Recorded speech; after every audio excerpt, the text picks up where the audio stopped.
Chapter 15-17. The death of an emissary was a huge deterrent, and the cultivators who had been sent here all became well-behaved. They all stayed at the foot of the mountain and tried to think of ways to advance higher. Lu Yin sat cross-legged in the mountain range and slowly absorbed the star energy. His last breakthrough had brought him to the Enlighter realm with 32 cycles, and now he was working towards 33 cycles. Unfortunately, no matter how hard he tried, his normal cultivation speed would take too long. Doing so would just be a waste of time, so he might as well cultivate his battle force. When he thought of battle force, Lu Yin thought of Zhou Tang's Warring States period. It was domineering and invincible, and he yearned for it. Battle force required boldness.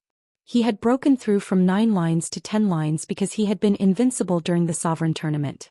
At that moment he had been at the top of his peers. Now if he wanted to take his battle force one step further and reach the Warring States period, he would need a moment like this. He didn't know when that moment would come. Battle force required boldness, while a domain required cultivation and comprehension. Lu Yin had already reached the level of predicting attacks and had reached the spiritual transformation realm. The next step was to reach the void spirit realm, but this realm was somewhat illusory.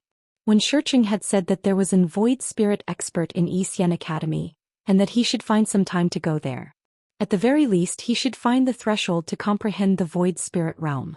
His current strongest attack was the empty palm, and he also had the Night King's heaven opening technique for spiritual force attacks.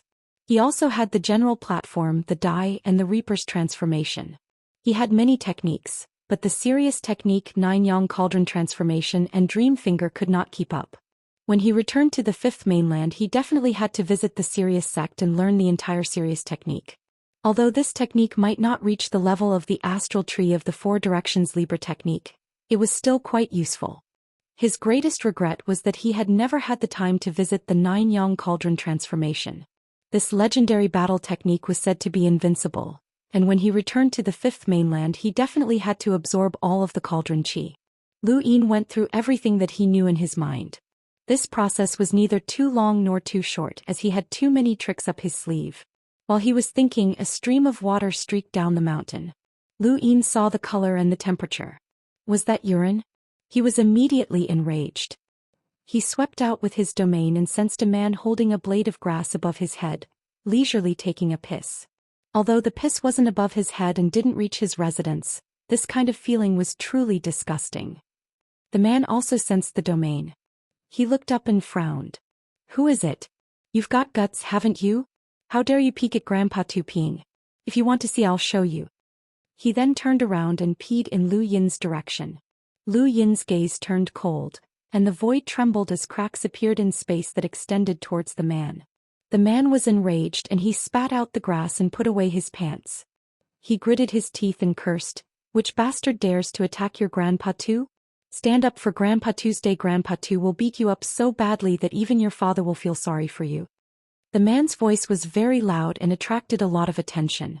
Most of them were from the people below. The place he lived was very close to the top. Most importantly, this person was not an emissary. Lu Yin walked out with an ugly expression as he stared at the man. "Your words will be your fate." The man was about to curse when he saw Lu Yin walk out, but he suddenly froze and stared blankly at Lu Yin. "Be boss?" Lu Yin frowned. The man suddenly shook his head and rubbed his eyes. "No, although you look like him, you're not boss. Boss isn't as wretched as you. No, boss is more wretched than you. Kid, who are you? How dare you attack your grandpa?" This chapter is not finished. Please turn the page. What kind of status does this place have? Go ask around. When has Grandpa Tu ever been a coward? Lu Yin took a step forward and arrived in front of the man. "I hope you remember your words." He then attacked. For some reason Lu Yin felt like beating this person up. The man looked older than Lu Yin, but they were definitely not of the same generation. His appearance was average and his facial features were normal. However, his eyes were very bright and Lu Yin punched them. The punch stopped less than 10 centimeters away from the man, and a palm appeared in front of him to block Lu Yin's punch. A middle-aged man with a cold expression appeared as he stared at Lu Yin. Shock flashed through his eyes as he bent his fingers and grabbed Lu Yin's fist. Lu Yin frowned and unleashed 350 stacks. The middle-aged man was shocked and the void distorted as a rift appeared. Lu Yin and the middle-aged man had used too much strength, and their arms both disappeared as they entered the astral source universe. There was a thump, and Lu Yin retreated more than 10 steps before barely managing to stand. He looked at the man in shock. This person was very strong. The middle-aged man looked at Lu Yin in surprise. "You're new here?" Before Lu Yin could speak, the man clamored, "Uncle, he beat him up. This bastard dared to attack me. Beat him up." Uncle, he glanced at the man. "Stop messing around. This person isn't simple. Even I can't break through his external items." The man was shocked. "That much?" Lu Yin said to the middle-aged man, "You should know what the person behind you did. He wants to apologize to me." The middle-aged man replied, "Little brother, you can die at any time in the folded mountain range. Don't fuss over small matters if you can help it. Can you give me some face?" Lu Yin nodded. "Since that's the case, I'll give you some face." "Wait. Even if you don't fuss over it, I'll fuss over it." Uncle, he frowned. "I told you to stop messing around. Nobody has a good time here." The man snorted. "I'm just muddling along. In any case, I'm still going to die. Don't you think that this brat looks a lot like someone?"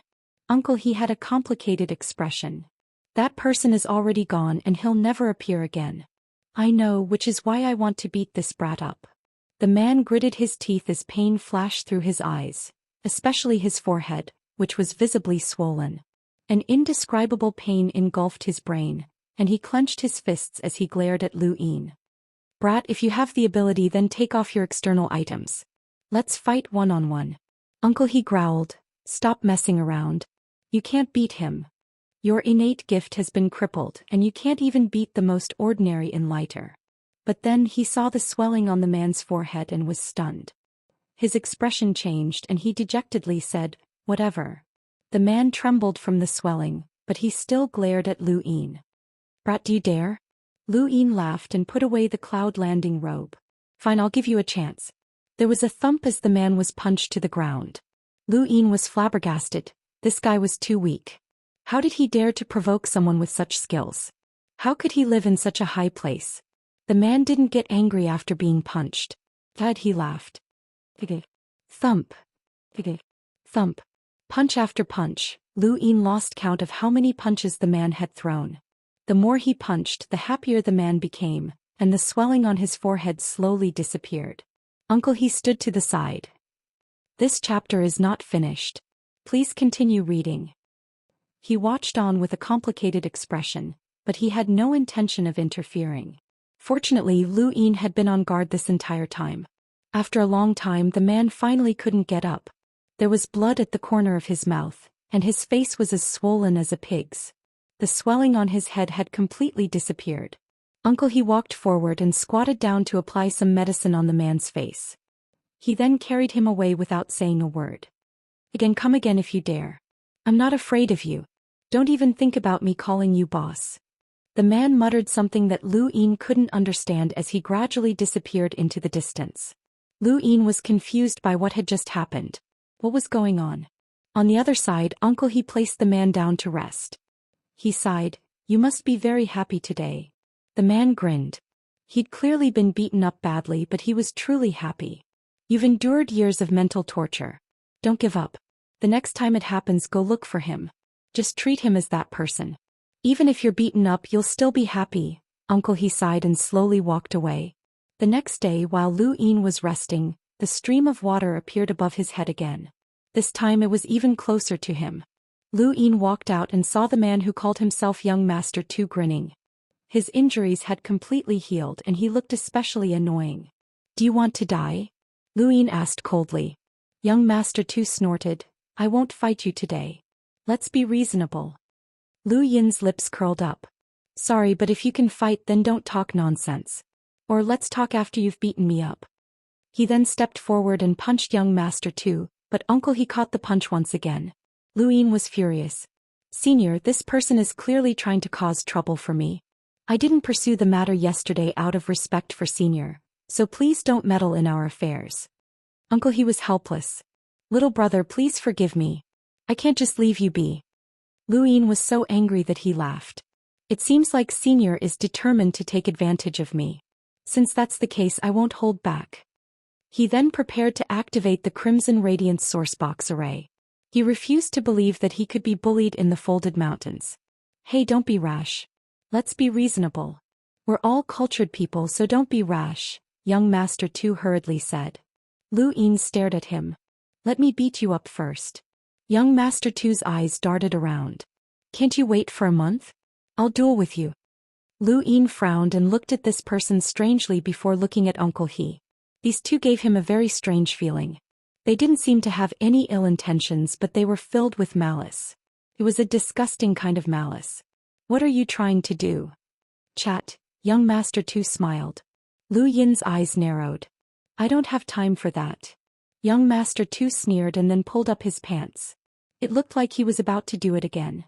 Lu Yin immediately used an emptiness palm, but Uncle He remained vigilant against Lu Yin. The instant the emptiness palm struck out, Uncle He reacted as well and prevented it from reaching young Master Tuesday. Little brother, we really just want to chat. We don't have any ill intentions. A month. He'll duel with you in a month. At that time it doesn't matter how you fight. How about it? Lu Yin's eyes flickered and he felt helpless. He couldn't beat Uncle He, so how could he avoid him? The folded mountains were only so big, so he could only hide with a half-ancestor. However, a half-ancestor would not care about such matters. Lu Yin was thinking about how to use the Crimson Radiance to deal with Uncle He. Otherwise, his entire body would feel uncomfortable as if he was being pestered. What do you want to chat about? Lu Yin asked indifferently as he calmly looked at young Master Tuesday. End of chapter. Chapter 15-18. Master Tu was pleased with himself, especially when he saw Lu Yin's defeated expression. This had been his dream for many years, and even though it was a fake, it was enough. He wouldn't have dared to challenge the real Lu Yin. What's your name? Where are you from? Lu Yin frowned. Long 7, from the Lianshan branch of the White Dragon clan. You're from the White Dragon clan? Master Tu was stunned and his expression turned ugly. Uncle He's expression turned ugly as well. Master Tu's smug expression turned gloomy, and he glared at Lu Yin with killing intent. White Dragon clan member, you don't even have the right to look like this. Lu Yin clenched his fists. What did you say? Uncle He's attitude changed as well and he looked at Lu Yin with hostility. At this time Hondo Chezhan and Mr. Guo arrived. Lu Yin's residence had been rather noisy the previous day, but they hadn't paid much attention to it because they had seen Lu Yin violently beating someone up. Today, however, the troublemaker had come again. Master Tu stared at Lu Yin's face and spat, "Disgusting, I'll skin you alive one day." He then left without looking back. Lu Yin narrowed his eyes and stared at Uncle He. What's the meaning of this? Sorry for the disturbance, Uncle He said indifferently before leaving as well. Chezhan was puzzled. Who are those two? Lu Yin shook his head. I don't know, they're crazy. That person. Could it be Senior He?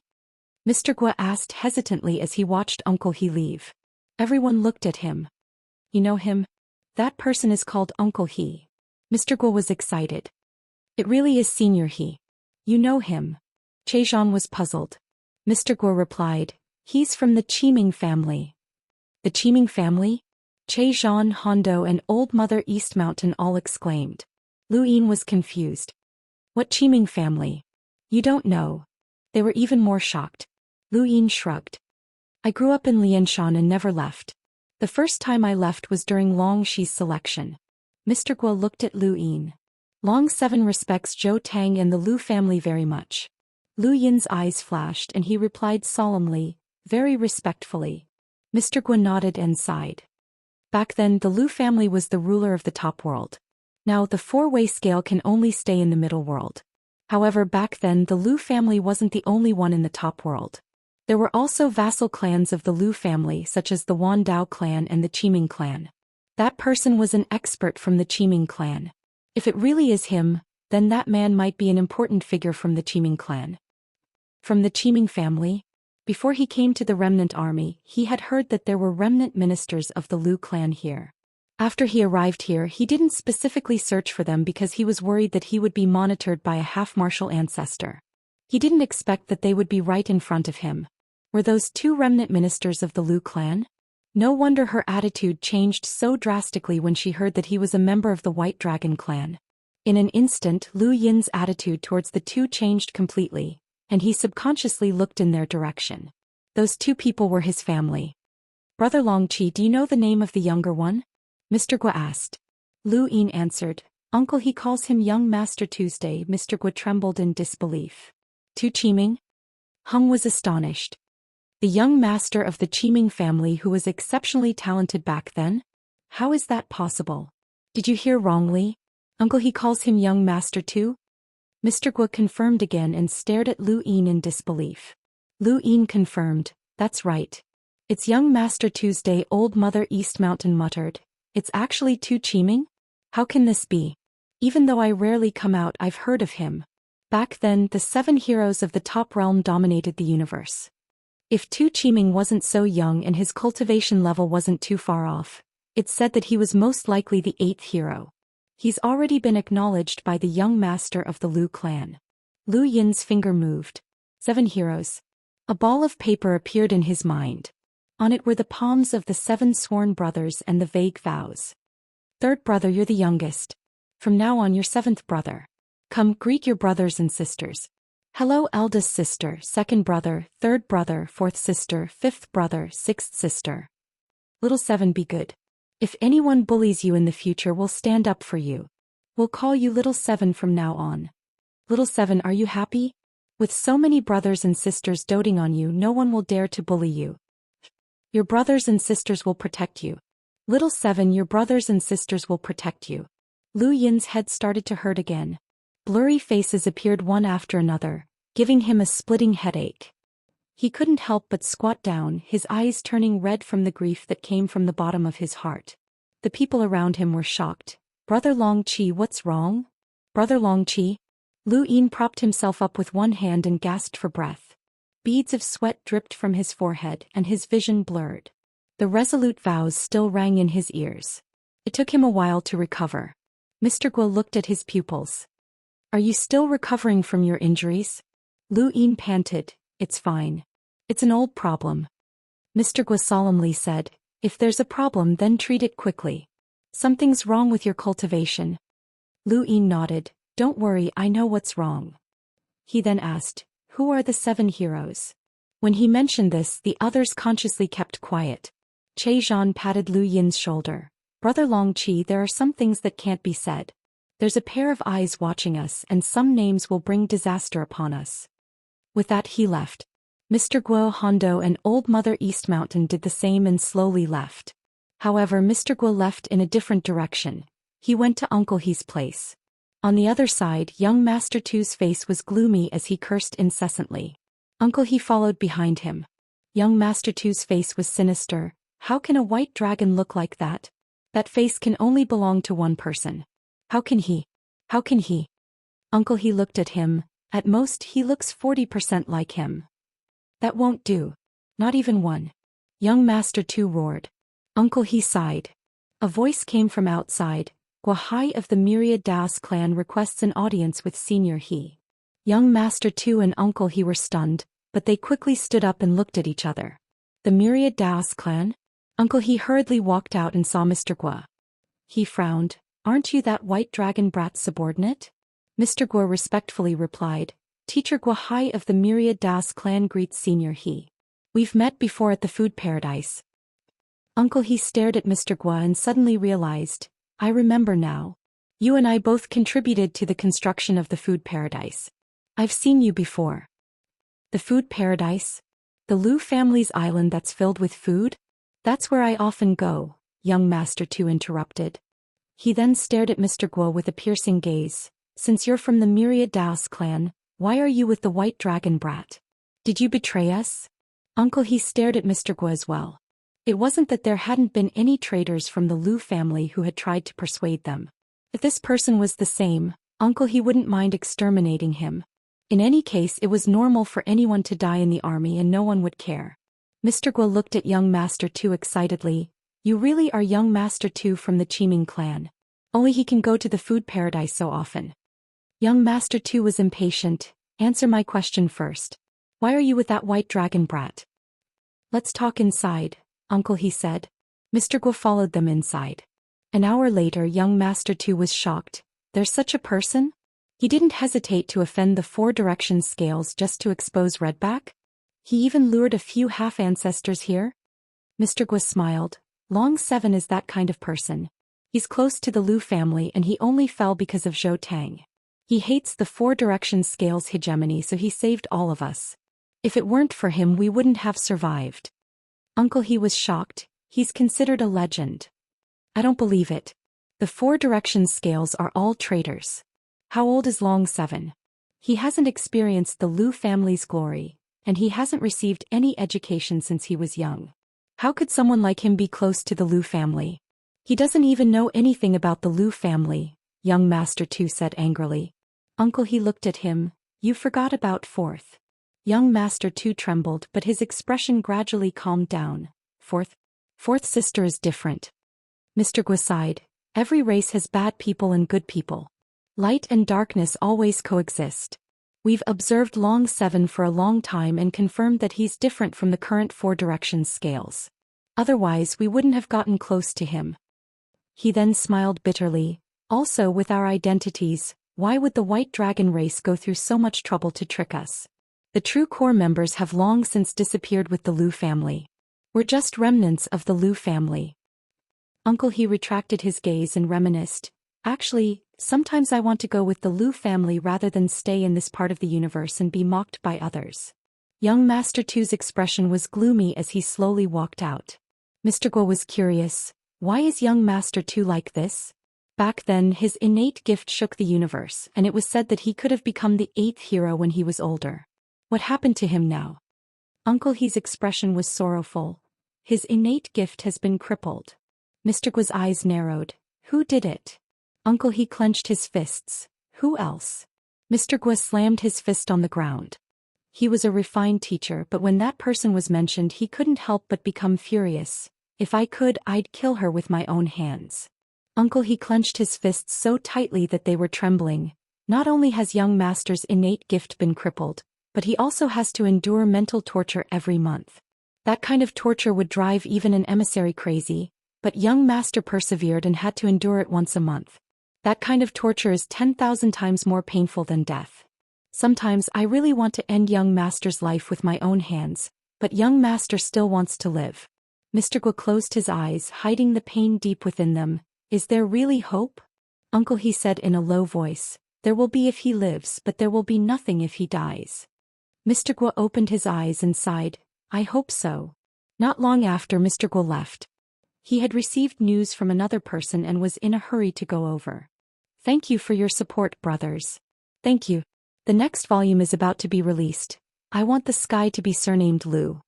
Chapter 1519. Uncle He looked at Mr. Guo's back with a complicated expression. Waiting for death is more painful than dying, but it's also a glimmer of hope. So many Lu family members are waiting for this glimmer of hope. Who can step forward? 2 days later Mr. Guo found Lu Yin. Brother Long Qi, thank you so much. If not for you I wouldn't have been able to meet my family's seniors. Lu Yin was puzzled. What family's seniors? Mr. Guo replied. I'm a teacher from the myriad Daoist family, and there are seniors from my family in this army. Lu Yin was shocked as another Lu family member had been sent to the border. Mr. Guo, this isn't a good thing. This is a new continent, Lu Yin reminded him. Mr. Guo sighed. I thought that they had all passed away, but who would have thought that they would still be alive? That's enough. Lu Yin could sense that Mr. Guo had been suppressing his emotions for too long and wanted to find someone to vent. Lu Yin was a good listener. Mr. Guo spoke for half a day and Lu Yin gradually understood that there were more than 1 or 2 Lu family members in this army. The myriad Daoist family and the Qiming family both had quite a few people in the army, which was why Mr. Guo had been able to occupy such a high position. The 2 half-ancestors did not care. Aside from the Lu family members, there were also people who had committed crimes in the cosmic tree domain or offended the 4 cardinal scales. These people had nothing to do with the Lu family members, and they even competed with each other for positions in the folded mountain range. However, the Lu family members were still the most powerful. Lu Yin also learned that the person who was second only to the 2 half-ancestors in the army was someone called Big Sister Rakshasa. She was not from the cosmic tree domain and no one knew where she had come from. All they knew was that she was from a parallel universe. As for why she had been sent to the army, Mr. Guo did not ask because the senior he had asked did not know either. 2 days later, Lu Yin walked out of his resting area and looked up to see young Master Tu chewing on a blade of grass in boredom. His carefree expression made him look like he deserved a beating. Young Master Tu spat when he saw Lu Yin and looked in another direction. Lu Yin was speechless as he wanted to smash this bastard to death. Lu Yin leaped out and observed the folded mountain range from above. Young Master Tu spoke up. "That's right. Living is too painful, so it's better to die. Fly higher. The higher you fly, the more those monsters will be able to see you. I'll reward you with an attack." Lu Yin landed. "Thanks for the reminder. Remind your grandma." Young Master Tu was unhappy and turned to leave. Lu Yin frowned. This guy's mouth was really annoying. He had just been observing the sourcebox array. The folded mountain range also had a sourcebox array, but it had long since fallen into disrepair. Coincidentally, he was very familiar with this sourcebox array, as it was none other than Yuanzhi. The sourcebox array at the second base was a source all, and the sourcebox array at Xianxia was also a source all. The sourcebox array at the folded mountain range was also a source all. It seemed like this sourcebox array was the most widely used sourcebox array. Back then, Master Zhan had said that he was the only one who could fix it, which was utter nonsense. He wanted to fix the original cone nail now. He was idle anyway. Fixing the original cone nail was also a meritorious deed. He raised his head and looked around. He didn't know when the large-scale battle would stop. Once it stopped, Xiayan would probably send someone to bring him back. There was not much time left in the folded mountain range. The folded mountain range's sourcebox array was about the same size as the second array base's headquarters, and its power was enough to strike fear into an emissary's heart. It could even threaten an expert who had undergone several origin tribulations. The damage to the sourcebox array was even more severe than the second base's, and several of the cone-shaped sourceboxes had been left to the side. No one cared about them, and naturally no one dared to approach them. Lu Yin arrived near one of the cone-shaped sourceboxes. 1,000 meters away, quite a few cultivators poked their heads out to take a look. Someone reminded him, "Bro, don't move around.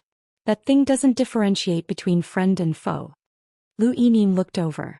"Is no one planning to fix it? With this sourcebox array, the folded mountain range will be safer." "Fix it my ass.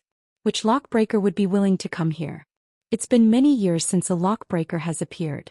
"Just don't go near it," someone replied. Lu Yin looked at the cone-shaped sourceboxes. Although they were all cone-shaped, each sourcebox had a different danger zone. There were no identical sourceboxes in the universe, and there were no identical danger zones. However, through combining them, one could set up an identical sourcebox array. The only difference was that the array's power would be different. Lu Yin knew that he did not have the ability to perfectly set up a source all, but he could still find a way to fix it. He had done so back at the second base's headquarters. Atop the mountain range, young Master Tu looked down and watched as Lu Yin stepped into the sourcebox's danger zone. This guy really is an origin array master. He fixed the red light and now he wants to fix the source all. Young Master Tu was not the only one, as Lu Yin's actions attracted quite a few people's attention. Even half-ancestors Ji Feng and Flowing Flower, who were at the peak of the mountain range, looked over. Half-ancestors only had a high cultivation, but they might not be able to unlock a sourcebox, let alone set up a sourcebox array. They also hoped that Lu Yin could fix the source all, but they did not expect the higher-ups to send an origin array master. Any origin array master was precious, and even if they had committed a grave crime, they would not be exiled to the remnant army. No one disturbed Lu Yin. After Lu Yin stepped into the cone-shaped sourcebox's danger zone without causing too much of a commotion, many held out hope that Lu Yin could fix it. Che Zhan and the others were very confident in Lu Yin. The battle above continued and corpses fell from time to time. Lu Yin had already gathered all of the cone-shaped sourceboxes, and he spent his days researching and repairing them. In the blink of an eye, half a month passed. The war on the other side of the battlefield lasted for a long time, especially a large-scale war like this one. Once it started, it would not end so easily. Lu Yin did not know how long it would take. Xiang Ho had left Xiang City once again to participate in the war, but he could return at any time. Xiang City's geographical location was very important. While Lu Yin repaired the sourcebox array, young Master Tu spouted nonsense to the side. Young Master Tu did not like Lu Yin at all. but he kept staring at Lu Yin as if he wanted to beat Lu Yin up. 10 days later, Lu Yin fulfilled young Master Tu's wish. "Come, let's have a duel if you have the ability," young Master Tu taunted. A swelling appeared on his head, which caused him to feel like his head was about to split apart. The mental torture caused him to see illusions, especially when he saw Lu Yin. He even thought that Lu Yin was the same person from before. "Whoever's scared is a coward. I can call you boss, but I want to be the 8th hero. I want to dominate the astral tree galaxy." Young Master Tu screamed, his eyes bloodshot. He had already gone mad. No one could endure such torture, and the only thing he could guarantee was that he would survive. Lu Yin punched young Master Tu, causing him to bend over. His expression was calm as he grabbed young Master Tu's shoulder and whispered, "Who am I?" Young Master Tu's face was bruised and swollen, but Lu Yin was not as ruthless as he had been the first time. Lu Yin knew that young Master Tu was a remnant of the Lu family, and he had also learned about young Master Tu's situation from Mr. Guo. Thus he did not go easy on young Master Tu either. Young Master Tu's mental torture could be alleviated by physical pain. Young Master Tu clearly thought of Lu Yin as someone else, and he would rather be beaten up by that person. "Lu Boss Lu. What's your name?" Lu Yin asked anxiously when he saw Uncle He arrive. Young Master Tu's voice was hoarse. "Lu Bastard Lu." Lu Yin was speechless. Young Master Tu had probably beaten up a lot of people in the past. Uncle He arrived and took young Master Tuesday. He nodded to Lu Yin. "Sorry for the trouble." He then carried young Master Tu away. Lu Yin was depressed. Young Master Tu was definitely an old friend of his, and Lu Yin himself was old 7 Lu. This person had called him boss and was willing to endure the mental torture once a month just to wait for the Lu family's return. This was righteousness and loyalty, and it was a heavy bond with Luotian. Similarly, this sense of loyalty and righteousness was equally heavy. There were clearly many surviving members of the Lu family, and how many of them were waiting for him and the Lu family to return. Lu Yin looked up at the second formation base, and his gaze seemed to pierce through the second formation base and the realm of trees to see the 4 cardinal scales. He would definitely do everything in his power to allow the Lu family to return to the astral tree realm. Even if that Lu family was no more, he would create a new one and bring back all of the surviving members of the Lu family. "Just wait a little longer. I'll return this pain to the 4 cardinal scales 100-fold, Lu Yin muttered to himself. He set aside his heavy heart and continued to repair the cone. The next day young Master Tu came again with the same annoying look. He would taunt Lu Yin from time to time, and whenever Lu Yin showed even the slightest bit of displeasure, he would challenge Lu Yin to a duel the following month. "Brother Long Qi, don't hit him too hard," Mr. Guo reminded him, afraid that Lu Yin would beat young Master Tu to death. Lu Yin asked, what was his innate gift in the past? Mr. Guo felt that it was a pity. Why bring up the past? There's no way to restore it? Lu Yin asked casually, but his gaze was serious. Mr. Guo shook his head. There's no way. I don't even know how to cripple someone's innate gift, let alone restore it. Perhaps a progenitor will have a way. Lu Yin nodded. The cone was almost done repairing. A few days later, the second formation base's rotating gears slowly stopped as the people in the folded mountain range looked up. The war was over. This large-scale battle had not lasted for very long, but there were many casualties. Corpses constantly fell from the sky. Some belonged to humans while others belonged to monsters. Young Master Tu looked up. If the infinite kinesis breaks down one day, I wonder who'll be able to fix it. Lu Yin glanced at him. What a jinx. Once the large-scale battle ended, Ancestor Ji Feng's voice spread throughout the folded mountain range. Everyone prepare for your return. War may break out at any moment. Lu Yin hurriedly repaired the cone. The next day the war arrived as promised. Within Xiang City, countless corpse kings roared as they charged towards the folded mountain range. A strange giant statue stood in Xiang City, gazing at the folded mountain range. Ancestor Ji Feng and Ancestor Lu Hua walked out and entered the Astral Source Universe. Lu Yin moved quickly and entered the Astral Source Universe as well, but he could not clearly see the battle between the three ancestors. All he could see was the distortion of space. He could not comprehend the power of a half-ancestor. At the foot of the mountain, countless corpse kings charged forward. Most of the nearly 10 million people who had been rescued by Lu Yin had recovered, and they stood at the front line. The remnant army did not retreat as they had fought against the corpse kings for countless years. Lu Yin saw Big Sis Rakshasa, an ordinary-looking but very young woman. She charged into Xiang city valiantly, and her body was shrouded in ghostly dark clouds. From time to time, strange roars could be heard from the clouds, causing one's hair to stand on end. Seventh bro, Housy's monkey is getting married tomorrow. Do you want to give him anything? I'm very poor. Seventh bro, you have too many things. No. Seventh bro, alright, I'll give him something extra. Thank you, seventh bro. I wish Housy's monkey a happy wedding tomorrow and that he will reach the pinnacle of his life. Thank you, Star Stepping Song Jiu Qingfeng and the Mountain Man for your support. Thank you, brothers. I'll update at 3 p.m. and I'll update again tomorrow. I wish Housy's monkey a happy wedding. Chapter 1520. Lu Yin also saw the senior from the myriad Daoist family that Mr. Gua had mentioned take action. His name was Wan Sin and he was a fourth tribulation origin expert. Zhou Tang had also recovered. Lu Yin hadn't seen him in a while, but at this moment as the void distorted and boiled, Sengoku's 100-mile Sengoku appeared at his peak and was invincible. Zhou Tang's cultivation wasn't as high as Wan Sen's, and he definitely couldn't compare to Big Sis Rakshas's. However, Sengoku's aura was the strongest, and his invincible battle force made him the most eye-catching expert on the battlefield.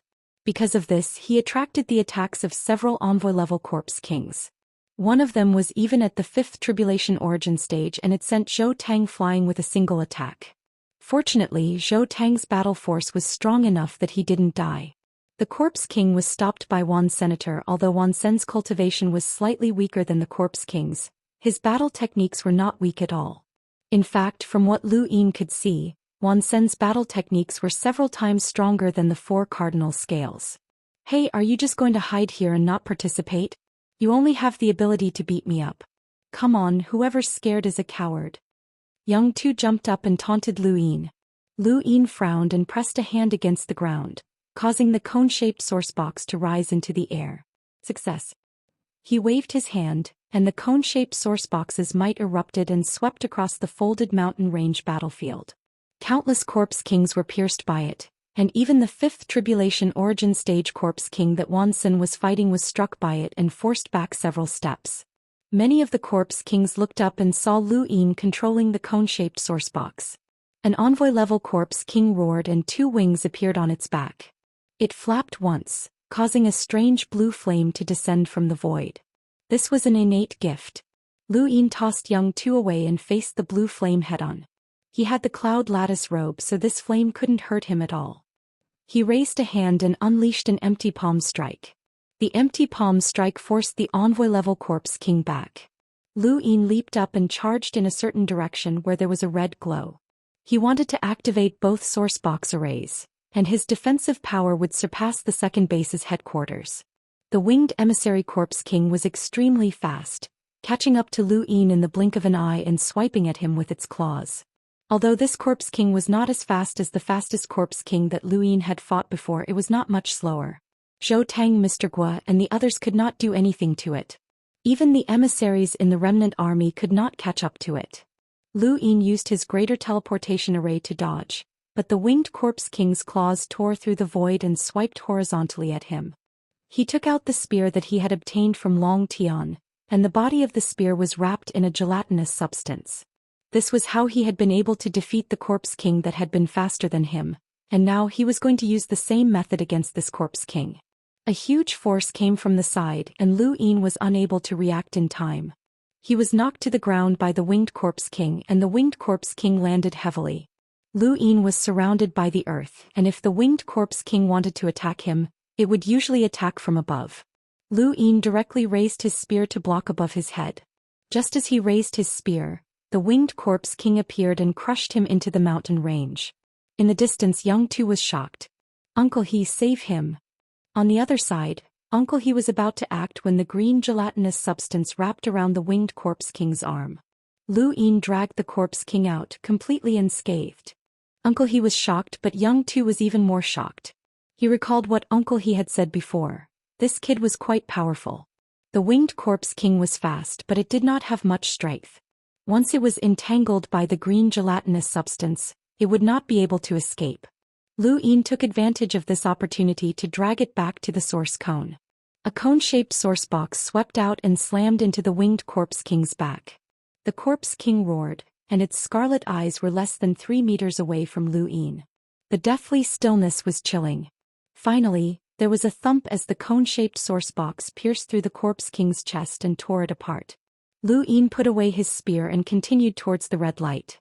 Not long after, the red light swept across the other side of the mountain range and slaughtered the Corpse King. The 2 source box arrays completely suppressed the Corpse King's attack. Even Xianxia's attention was drawn and he was enraged. Is that kid new? Across from him, half-ancestor Ji Feng and half-ancestor Flowflower stared warily at Xianxia. Although they were all half-ancestors, there was still a difference in strength between them. The 2 of them had not even cultivated for a fraction of the time that Xianxia had. The Eternal's 12 marquises had cultivated for roughly the same amount of time as progenitors. In particular, Corpse Kings had an advantage against humans of the same level. You've just started a huge battle and now you're attacking my folded mountain range. Xianxia, you really do have energy, half-ancestor Ji Feng said. Xianxia sneered. We don't need energy, but you humans do. That's why you lost. Energy, time, pain, emotions, all of these are the reasons why you lost. Which eye of yours saw us lose. If it weren't for the fact that you monsters had greatly increased in numbers a few years ago, our battle would have been about the same. You wouldn't have been able to boast so shamelessly, half-ancestor Flowflower mocked. Xianxia glanced at the 2 of them. The 2 of you are fighting me alone. What's there to be proud of? It won't be long before I break through your inner worlds. Do you want to stay here or run back to the starry sky of trees like those cowards from before? Half-ancestor Ji Feng and Flowflower looked at each other, and their eyes grew even more vigilant. How about this? Why don't I bring you 2 back and reform you? That way we'll have 2 more experts. Xianxia suddenly changed the topic and then raised his head. Come on out. What are you waiting for? Half-ancestor Ji Feng and Flowflower were stunned. The top of their heads tore open as green bamboo fell from the sky, from the ground, and from nothingness. In the blink of an eye, nearly 1 million people had been killed and rivers of blood had formed.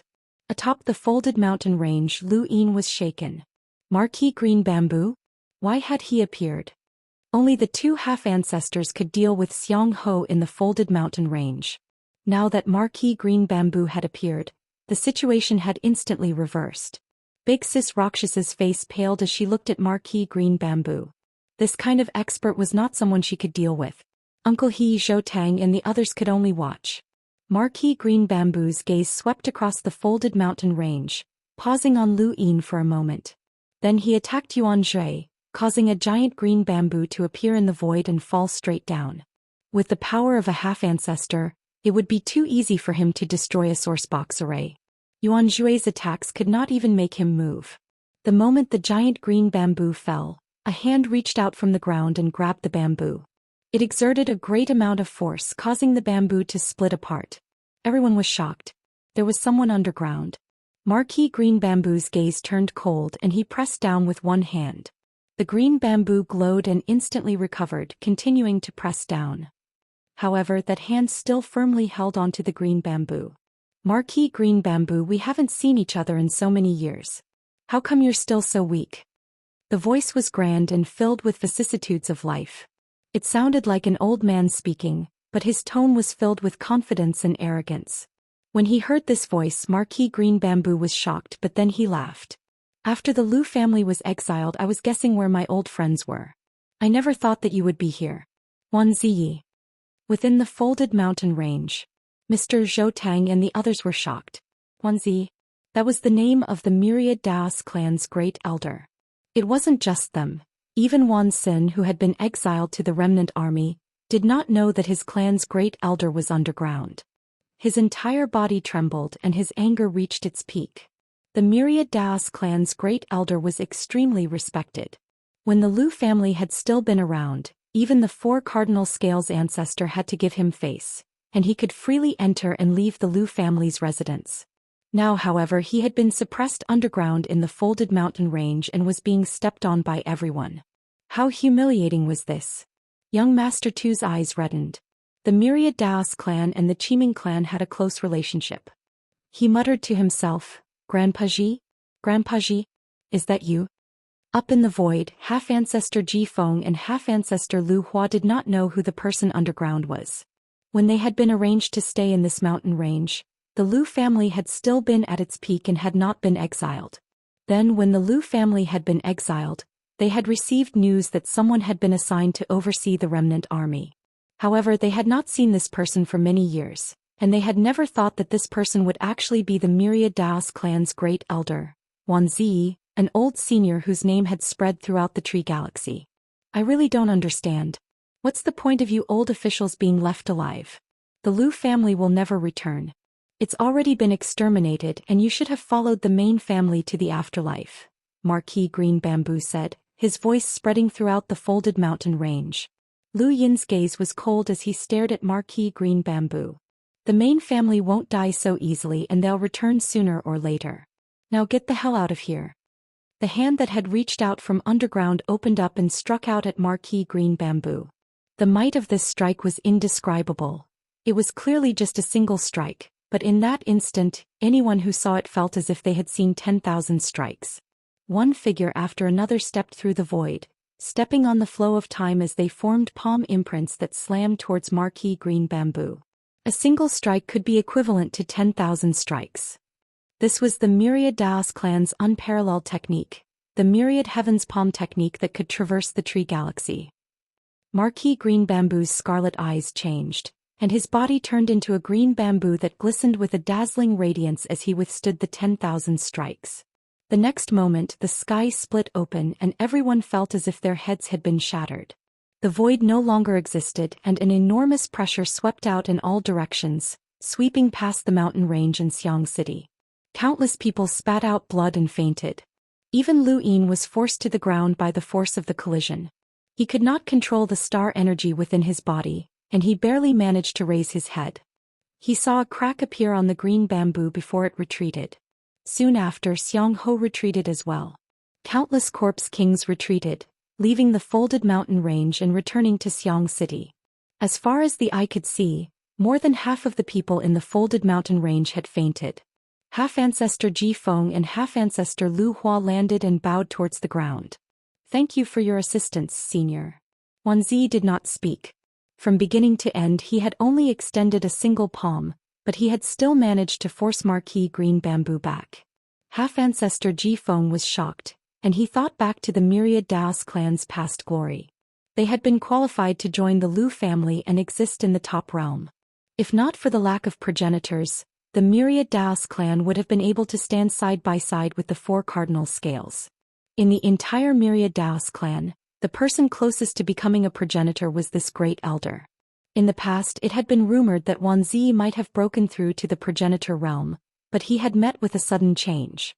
He had been a powerhouse who had broken through 3 stages in his youth. Now this person had been trapped in the folded mountain range and his fate was lamentable. Wan Xin, Mr. Gua, and the other disciples of the Myriad Daoist clan who had been exiled to the folded mountain range all knelt down. Greetings, Great Elder. Greetings, Great Elder. Junior Wan Xin requests an audience with Great Elder. No one responded. It was as if Wan Zi was asleep and no matter how much Wan Xin shouted he did not respond. Chapter 1521. Lu Yin looked down at the ground with a complicated expression. Another member of the Lu family. Grandpa Ji, it's me little Tu. Grandpa. Young Tu shouted as well, his eyes red, but Wan Zi still did not respond. Uncle, he sighed. Seniors, every move is being watched. Young Tu bellowed, those traitors. The Lu family will destroy them sooner or later. How dare they imprison Grandpa Ji? Traitors. Uncle, he sighed helplessly and looked to the side, coincidentally meeting Lu Yin's gaze. Lu Yin knew that Uncle He was still wary of his status as a white dragon, so he nodded and left. 3 days later, Lu Yin was resting when a voice came from outside. Are you Brother Long Qi? Lu Yin opened his eyes and walked out to see a bald man with a ferocious appearance. He recognized this person as Baldy Fong, an emissary of the remnant army. He was not weak and lived not far from Lu Yin. Junior Long Qi. Senior, what can I do for you? Lu Yin asked. Baldy Fong looked at Lu Yin and said, let's talk inside. Lu Yin nodded and stepped aside, allowing Baldy Fong to enter. Brother Longqi, you've been in the remnant army for quite some time, so you must have some understanding of its internal structure. Which side do you wish to join? Baldi Fong asked. Lu Yin was confused. What side? Baldi Fong replied seriously, let's not beat around the bush. Brother Longqi, there's no point in playing dumb. Lu Yin shrugged. Sorry, I really don't know. Baldi Fong frowned and stared at Lu Yin for a while before saying, there are factions within the remnant army. The remnants of the Lu family belong to one such faction, such as the Qiming family and the Myriad Daoist family. Big sister Luo Sha is only second to the two half-ancestors, so she belongs to another faction. As for us, we were sent here because we offended someone in the astral trees, so we belong to another faction. Does Brother Longqi understand? Lu Yin's expression darkened. Remnants of the Lu family? Baldi said, that's right. That young master too who's been harassing you is a survivor of the Lu family. I'm sure you're very impatient with him, but let me remind you that those survivors are not to be trifled with. However, don't even think about joining them. It's impossible. They only accept their own people. Besides, if you get close to them once you return to the starry sky of trees, you won't have a good ending. Do you dislike the Lu family? Lu Yin asked. Baldi Fong grunted. These paragons who rule the starry sky of the trees are disgusting. He grew impatient. Tell me, do you want to join us? Don't forget that in the battle 3 days ago, it was normal for millions of people to die. Actually, I saw that you were being chased by a corpse king and I wanted to help you. It would be best if you could deal with it yourself, but that was also because of luck. The battle will only become more and more intense in the future, and 2 of the 12 marquises have come. How long do you think your luck can last? Join us and help each other. That's the only way to survive, isn't it? Lu Yin looked at Baldi Fong amused. Do you even know where I come from? Baldi Fong sneered. Don't try to scare me with your status as a white dragon. It's useless. Once you're here, you can only leave after the exchange between 2 half-ancestors. It's the same for you. It's not like no one from the 4 cardinal scales has come here before, but they've all died. Don't think that you'll be treated well here. Baldi Fong's words showed that this person did not understand Lu Yin at all, and he did not even know that the remnant army had taken the initiative to attack Xiang City in order to save Lu Yin. These people were made up of people who had committed grave crimes in the starry sky of the trees, and young Master Tu and the others did not think highly of them. Big Sis Rakshasa probably did not think highly of them either, as the 2 half-ancestors would not even care about them. These people still thought that they were amazing. They must have seen that Lu Yin had repaired the sourcebox array and wanted to rope him in. You can leave. I'm not interested in you. Lu Yin had seen through these people's faces, and there was no need for him to say anything more. Baldi Fong frowned and threatened, Long 7, this is the remnant army, and your status as a white dragon won't give you any special treatment. Even if the 2 half-ancestors want to take care of you, it's useless. On the battlefield we have the most people and we're the most trustworthy. Think carefully. Lu Yin waved a hand. Take care. I won't be sending you off. Baldi Fong snorted. You'll understand after a few more battles. But let me remind you that we won't risk saving you before you join us. Think of a way to survive on your own. He then left in a very bad mood. Lu Yin did not mind, and he was just about to continue resting when he saw a stream of water from the corner of his eye. His mood immediately soured. That bastard was doing it again. Awesome. Awesome. Young Master Tu shouted from the top of the mountain. Lu Yin walked out with an ugly expression. When do you plan on getting beaten up? Young Master Tu pursed his lips. I saw Baldi Fong come out from your place. You didn't team up with those trash, did you? That's none of your business. Young Master Tu rolled his eyes. Actually, if you beg me properly, I can ask Grandpa Ji to protect you. You've seen how powerful Grandpa Ji is. Lu Yin was astonished. That senior cares about you. Young Master Tu coughed. Of course. I called him Grandpa Ji, so who else would he help if not me?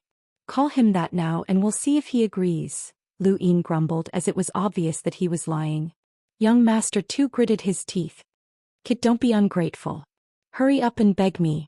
Lu Yin could see the anticipation in young Master Tu's eyes. This guy often mistook Lu Yin for someone else and tried to force Lu Yin to lower his head in order to satisfy his subtle desires. It was as if Lu Yin lowering his head would be that person lowering his head. However, young Master Tu did not know that Lu Yin was indeed that person. Ask the senior to come out first, Lu Yin said before returning to his room. Young Master Tu grew anxious. Kid, don't doubt me. Hurry up and beg me, or you won't be so lucky the next time we fight. Actually, I was the one who begged Grandpa Ji, and that's why Grandpa Ji helped me. Kid, did you hear that? The most depressed person in the folded mountain range right now was the person sitting below Lu Yin. Every time young Master Tu sprayed out a stream of water, it would land on him at the main entrance. However, that person did not dare to voice his anger, and he wanted to move, but he could not bring himself to do so. He was extremely sullen and could only curse inwardly. Lu Yin was not in a good mood either. He did not know what the witch spirit god was up to, but ever since the large-scale battle had ended, the Xiang Marquis and Marquis Qingzhu had set their sights on the remnant army and constantly sent corpse kings to attack. A few days later, the battle had expanded even further. Lu Yin activated his source all and red light to slaughter the corpse kings in a frenzy. The entire folded mountain range was dyed red, and he became the focus of attention. A total of 3 emissary-level corpse kings attacked him, and if not for Uncle He and Zhou Tang, he would have been surrounded. However, even if they could stop the emissary-level corpse kings, they could not stop Marquis Qingzhu from attacking. No one had expected that Marquis Qingzhu would suddenly attack him. The dark green bamboo pierced through the void and appeared out of nowhere, ruthlessly striking Lu Yin's body. Lu Yin spat out a mouthful of blood, and his cloud landing robe was torn apart as half of the bamboo pierced his body. Was the witch spirit god dead? The 12 marquises had actually attacked him. Lu Yin felt like he was definitely going to die. It was time to summon Mr. Mu. In front of him, Qingzhu was being grabbed by an old man. The old man's hands were like bones without any flesh, and his entire body was like a skeleton. His wrists and limbs were bound by strange chains that were connected to the ground. Lu Yin immediately confirmed that this old man was Wan Zi, the grand elder of the myriad Daoist clan. Lu Yin spat out another mouthful of blood and fell down. Young Master Tu rushed over to catch him. Hey, you're not dead, are you? Lu Yin's chest was stained with blood, and he did not react at all to Marquis Qingzhu's attack. No matter what technique he used, it was useless against a half-progenitor. I won't die. Lu Yin coughed up more blood and hurriedly swallowed a pill as he panted heavily. If not for Wan Zi's intervention, that attack would have pierced through him.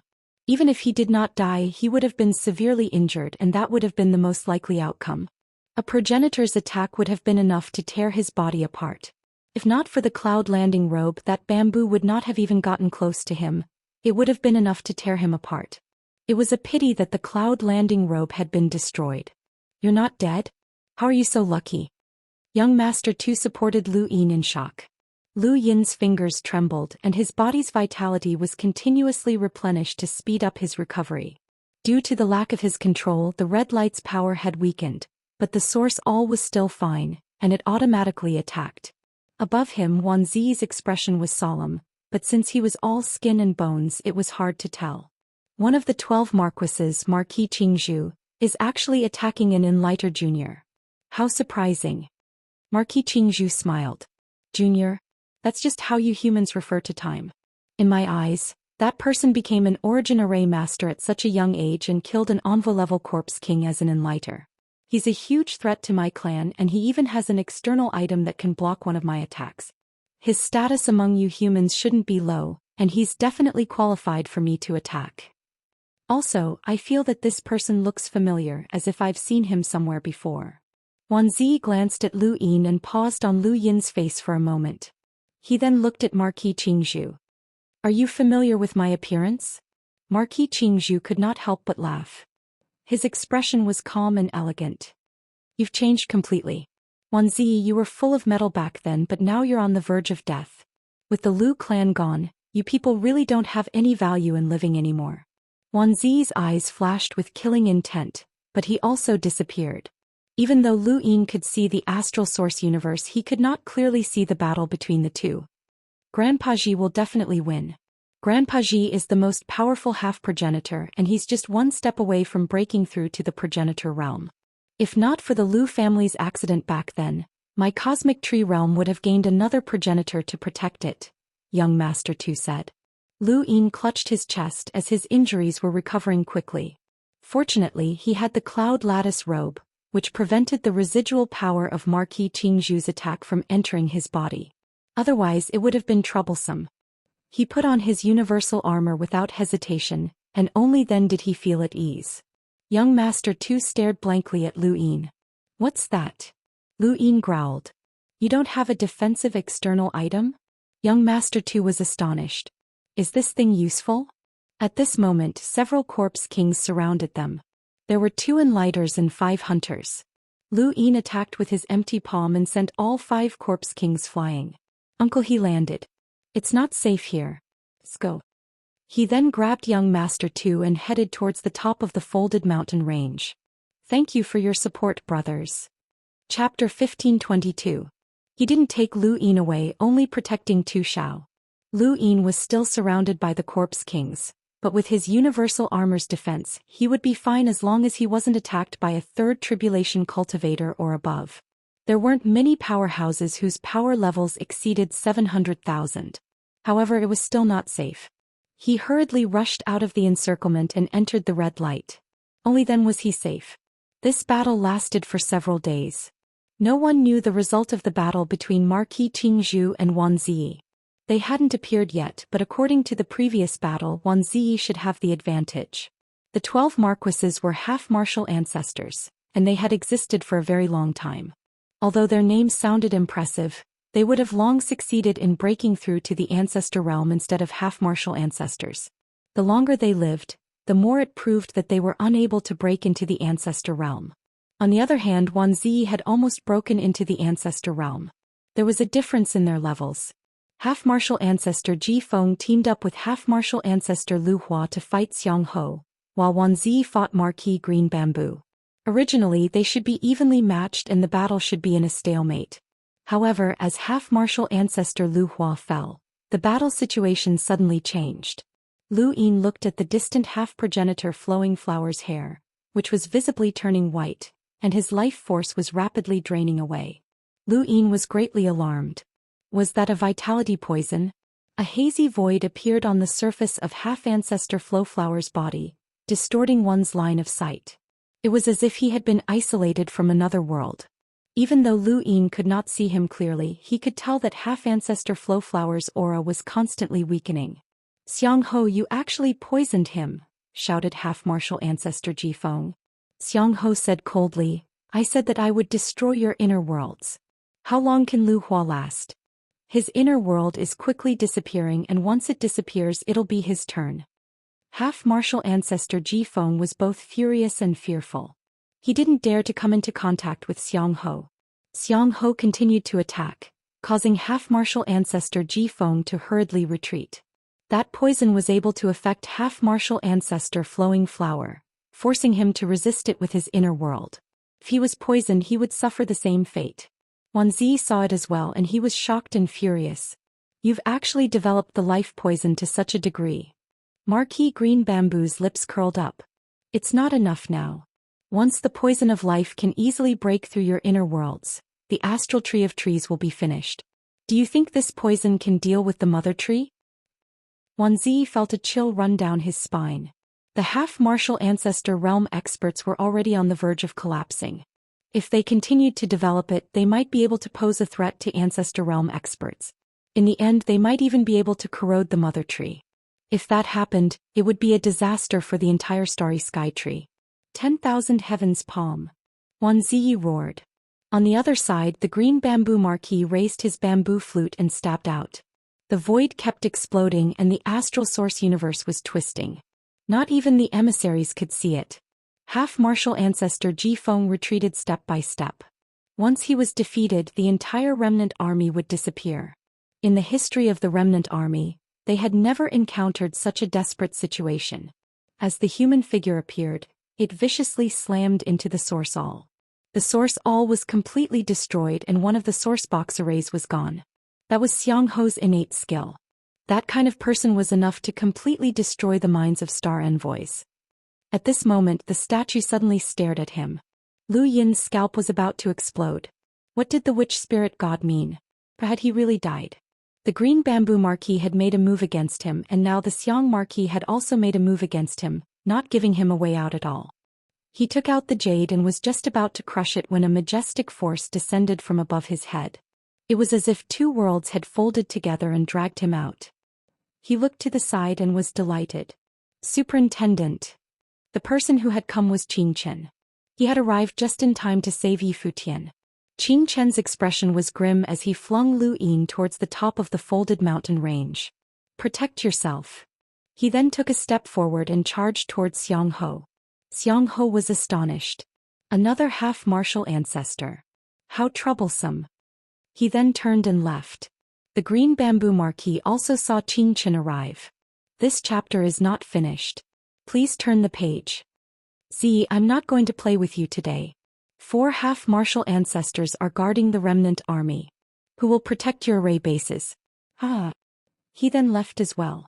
Wanzi watched the green bamboo marquis leave with a stern gaze. After Xiang Ho and the green bamboo marquis left, the countless corpse kings immediately retreated. Lu Yin stood at the top of the mountain and heaved a sigh of relief when he saw this. This battle had been too dangerous and he had almost died. If Qing Chen had not arrived, he would have definitely summoned Mr. Mu. The 4 chains were connected to the ground and Qing Chen looked at Wanzi with shock. Senior one. Wanzi turned around and saw Qing Chen. His face was all skin and bones and he did not look human at all. Qing Chen hurried forward and bowed deeply. Junior Qing Chen greets Senior Wan. Wanzi looked at Qing Chen and said in a hoarse voice, "Long time no see." Qing Chen looked at the 4 chains and was furious. Were they the ones who imprisoned Senior in the remnant army? Wanzi did not reply. His body descended and then disappeared. Senior Wan. Qing Chen shouted and wanted to chase after him, but Wanzi's voice came from underground. Go back. Pretend you never saw him. Qing Chen stood in the void in a daze, a complicated look in his eyes. Anyone who saw the once all-powerful Grand Elder of the myriad Daoist clan, a powerhouse who was rumored to be able to break through the ancestor realm, reduced to such a state would feel the same way as Qing Chen. It was a kind of pity, sorrow and powerlessness. The 4 cardinal scales were like the top realm suppressing the middle realm, suppressing everything. No one was an exception. This battle had only been saved because of Qing Chen's arrival, and Qing Chen's goal was naturally to take Lu Yin away. Half-ancestor Lu Hua sat cross-legged on the ground, his body isolated from the void, but also seemed to be isolated from the astral source universe. This was a realm that Lu Yin could not understand. At this moment he was being ravaged by the vitality poison. Qing Chen landed and frowned at half-ancestor Lu Hua. Half-ancestor Ji Feng ordered everyone to retreat. He then said to Qing Chen, "The Eternals have already developed a poison that can threaten half-ancestors. In the future they will definitely be able to develop a poison that can threaten progenitors. They have already reached the threshold of invading inner worlds." Qing Chen said in a low voice, "I will report this matter to all the ancestors." Half-ancestor Ji Feng said, "I don't know if Lu Hua can survive this. My situation is not good." Qing Chen looked at him. "Tell this to Commander Xia Yan. The higher-ups will send someone to replace Lu Hua. In the meantime I will temporarily oversee the remnant army." Half-ancestor Ji Feng heaved a sigh of relief. That's good. Half-ancestor Liuhua's location was completely sealed off, and no one knew how he was doing. Lu Yin also met with Qing Chen after the battle. Qing Chen did not look too good. Half-ancestor Lu Hua had been poisoned and he had met Wanzi as well. "It's good that you're fine. When we found out that you had fallen into the new continent, everyone thought that you were dead for sure. Even I thought so." Qing Chen sighed, feeling very fortunate. Lu Yin replied, "I also thought that I was going to die, but I didn't expect to discover that the red light could be repaired. Because of the battle that swept through the 5 array bases, the powerful enemies among the monsters were no longer present, which allowed me to come to the remnant army." Qing Chen solemnly said, "In the battle just now, Marquis Green Bamboo and Marquis Xiang both attacked you, so it's not safe for you to be here. Once reinforcements arrive, I will take you away. Also, with your contributions, you can apply to leave the battlefield on the other side." Lu Yin's heart skipped a beat.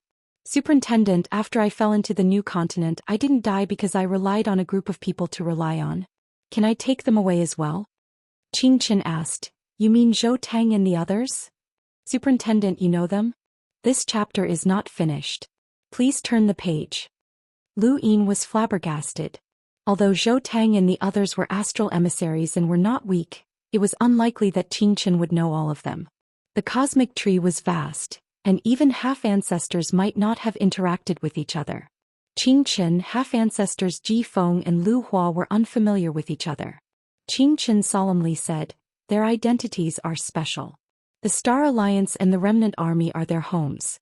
Since they're here according to the rules, they can't leave." Lu Yin anxiously replied, "But they've been of great help to me.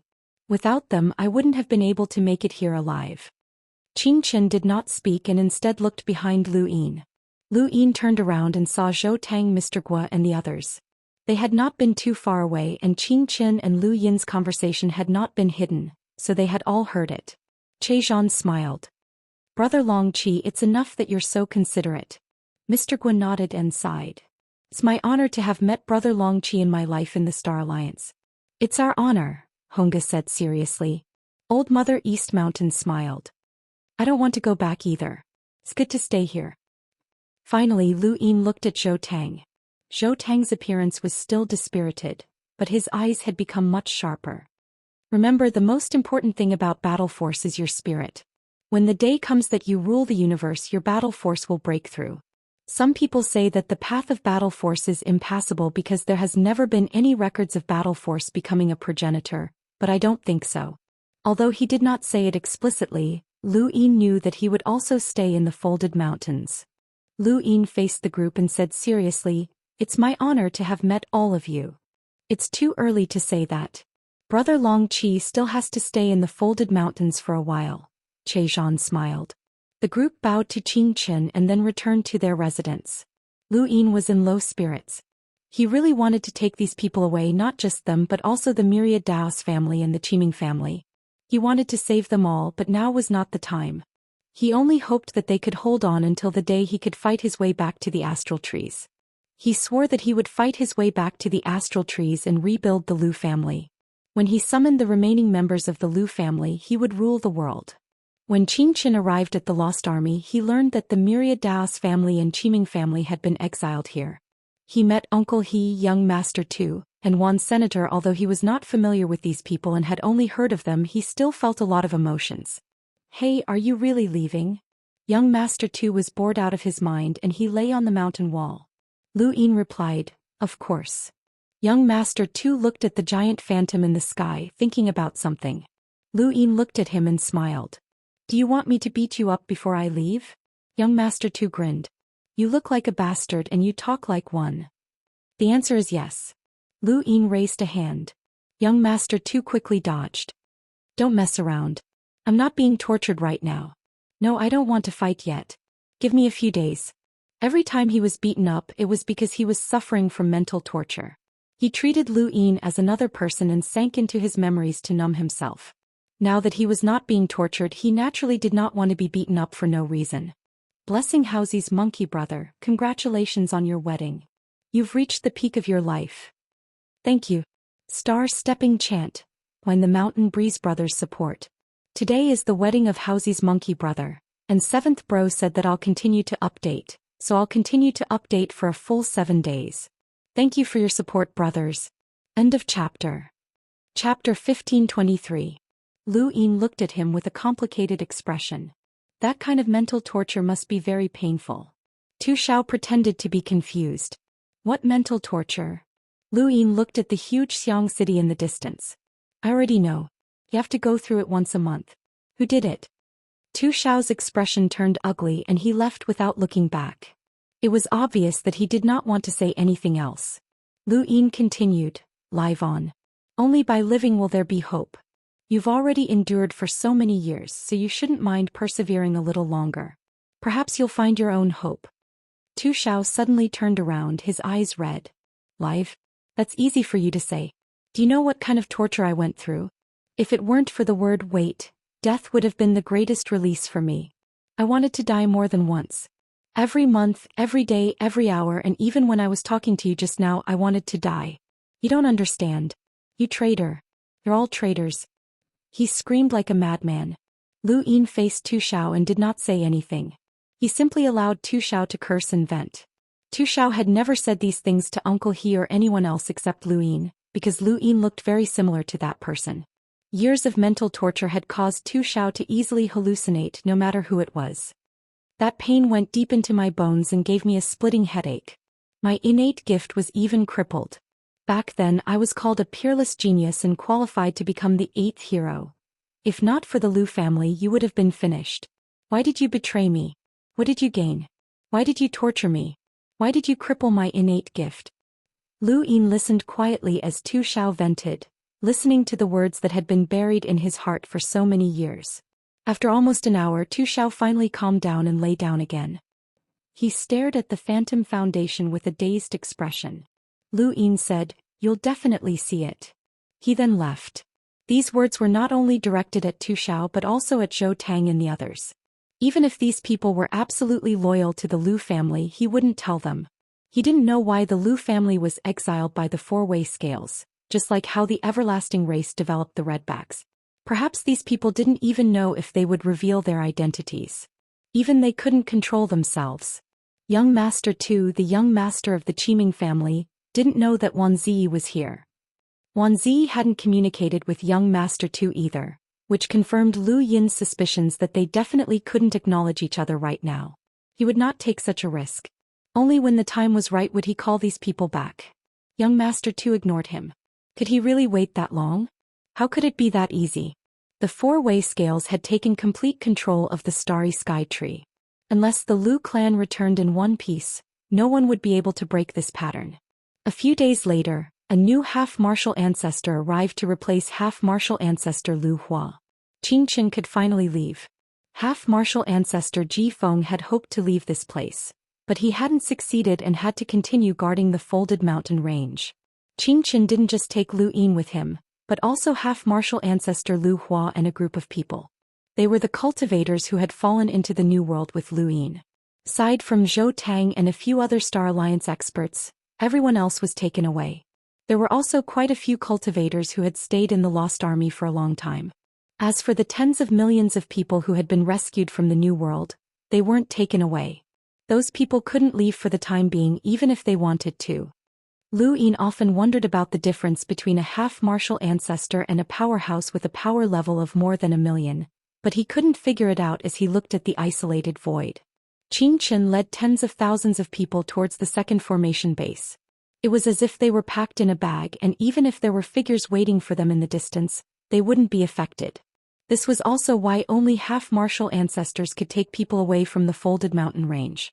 Subordinate Draconic 7 greets the commander. Lu Yin bowed to Xia Yan in the second base's headquarters, holding the main token. Xia Yan was delighted and he personally helped Lu Yin up. "It's good that you're alive. It's good that you're alive. Not only are you alive but you're living quite well. You've even messed up the rear of those monsters," Monster Long said with a smile as he looked at Lu Yin with admiration. Xianxia's expression was calm, but there was pride in his eyes. Lu Yin was enough to make all of them proud. Xia Yan was the same and he smiled. "Longqi, tell me how you survived.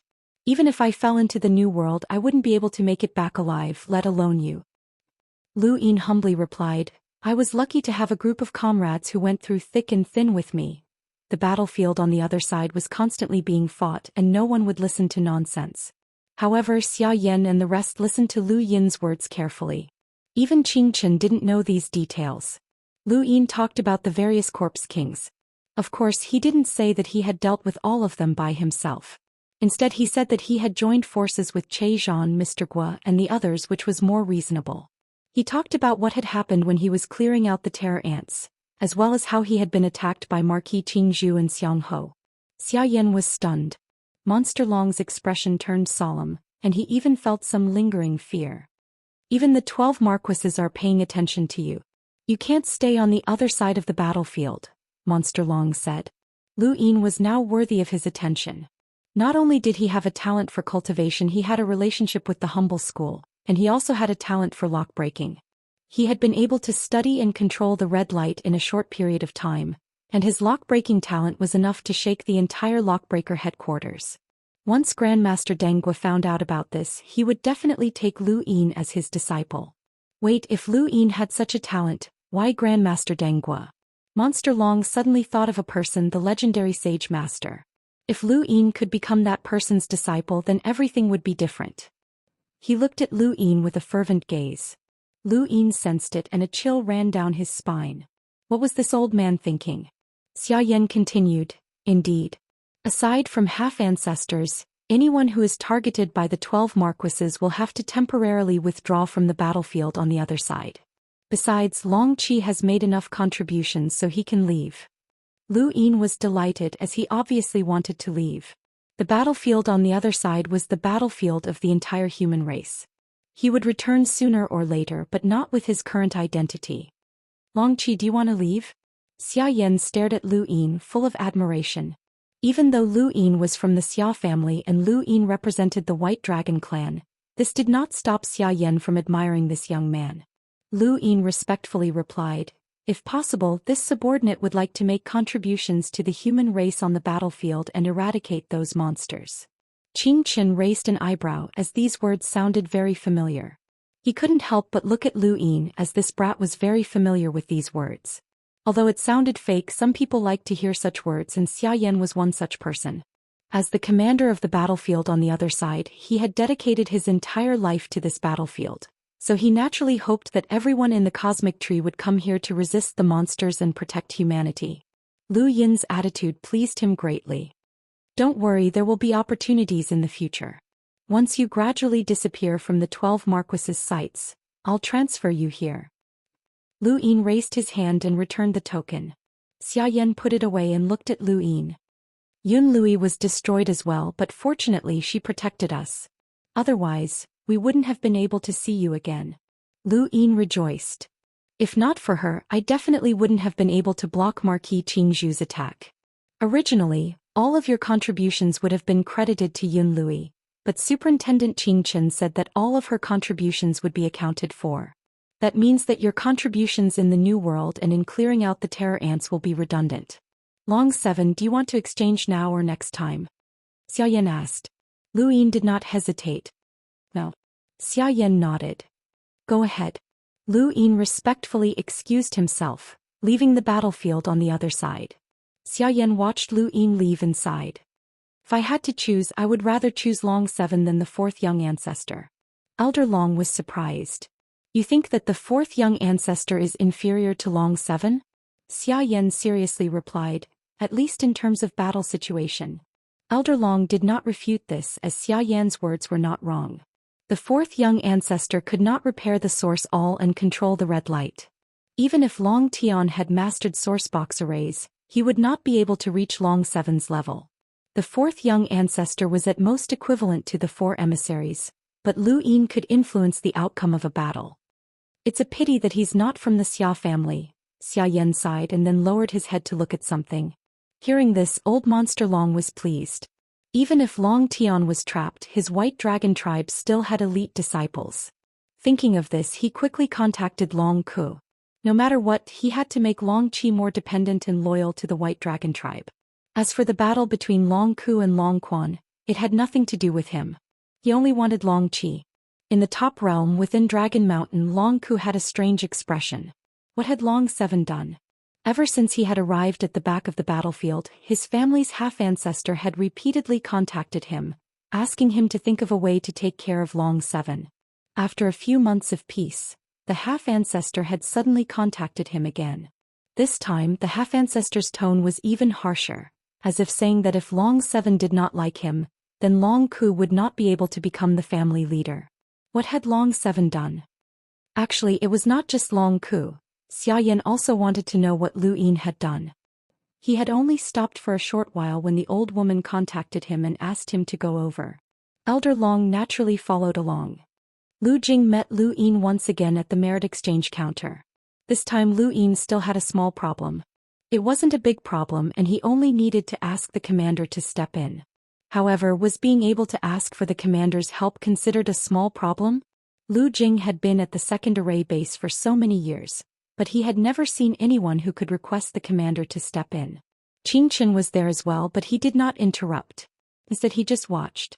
On the battlefield, his status as a half-ancestor did not allow him to suppress others.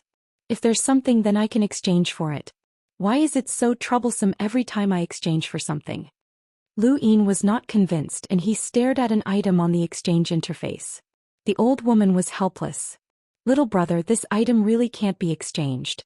It hasn't been reserved, but the main thing is that there's no stock. Who are you trying to fool? If there's no stock, then put it up there. Lu Yin was furious. The old woman was also anxious, but she could not explain herself. Finally, Xianxia arrived. What's going on? The old woman immediately bowed when she saw Xianxia. Greetings, Commander. Xianxia's expression did not look too good and he looked at the old woman. What? Something has been reserved again? Is it so troublesome every time he exchanges for something? Chapter 1524. The old woman was speechless as even the commander was saying this. Commander, it's not that I don't want to exchange, but there's nothing left. Nothing? What do you mean? Why would something that isn't there be on the exchange list? Xianxia asked. The old woman was troubled. That item has already been exchanged for, but the moment it was exchanged, a large-scale war broke out and engulfed the 5 bases. The person who exchanged for it died, but the item was indeed exchanged. The commander of the 5th base ordered the family of the person who exchanged for it to retrieve it, but the family hasn't arrived yet. The item is still on the exchange list, but it can't be given to this little brother. This little brother's battle merits are far from enough to exchange for a wisdom root. Lu Yin had wanted to exchange for a wisdom root, but he had never expected to see one here. I'll give you the battle merits, Xianxia said. He had accumulated too many battle merits over the years, and he still had some left to exchange for the cloud landing robe. Besides, he was going to take Draconic 7 to the mortal realm to look for the anteater. Once they found it, he would gain even more battle merits, so he was naturally willing to continue giving Lu Yin battle merits. Lu Yin was skeptical. How do you prove it? He really didn't trust her. The old woman was troubled. Xianxia said, I'll contact the commander of the 5th base, Wang Ju. Lu Yin waited. Not long after, Xianxia put down the cloud connection stone and told Lu Yin, it's true. Lu Yin felt that it was a pity, but there was nothing he could do about it. He couldn't just steal something from someone who had sacrificed himself. What do you want to exchange for? Eccentric Long was curious. Lu Yin replied, a wisdom root. A wisdom root? They were all astonished. Lu Yin had also been surprised when he saw the wisdom root on the exchange list. He hadn't expected that there would be one in this universe. Lu Yin said, actually, I'm not exchanging for the wisdom root for myself. I'm looking for a natural enemy that can deal with the terror ant. Xianxia's eyes flashed. You want to use the wisdom root to recall what you saw? Lu Yin nodded. It was my first time going to the mortal realm and the route was vague. In particular, I don't have a clear impression of the creature that devoured the terror ant, so I want to use the wisdom root to recall more and find some clues. Xianxia couldn't pretend that he hadn't heard anything. Originally, Xianxia didn't want to pay attention to the exchange of rewards on the battlefield, but now he looked at Xianxia. Xianxia said, Draconic 7, I'll do my best to help you. He then raised the cloud connection stone to contact someone. Lu Yin quickly replied, Commander, please don't disturb the deceased's family. Xianxia smiled and said, don't worry, don't even think about the wisdom root. Unless someone gives it to you voluntarily, no one will cause trouble for you. The headquarters of the 5 formation bases won't agree either. I'm just contacting the person who provided the wisdom root to see if there are any wisdom roots. Lu Yin's eyes lit up. Provide wisdom roots? Could it be a descendant of ancestor Hui left behind in this starry sky? Not only Xianxia but even old Monster Long was contacting people. Not long after, Xianxia said, I've already contacted someone. That person also has a wisdom root and can provide it. Lu Yin was delighted. Thank you, Commander. However, that person has a condition. As for what it is, he wants to talk about it face to face. He's currently at the 3rd formation base. It'll take him 2 days to get here, said Xianxia. Then let's wait here, Xianxia said. 2 days passed by quickly, and Lu Yin finally met the person who had provided the wisdom root. Unexpectedly, it was a young man who walked with a limp. It wasn't just Lu Yin. Xianxia and Eccentric Long were astonished as well. This chapter is not finished. Please turn the page.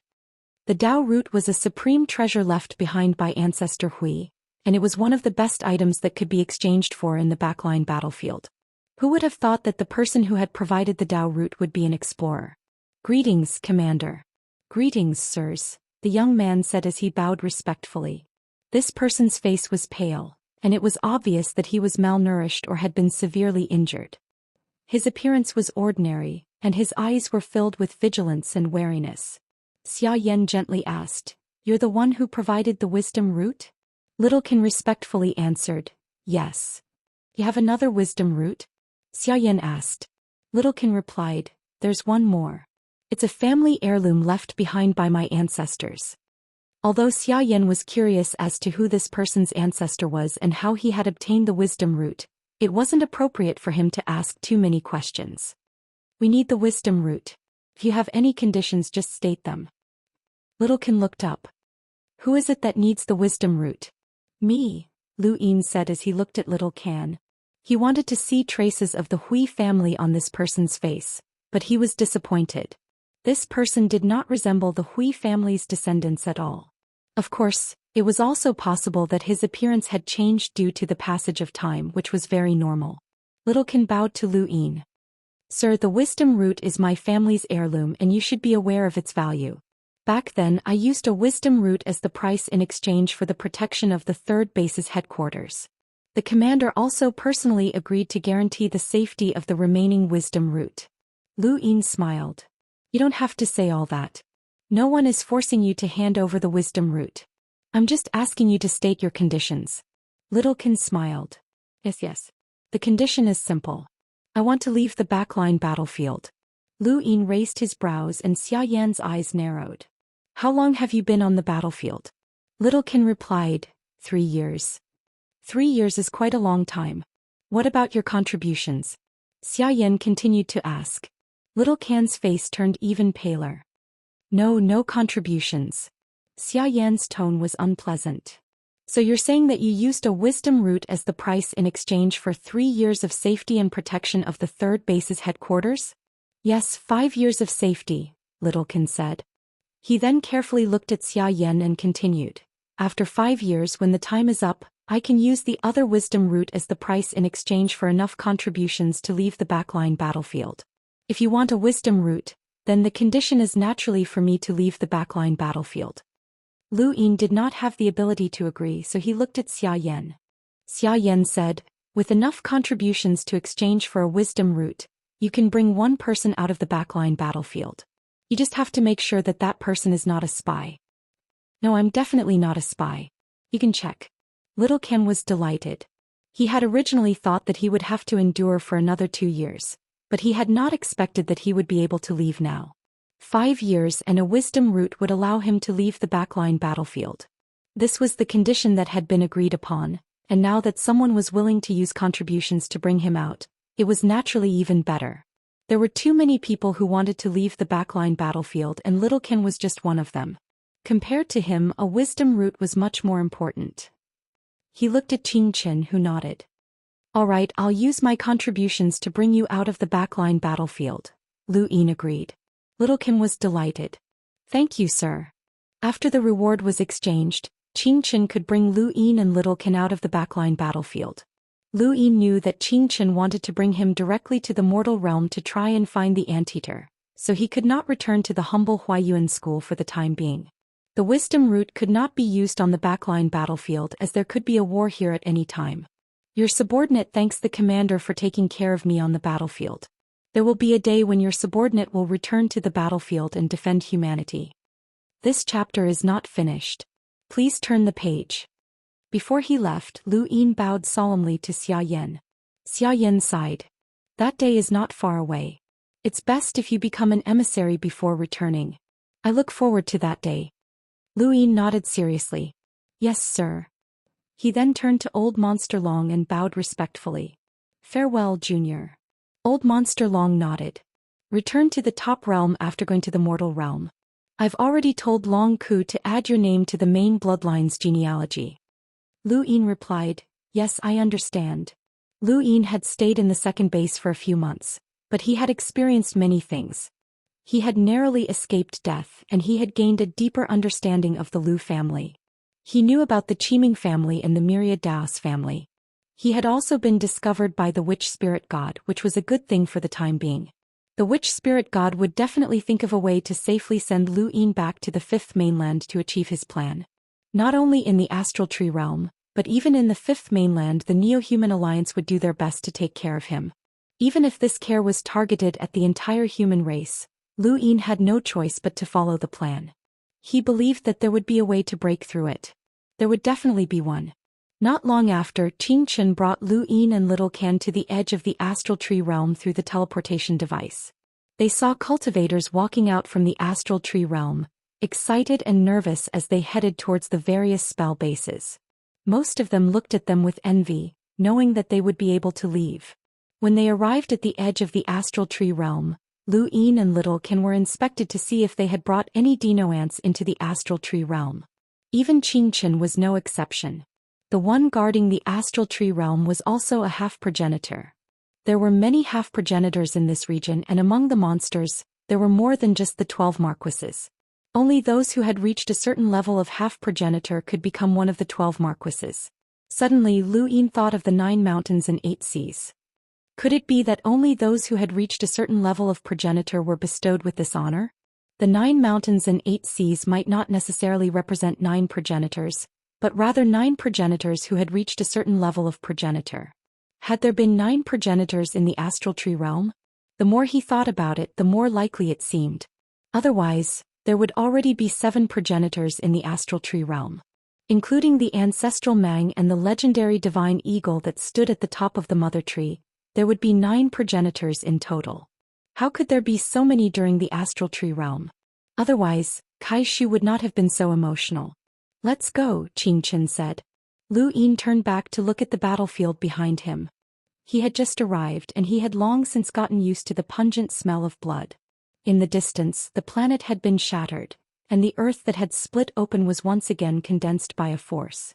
He did not know when he would return. Littlekin could not wait to walk out of the Astral Tree realm. Its face was filled with excitement and the joy of having survived a calamity. With one step out of the Astral Tree realm, the difference between the Astral Tree realm and the Astral Tree realm was like heaven and earth. Lu Yin looked up and saw the dusky sky. Although there was no light as it was blocked by the mother tree's branches, it was still much brighter than the battlefield behind him, and he could smell fresh air.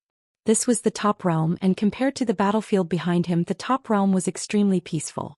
After leaving the battlefield behind him, Lu Yin and Little Can had reached an agreement. He looked at Little Can. "If you have any more wisdom roots, you can sell them to me. The price is negotiable." Little Can laughed dryly. "No, definitely not. There are only 2. Otherwise, I would have already left the battlefield behind me with the merit of handing over the wisdom roots." Little Can had used this reason to confirm that there were only 2 wisdom roots, but were there really only 2? "I've been updating for 7 days straight. I'm so tired. Let me take a break. Thank you for your support, brothers. Thank you. I wish you a happy marriage." End of chapter. Chapter 1525. No matter what, Lu Yin couldn't force it to do anything. "In that case, we'll part ways here. Take care, brother." Little Can nodded. "Goodbye, goodbye." It bowed to Xianxia and Lu Yin before turning to leave. "Wait," Lu Yin suddenly called out.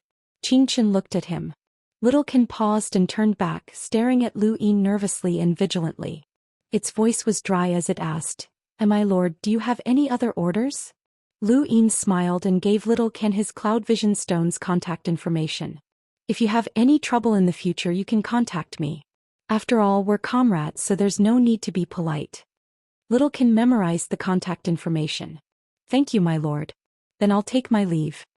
Lu Yin gestured for it to leave, and Little Can hurriedly left. Xianxia said, "The root of wisdom is a good thing, and to many people it's even more valuable than the cloud lattice robe. He's not the only one in this region with a root of wisdom. Perhaps all the 4 Libras have one." Lu Yin was curious. "The root of wisdom comes from progenitor Hui. Did he leave many traces here? Then why haven't I heard of him being a descendant?" Xianxia took out a piece of paper and led Lu Yin towards the east. Progenitor Hui went to the abandoned lands like progenitor Chen. The abandoned lands? What's that? I've heard of it many times, especially the stowaways who sneaked into the ruler realm. They all came from the abandoned lands, and I heard that there's a gap in cultivation there. Chen replied, "That's true. The abandoned land's cultivation resources have dried up, and they can't produce any progenitors." "Then why did progenitor Hui go there?" Lu Yin asked. Chen shook his head. "I'm not sure. No one can say for sure whether he's dead or alive." He didn't want to dwell on the topic. "When we reach the Bifrost, try to recall what you saw with your root of wisdom. We'll try our best to find the anteater you mentioned." "Understood, Superintendent." Lu Yin didn't ask any more questions as it wouldn't be good to ask too much. Chen was controlling the paper too quickly, and Lu Yin couldn't see his surroundings clearly. He felt like he could enter the astral source universe any faster. A rainbow light appeared in front of them and they arrived at the Bifrost. The light emitted by the Bifrost bridge was gentle and beautiful. It could not be considered a source of light. In the entire top realm, only the 4 scales had light sources. The Bifrost bridge could at most be considered a source of light. It could only illuminate the furthest corners. Although the Bifrost's light only illuminated a corner, it formed a city at the edge of the top world. There was a considerable number of people living in that city, and they relied on the Bifrost's light to exist. Among them there were people from the 4 sides of the scale. They inspected the people who stepped into the top world from the Bifrost, just like how people came up the ladder to be inspected. Chen was not interested in entering the city, so they landed not far from the Bifrost and allowed Lu Yin to use his root of wisdom. Lu Yin had used the wisdom root several times, but this was the first time he had used it in front of others, so he felt rather uncomfortable. When Hugin brewed tea, it would normally take 3 sips. Even Chen coveted this kind of tea. After the first mouthful, Lu Yin's thoughts were clear, and even his gaze was much clearer. He tried his best to recall what he had seen when he had fused with the other person. When he had fused with the other person, he had only been concerned with fear, and all he had seen was countless terror ants being swallowed along with him. He had not been able to see his surroundings clearly, but as long as the scene had appeared, it would remain in his mind.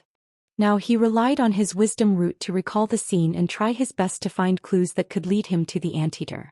To be honest, he was not confident, but the anteater did exist, so he could only try. Chen would not blame him for failing. Closing his eyes, Lu Yin's thoughts crossed the river of time and returned to the scene when he had fused with the other person. The huge mouthpart had swallowed him, and around him, countless terror ants had been swept up by the tentacles. There was also a foul stench. He froze the scene and tried his best to recall the surroundings. He raised his hand and drew in the void, drawing some of the surrounding plants, landforms, and even the exposed figure of the anteater. Chen stared at the scene that Lu Yin had drawn, especially at one of the plants, which had been swept up by the tentacles along with the surrounding terror ants. Lu Yin could not have paid attention to it at first, but now, with the help of his wisdom root, he could see it clearly and draw it. He did not know what kind of plant it was, or perhaps it was just a very ordinary grass, but as long as it appeared, he would draw it. Opening his eyes, Lu Yin looked in front of him and drew many things in the void. Chen spoke in a low voice, "The 6th district." Lu Yin was surprised. "How did you know?" Chen looked at the plants that he had drawn. "This is the Qing leaf, and it can only be found in the 6th district.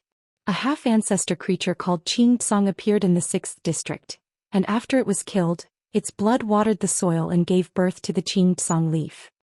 At this point he felt strange. "You accompanied Long Shi to pay respects to the ancestral Meng, so how did you end up in the 6th district?" Lu Yin replied, "We were chased by the boundless realm back then and we don't even know where we went." Chen looked at Lu Yin deeply. The 3rd and 6th districts were separated by a great distance, and even traveling to the 6th district normally was not easy, let alone being chased there. Both the mortal realm and the reverse battlefield were terrifying places. The reverse battlefield was because of the war and the mortal realm was because of the numerous beasts. Humans were nothing more than ants there. Chen did not ask any more questions. He guessed that this might have something to do with half-ancestor Kue Luo. Could this kid's inheritance have come from the mortal realm? It was not impossible, as no one knew where Kue Luo had died. Everyone had their own secrets, so Chen did not ask any further. Lu Yin relaxed as he did not know how to cover up his lie, so he could only play dumb. "There are still 2 more mouthfuls of wisdom root tea. Hurry up and use them," Chen said before moving away as far as he could. Lu Yin was grateful and he looked at the wisdom root tea in his hand and took a sip. He had already thought of what to comprehend with the tea, and it was the control of star energy.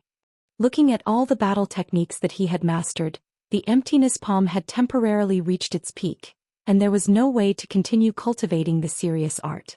No matter how miraculous the wisdom root tea was, it could not help him create the serious art out of thin air. The 9-yang cauldron transformation and the arcane art of life and death could not be broken through with the wisdom root tea. Battle force required courage and innate talent required experience. Lu Yin did not know how to cultivate his domain to the void spirit realm. He had no clue, and no matter how smart someone was, it would be useless. The only thing that could be broken through with the help of the wisdom root tea was his control of star energy.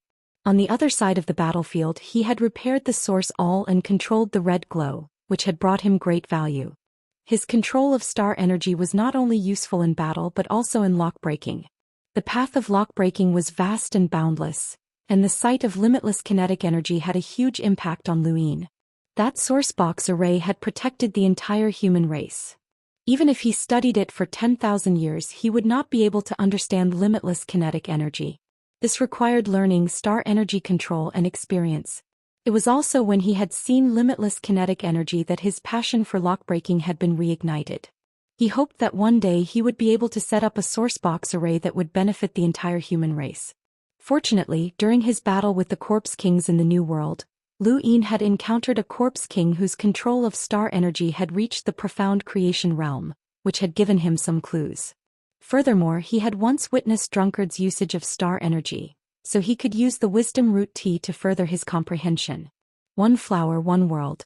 At the end of the microscopic world was the macroscopic world. No one knew how big the universe was. Perhaps the boundless universe they saw was just a grain of sand. The profound creation realm was being born based on this concept. Every bit of star energy was its own world, and it could be used to create the macroscopic world. This was the profound creation realm. 1 day, 2 days, 3 days. Soon 7 days had passed. The wisdom root tea lasted for only a short time, but the enlightenment that came from the wisdom root tea would take even longer. In the distance, Xianxia saw Lu Yin raise his hand and condense his star energy into water droplets that shook the air. Ripples slowly spread out, and then a bell rang out. Xianxia was shocked. Lu Yin was actually comprehending star energy control? This kid's control of star energy had already reached the world realm, and he had seen the concepts of the microscopic and macroscopic worlds. However, he still needed to reach the profound creation realm in order to truly utilize star energy. Xianxia wondered if 2 sips of wisdom root tea would be enough for him to succeed. If he succeeded, then this kid's future lock-breaking potential would be even greater. Lu Yin opened his eyes and drank the last sip of wisdom root tea without hesitation, continuing his enlightenment. Another 10 days passed in the blink of an eye. Lu Yin had spent half a month using the wisdom root tea to comprehend the profound creation realm. Xianxia did not rush him, as this was a rare opportunity. Xianxia's eyes flashed when he saw the drop of star energy at Lu Yin's fingertip distort the void and absorb a leaf. It then disappeared before reappearing. Was this the profound creation realm? Xianxia looked at Lu Yin. Even as a half-ancestor, he was shocked by Lu Yin's talent. If this kid continued cultivating, he might even become a half-ancestor in the future. All he lacked was breaking through the 3 stages. Lu Yin opened his eyes again and looked at his fingertip in pleasant surprise. He had truly reached the profound creation realm in terms of star energy control. This feeling was truly wondrous, and his surroundings were completely different. In the past, star energy had only been a form of energy. Now, however, star energy was a life form in his eyes. It was a world, a universe, and he was confident that he could create a maze that could trap Deadworm. If he could magnify star energy countless times, would he be able to create a world for humans to live in? This seemed to be a path of cultivation. No, star energy was only a single form of energy, and it could not become a place for living things to live in. If a creature wanted to live, it needed to be far more complicated, and it was not something he could imagine. This was just an attack method, a lock-breaking method. If he could absorb everything that a creature needed into star energy, then wouldn't he be able to create a world? It was a crazy idea, but Lu Yin felt that it was feasible. The profound creation realm in terms of star energy control. Once we tell Grandmaster Denghua that you've reached this realm, he won't hesitate to take you in as a disciple, Xianxia praised. Lu Yin smiled.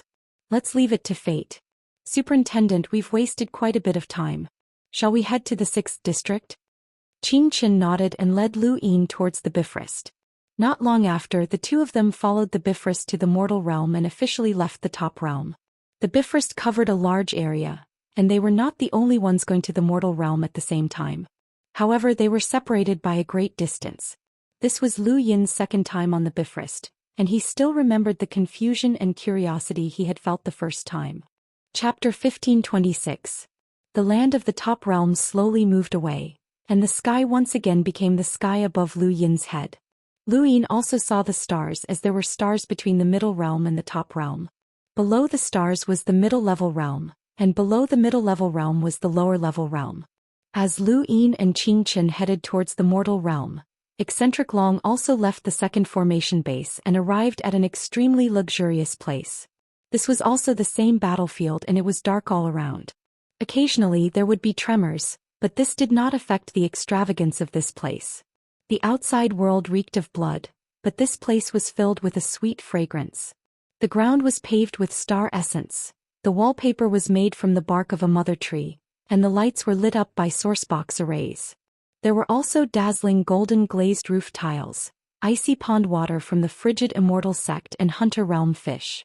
Every place here was extremely luxurious, to the point that Eccentric Long felt uncomfortable.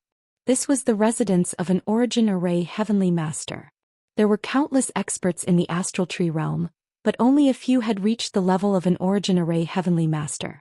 This person was a strange existence, but he was the first person Eccentric Long thought of. Esteemed guest, please have some tea. A beautiful maid brought out a tea set, and then under Eccentric Long's helpless gaze, she completed a set of actions that took a full hour to brew tea. Every movement embodied the essence of the way of tea.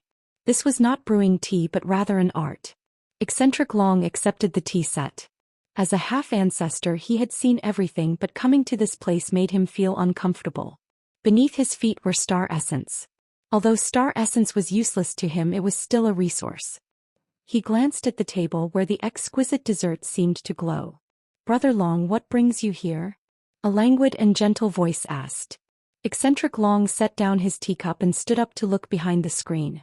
A man walked out. He had a scholarly appearance and his hair was grizzled white.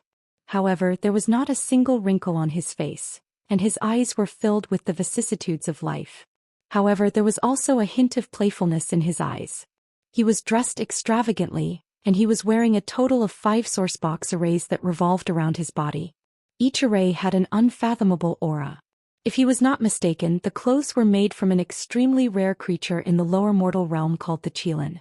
That creature's skin was extremely soft like air, yet incomparably tough. Even a 5th Origin Tribulation expert would find it very difficult to break through. The boots on his feet were also made from another rare creature called the Zhou. That creature was so fast that even half-martial ancestors would find it very difficult to catch up to it. One could easily imagine how fast boots made from the skin of such a creature would be. Eccentric Long only needed a single glance to confirm that Lu Yin's outfit was enough to allow a hunter to cultivate to the half-progenitor level without worrying about resources. This did not even include the jade pendant and the cosmic ring, which were simply too extravagant. Just by standing here, even a half-martial ancestor would be helpless against this person. Old Monster Long thought. Celestial Master Gu Yan, long time no see. How have you been?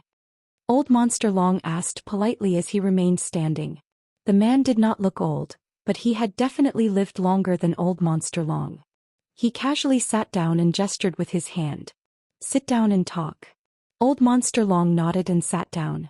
Not so good recently. Didn't those monsters break through the tree realm a while ago? They even need me to repair it. It's troublesome, Celestial Master Gu Yan said. As he spoke, he touched the cushion under his butt and shouted, Xiao Chui, change this cushion made from Mi Huang's skin. It's deformed after sitting for so long. Old Monster Long subconsciously glanced at the cushion under Celestial Master Gu Yan's butt. This chapter is not finished. Please turn the page. It was made from Mi Huang's skin. Mi Huang was also from the lower mortal realm, and they were a group of emperors. Adult Mi Huangs had strength that surpassed 3 Origin Tribulations, and the skin of a Mi Huang could only be used as a cushion. How many Mi Huangs had this old man killed? Changing a cushion every once in a while was just too extravagant. The maid who had been brewing tea hurried over and helped Celestial Master Gu Yen change the cushion before retreating. Cough, cough. Celestial Master Gu Yen coughed twice and shifted his butt. It's comfortable now. He then looked at Old Monster Long. Brother Long, what did you just say? Old Monster Long laughed. Nothing important. It's just that I haven't seen you in a long time and I'm concerned about your health. Right, you must be tired from repairing the tree realm, so you should rest. He then took out a book from his cosmic ring and handed it over. Celestial Master Gu Yen accepted the book and was shocked. It's a book from the Daoist sect. Although it's not as good as the one written in ancient characters, it's still very precious. Even during the Daoist sect's era, this book was rarely borrowed. Brother Long, what's this? Old Monster Long laughed. It's just a small toy. I'm giving it to Celestial Master Gu Yen to play with. Celestial Master Gu Yen laughed and accepted the book without hesitation. Repairing the tree realm is indeed tiring and I need some rest. Thank you, Brother Long. When Old Monster Long saw that Celestial Master Gu Yen had accepted the book, he smiled even more happily. As long as Celestial Master's health is good, then it's a blessing for humanity. We haven't seen each other in so many years, and Brother Long is becoming more and more polite. Don't worry, my health is very good. Is there anything else? If there's nothing else, I'll study source box arrays and try to add another layer of defense to each array base, Celestial Master Gu Yen said. Old Monster Long raised an eyebrow. Is he chasing me away just like that? He hadn't even said anything yet. He had heard that Celestial Master Gu Yen was a stingy person who had accepted gifts without doing anything, but he hadn't expected the rumors to be true. Celestial Master Gu Yen, we haven't seen each other in so many years. How many disciples have you accepted? Celestial Master Gu Yen's eyes darted around. How many? That's a lot. Let me count. 1, 2, 3. Old Monster Long was speechless. This guy clearly didn't have any disciples. He had had one in the past, but that one had gone missing and he hadn't accepted another disciple since. Yet he was still so serious and shameless. Brother Long, it's really hard to count. There are too many and it's tiring, Celestial Master Gu Yen said helplessly. Old Monster Long laughed. Since you have too many disciples, why don't you accept another one? Celestial Master Gu Yen waved his hand. I can't. Every disciple is my treasure and I have to work hard to teach them. You should know that the path of lock-breaking is vast and boundless, and it's not easy to teach them. Just adding one more would exhaust me. Tell me, the world of trees, unlimited power, and the various array bases and sourcebox arrays. I really can't split myself up. Old Monster Long was about to continue speaking when Celestial Master Gu Yen shouted, Little Emerald, my butt cushion is crooked. Get me another one. Little Emerald came in and brought a new one. Celestial Master Gu Yen sat down and felt uncomfortable. No, it's too crooked. Do you have a new one? Little Emerald shook her head. No, we're lacking resources. Celestial Master Gu Yan's expression turned ugly. Lacking resources? This won't do. Without a butt cushion, how am I supposed to sit down? How am I supposed to comprehend sourcebox arrays and cultivate? How am I supposed to teach my disciples? All of them are so disappointing. Scope. We'll go down to the mortal world and catch a few me emperors to raise. I don't believe that we can't find a suitable butt cushion. He then turned around and glared at Old Monster Long. Dragon. This chapter is not finished. Please turn the page. Brother, sit down for now. I'll go catch a few me emperors and find a suitable butt cushion. We'll talk more later. Sit down. With that, he disappeared. Old Monster Long didn't even get a chance to interject. His expression was extremely ugly. That shameless old thing had run off just like that. Bastard. He had stolen Old Monster Long's things and then left Old Monster Long here. How shameless. It was no wonder that the old man's reputation was so bad, and the other Origin Array Heavenly Masters didn't want to interact with him. Old Monster Long was furious. As a half-ancestor, he had never suffered such humiliation before. He wanted to smash this place apart, but after some thought he had some misgivings. He snorted and left. If this one didn't work, then he would find someone else. After all, Gu Yen wasn't the only Origin Array Heavenly Master. After Old Monster Long left, Heavenly Master Gu Yen appeared where he had just disappeared. Old Monster Long hadn't noticed him at all. In your dreams. You want me to teach you White Dragon lock breaking? Dream on. Heavenly Master Gu Yen looked refined, but his words were crude. He even spat out some phlegm. Xiao Cui, if this guy comes again, add something to his tea. What? Xiao Cui was confused. Heavenly Master Gu Yen grinned and pointed to the ground. Xiao Cui looked at the phlegm on the ground. Got it. The next day, old Monster Long came again. He didn't come because he wanted to, but because he couldn't accept it. He had given Xiao Cui something, but he hadn't done anything. Xiao Cui silently poured him a cup of tea and was about to start the art of brewing tea, but old Monster Long stopped her. No need. Just drink it like this. Xiao Cui blinked. Her gaze seemed to be able to see through the tea set and into the tea. She was an honest person, so she would do whatever she was told. Where's Heavenly Master Gu Yen? Old Monster Long asked. Xiao Cui replied. He brought Butt-Face to the mortal world to catch the meat emperor. My butt cushion is really uncomfortable. Old Monster Long didn't believe her. You really went to the mortal world? Yes, he did. Xiao Cui's expression was sincere as she watched Old Monster Long take a sip of tea. Even Old Monster Long felt that something was wrong. What are you looking at? Xiao Cui pursed her lips. The Heavenly Master asked me to serve you. What would you like to eat? No need. I'll wait here for you, Old Monster Long said. He was in a bad mood. Xiao Cui nodded and slowly retreated to a corner. She then watched Old Monster Long drink his tea. The taste wasn't that good, was it? Heavenly Master Gu Yen, who was about 100 meters away from Old Monster Long, rolled his eyes. Old man, you're still hanging on to me? It's just a book and you're giving it to me? That's impossible. Forget it, I'll take a trip to the mortal world. It's about time to catch a few meat emperors to play with. It's always better to be prepared with a butt cushion. I'll have to use it wherever I go. Old people are so troublesome. Once again Lu Yin arrived in the mortal world. He stepped on a giant tree root and looked into the distance.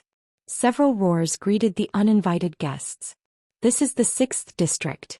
Every district in the mortal world has different creatures, but the terror ant exists in all districts, Qianxia said. A giant shadow loomed over them, and Lu Yin looked up to see a 1,000-meter-tall neck staring at them.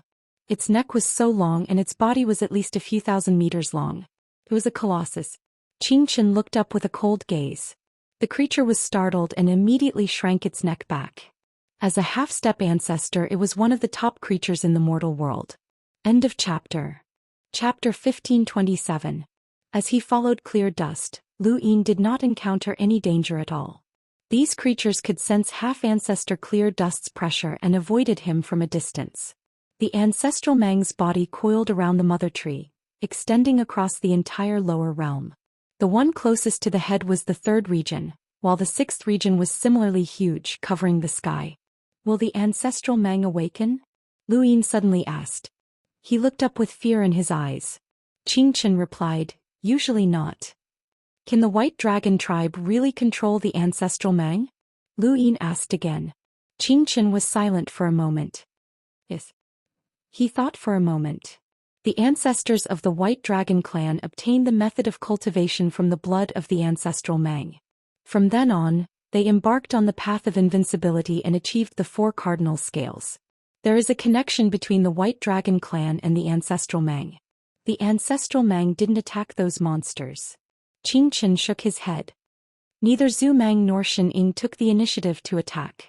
Through this exchange of questions and answers, Lu Yin learned a lot of information from Qianxia. Qianxia did not hide anything as there were many things that he did not know. For example, when Lu Yin asked how long the ancestral mandala had existed, he did not know. He only knew that it had existed for a very long time. Lu Yin also asked if the god hawk had ever flown, but he did not know either. There was also the legend of the martial ancestor. Although Qianxia was a half-ancestor, he did not know much about those incomparably ancient matters. Although I've been alive for a very long time, I barely know a few things that happened during the Daoist sect's era. What you're asking about is even more ancient and even things that happened before the Daoist sect. Forget about me, even the 4-way scales ancestor might not know about those things, Qianxia said helplessly. Lu Yin laughed dryly. I'm just curious. You don't need to know that, the martial ancestor is just a legend. There are also legends about the Grim Reaper, the god of fate, and so on. Those people are more like people from ancient times. They're a kind of religion. The Ghost Abyss has the image of the Grim Reaper, and that image has spread throughout the starry sky of trees. Many people believe that the Grim Reaper really exists, but ever since the Ghost Abyss was founded, no one has been able to find the Grim Reaper's inheritance. There are progenitors in the Ghost Abyss, but they still can't find the Death God's inheritance. This proves that the Death God's existence is just an illusion. In short, I don't believe it. There are people in the four-way balance who believe it, and they're also searching for it. But the majority still don't believe it, said Xianxia. I don't believe it either, Lu Yin replied with a sincere expression. Xianxia nodded and praised, that's right. Cultivate your own body well and don't pursue that kind of illusory power. There was a loud boom as two enormous forces collided in the distance. The resulting shockwaves flattened the void, allowing Lu Yin to see the astral source universe. This was a battle between powerhouses above the envoys. The higher Lu Yin stood, the more powerful beings he would come into contact with. When he had been a limiter, enlighters had been very rare, but when he had become a hunter, envoys had become even rarer.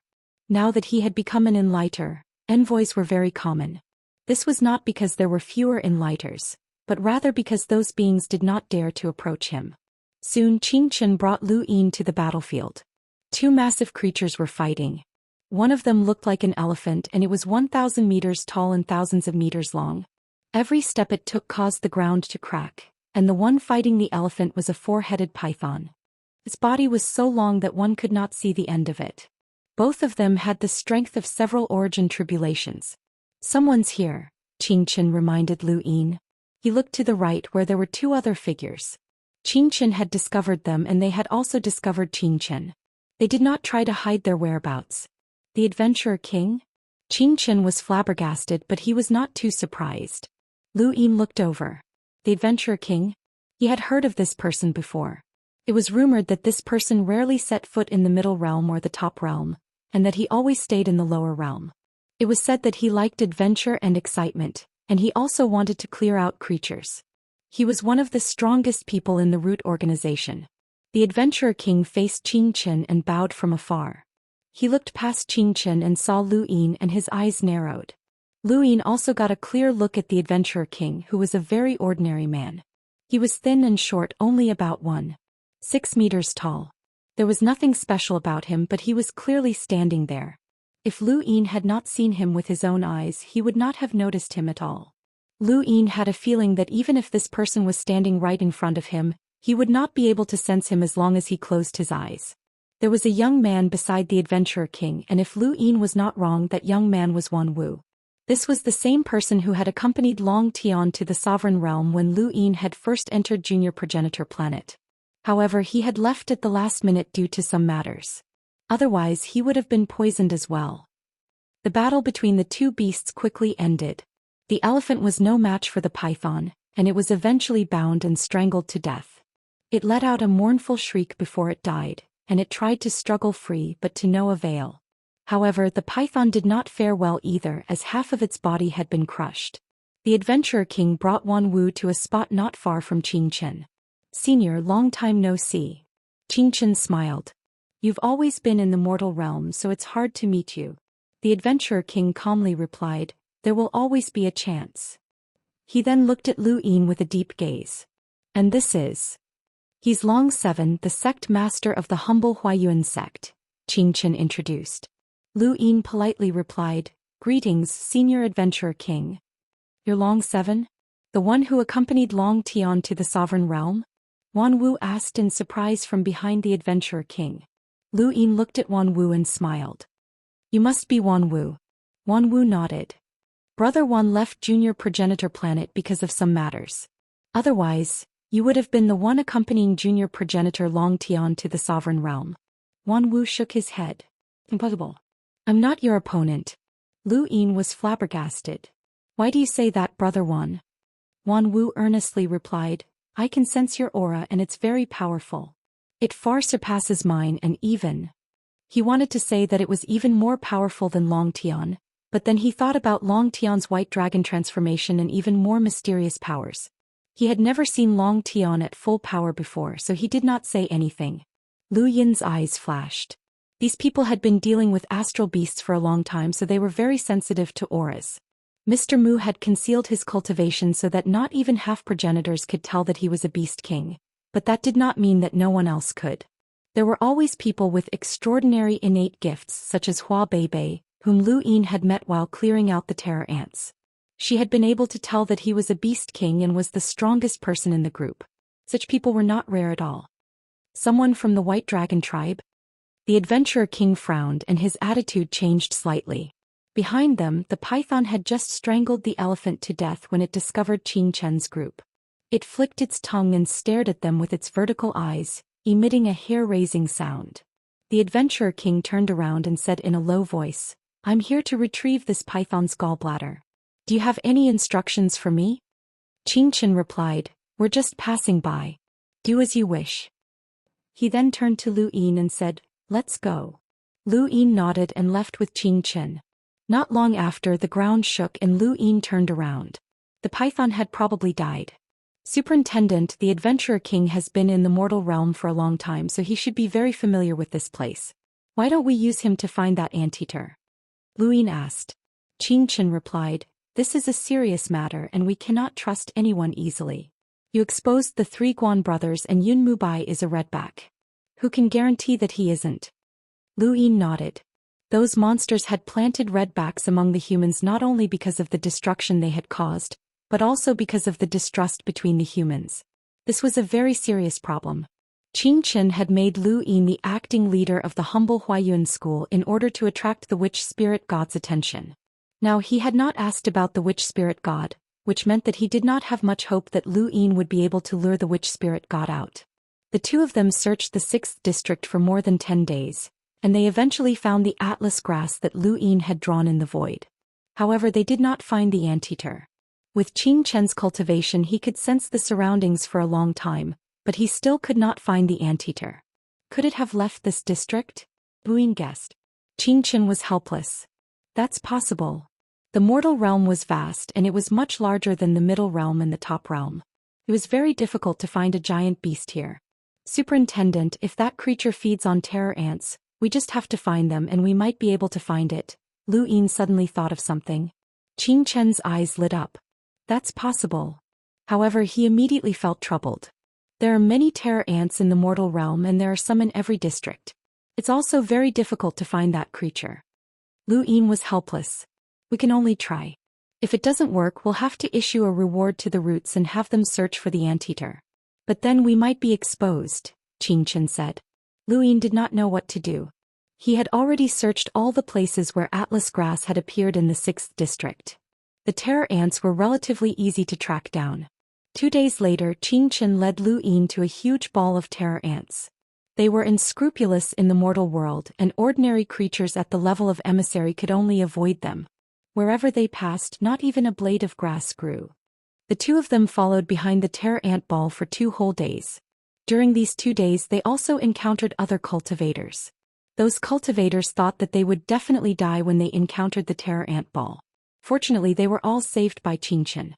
They followed the ball for another 3 days and one day it suddenly disappeared. Qin Chen's expression changed and he hurried over with Lu Yin. They found that the ball had fallen into a gap between 2 tree roots. Although it was called a gap, to them, it was like a huge canyon that they could not see the bottom of. Superintendent, did all the terror ants fall down? Lu Yin asked. Qin Chen nodded. Let's go down. With that he jumped down with Lu Yin. Lu Yin was a little flustered. Who knew what was down there? This was where the mother tree's roots were, and all kinds of strange creatures could be born here. Even the ancestral Mang had existed, and he was afraid that there would be a monster that even Qin Chen could not deal with. It was very dark down there and there was no light at all. Fortunately, Lu Yin was a cultivator and could see his surroundings clearly. Every section of the mother tree's roots was like a piece of land to him. No matter how far he went, he could only see a section of roots. There were creatures, insects, and many ravines on it. If he kept going down, he did not know if he would fall into the universe. The mother tree existed in the universe. Chapter 1528. Suddenly, there was a gust of wind from underground, and then Lu Yin felt his body being suddenly moved. A gust of wind whizzed past him and swept upwards, cutting off everything in its path. His scalp went numb as he had not seen wrongly. That gust of wind had torn through the void, and its power definitely surpassed that of an ordinary envoy's.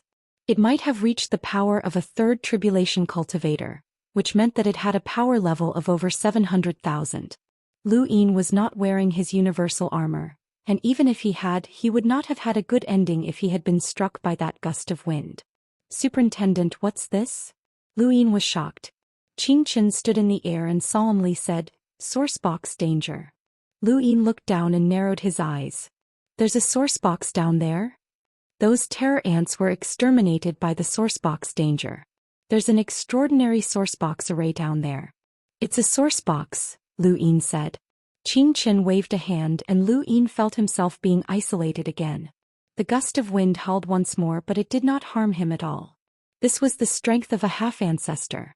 Gradually the two arrived at the bottom of the two intersecting tree roots, and they saw a shocking scene. They saw a source box in a human form. The moment Lu Yin saw the humanoid source box, he felt a sense of familiarity. A humanoid source box, a humanoid source box. Someone seemed to have told him before. Right, little sure, he had once told you not to unlock a humanoid source box if you encountered one. There was only one humanoid source box, but it exuded a very powerful source box danger. Xianxia brought Lu Yin down. Take a look.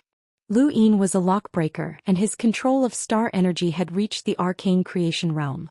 Even though Xianxia was a half-ancestor, he had no right to speak on the path of lockbreaking. Lu Yin was protected by Xianxia as he stared at the humanoid source box. This source box was about the same height as a normal person, but because it had been sealed by the source box, Lu Yin could not see its appearance, and he could not sense the person's aura inside. For some reason, Lu Yin felt uncomfortable when he saw the humanoid source box. Strange, why is there a humanoid source box here? It's been sealed for too long. Can you unlock it? Xianxia asked. Lu Yin shook his head. It's very difficult. I can't block the source box's danger. If you want to unlock it, you'll need to be at least an astral lock breaker. The person inside should be dead, Xianxia said.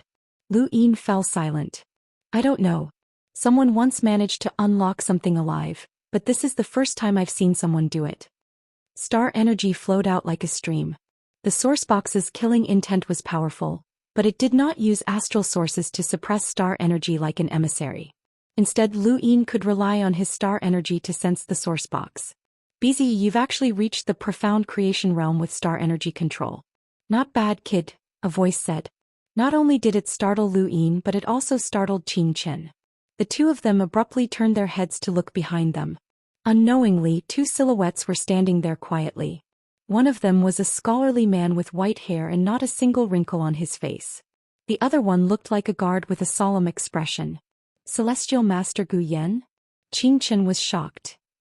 Celestial. This was a unique way of addressing an Origin Array Heavenly Master. He had only seen one Origin Array Heavenly Master in the entire Fifth Mainland, and that was the Supreme Sacred Heavenly Master.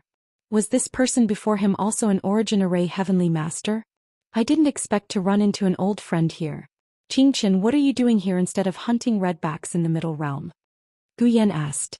Xianxia replied, Draconic 7 once saw a creature that might be the natural enemy of the Dino ant, so I came to look for it.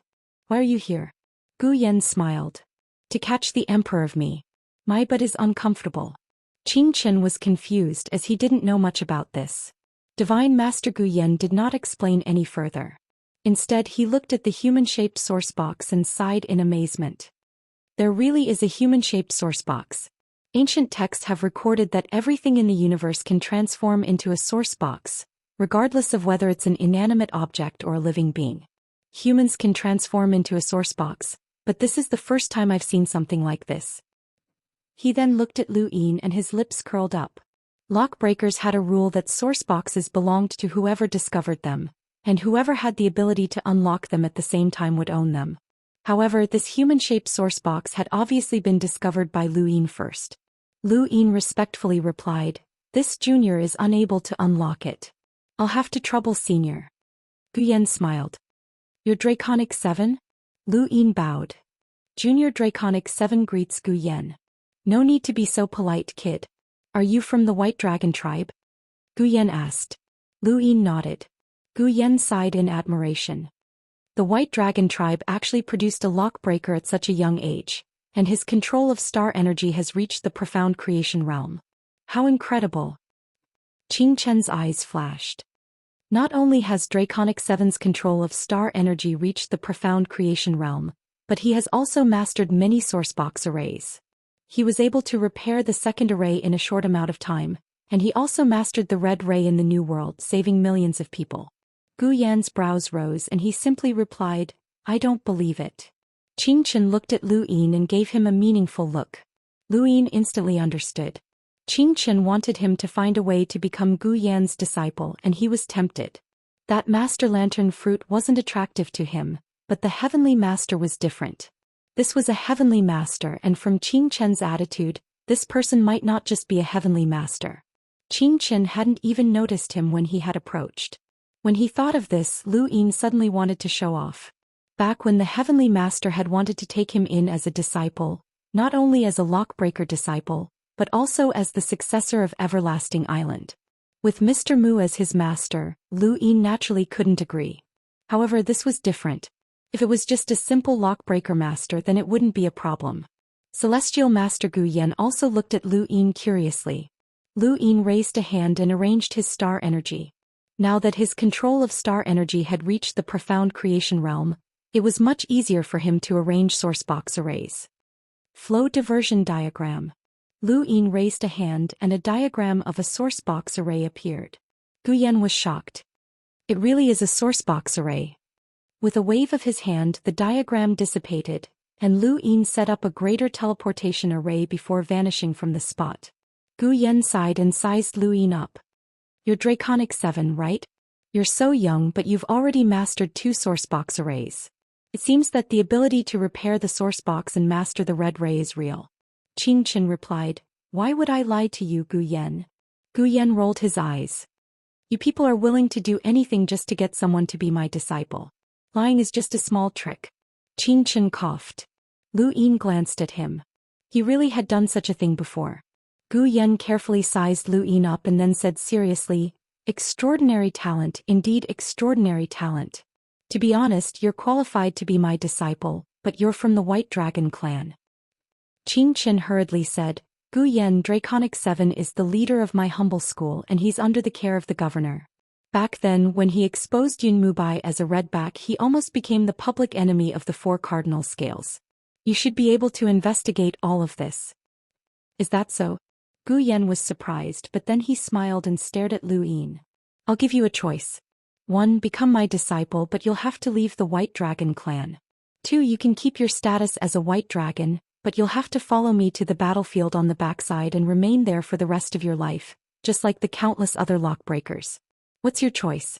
Qinchen looked at Lu Yin. Lu Yin thought for a moment and then respectfully said, "I was born in the Lianshan branch of the White Dragon clan, and I've never received the slightest favor from the White Dragon clan since I was young. I'm not greedy for the status of the 4 cardinal scales, but I'm married to Princess Longxi, and I cannot forget our relationship as husband and wife. I can live without using my status as a member of the White Dragon clan, but I cannot abandon my status as the son-in-law of the White Dragon clan's main bloodline. As for going to the backside, I'd rather stay in the middle realm. Capturing a redback is more effective than killing thousands of enemies on the backside." Divine Master Gu Yan's expression remained calm when he heard Lu Yin's words. He walked past Lu Yin and walked towards the human-shaped sourcebox. Qinchen frowned. Had he failed again? This Gu Yan was too stubborn and he didn't like the 4 cardinal scales. He didn't even care about a talented disciple like Draconic 7. Any other celestial master would have accepted him as a disciple long ago. What a pity. With his current status as Draconic 7, how could he leave the White Dragon clan with just a few words? That would be too heartless. Given his status, he could only say that. If he failed to become Gu Yan's disciple this time, he would try again next time. The next time he came to the cosmic tree, he would face everyone with a new identity. Gu Yan put away the human-shaped sourcebox and turned around to look at Qinchen. "Don't look around like an idiot. All living things have their own ways of finding them. No matter how strong they are, they're still living things.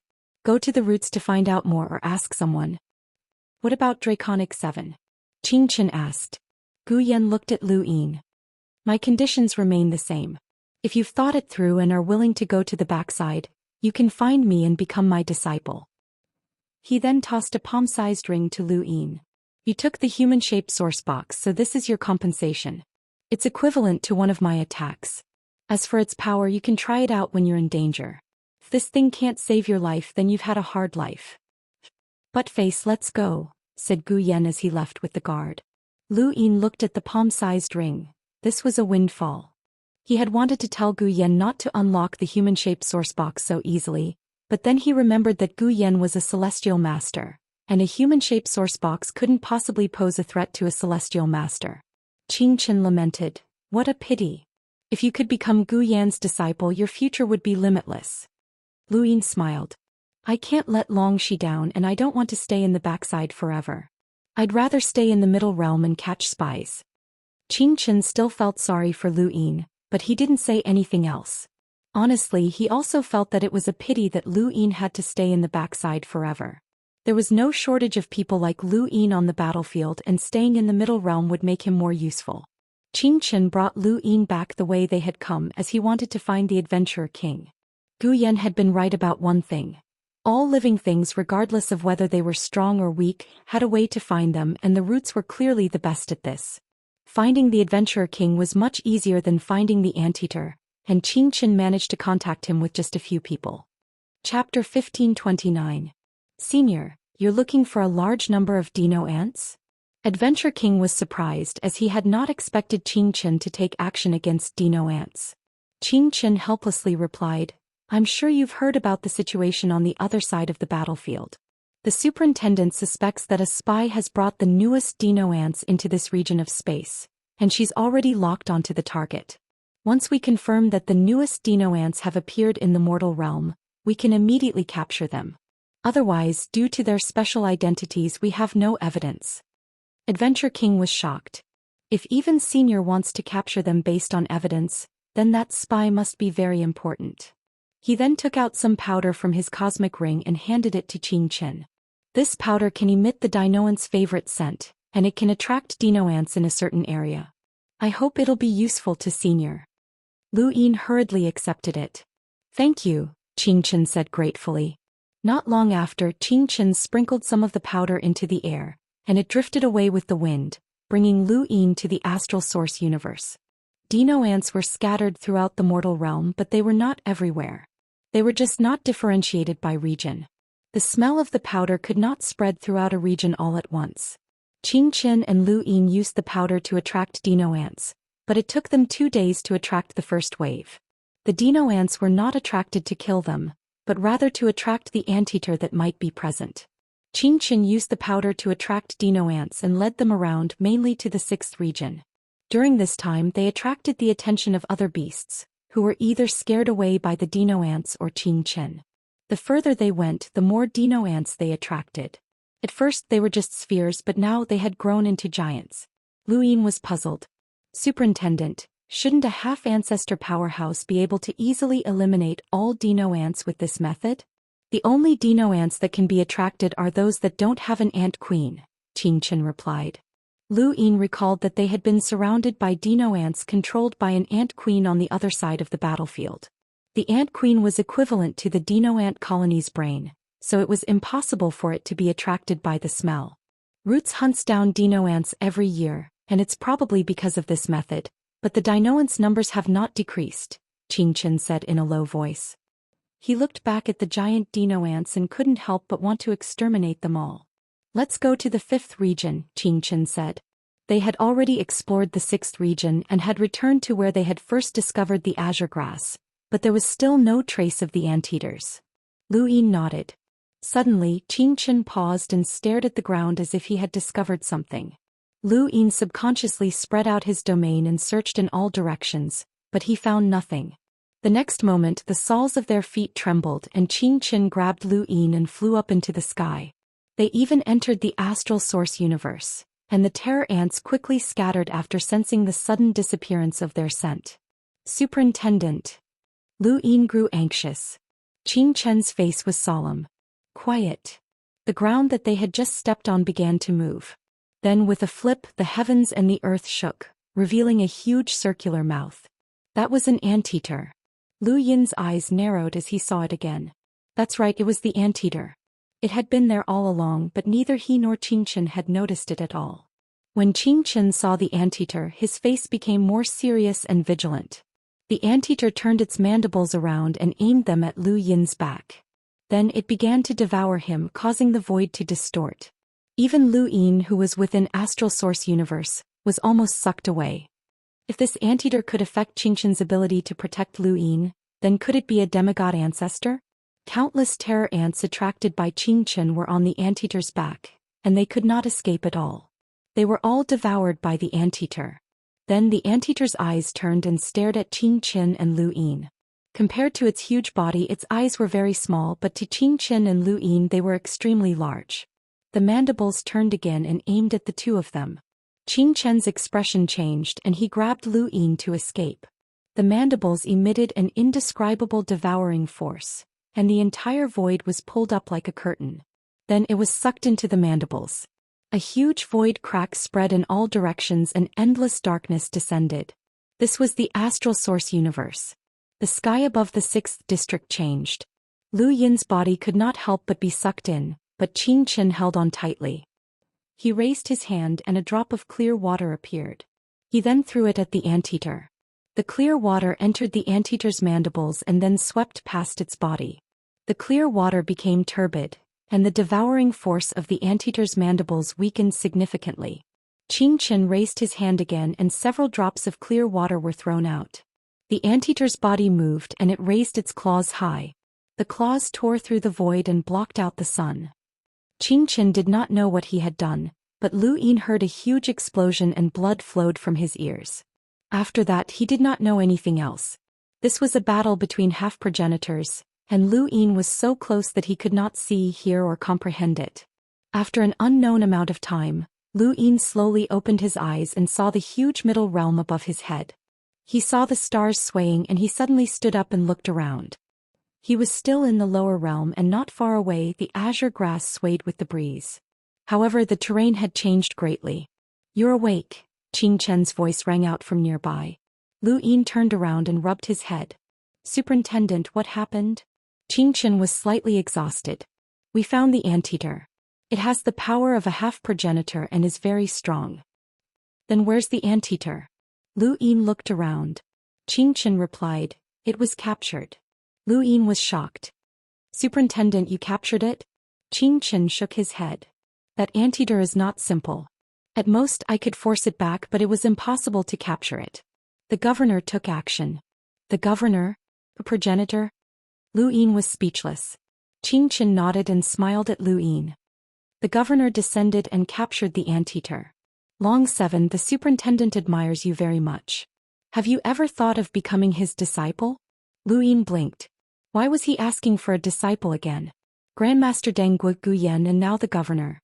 Each was more powerful than the last, but he had Mr. Mu.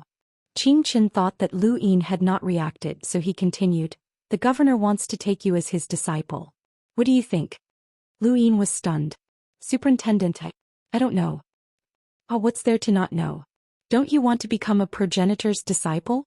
Qingchen asked with a smile.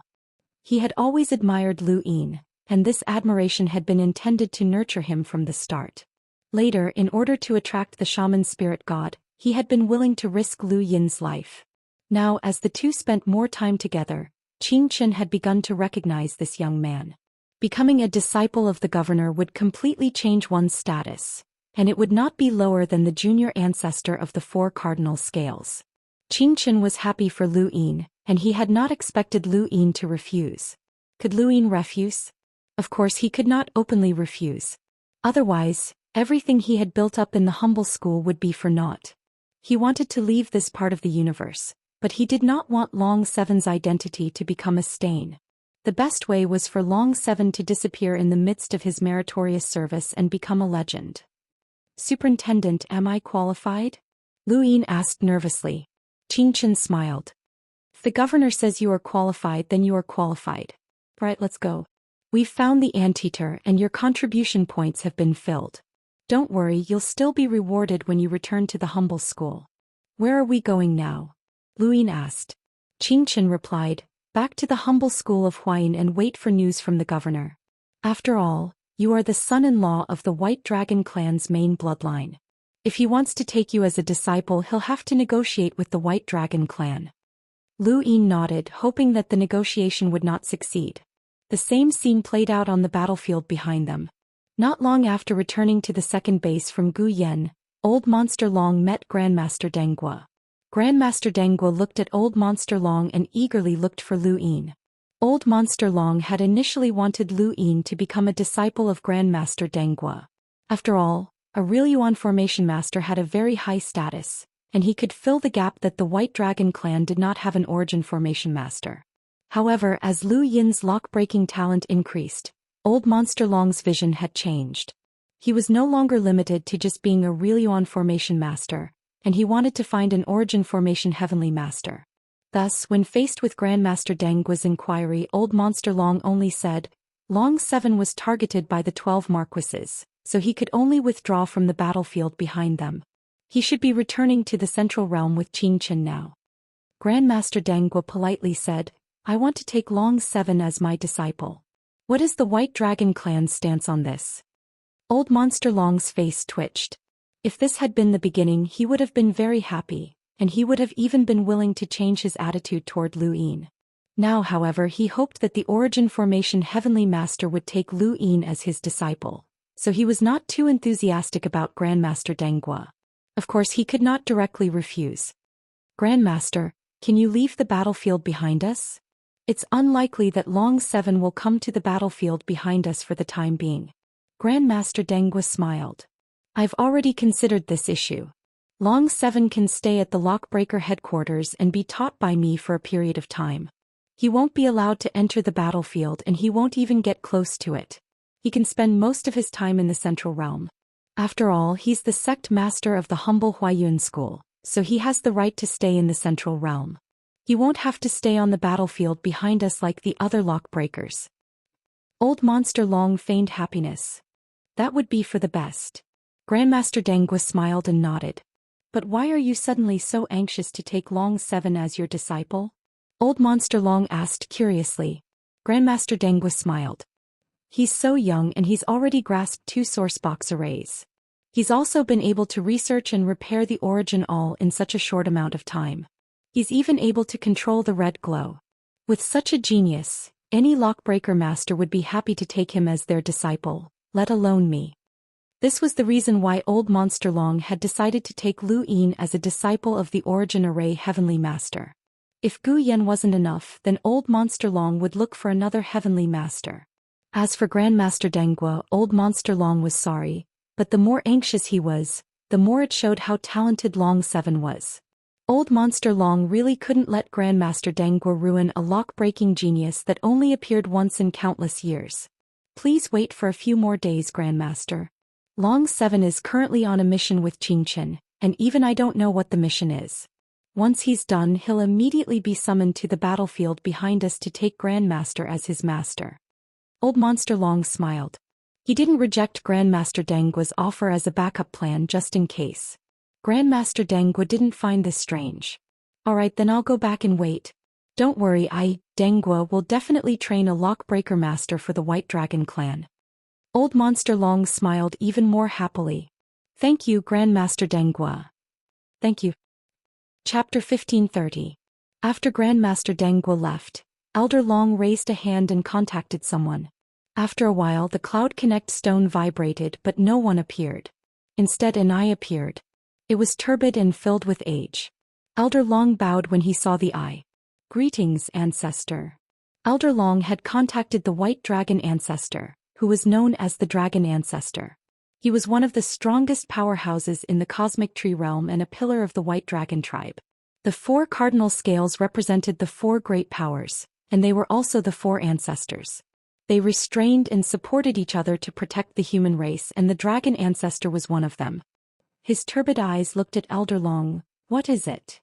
His voice was not loud, but it shook the void and was filled with an unimaginable might. To Elder Long, the entire world seemed to submit to his gaze. Ancestor, a junior of the family Long 7, has displayed unparalleled lock-breaking talent. Even Grandmaster Dengua is anxious to take him in as a disciple. I'm confident that Long Seven's talent is enough for him to become an Origin Array Heavenly Master's disciple. However, I've tried to find Heavenly Master Gu Yen, but he's a strange person and I can't communicate with him. I've tried to find other Origin Array Heavenly Masters, but I have no way to do so, Elder Long said respectfully. The dragon ancestor was surprised. That Long Seven again? Elder Long trembled. You've heard of him? The Four Cardinal Scales Patriarch was different from the Frigid Governor. Lu Yin's contributions to the Frigid Governor had attracted the governor's attention, but the Four Cardinal Scales Patriarch was always in charge of the sovereign realm, fending off the Eternal's progenitors.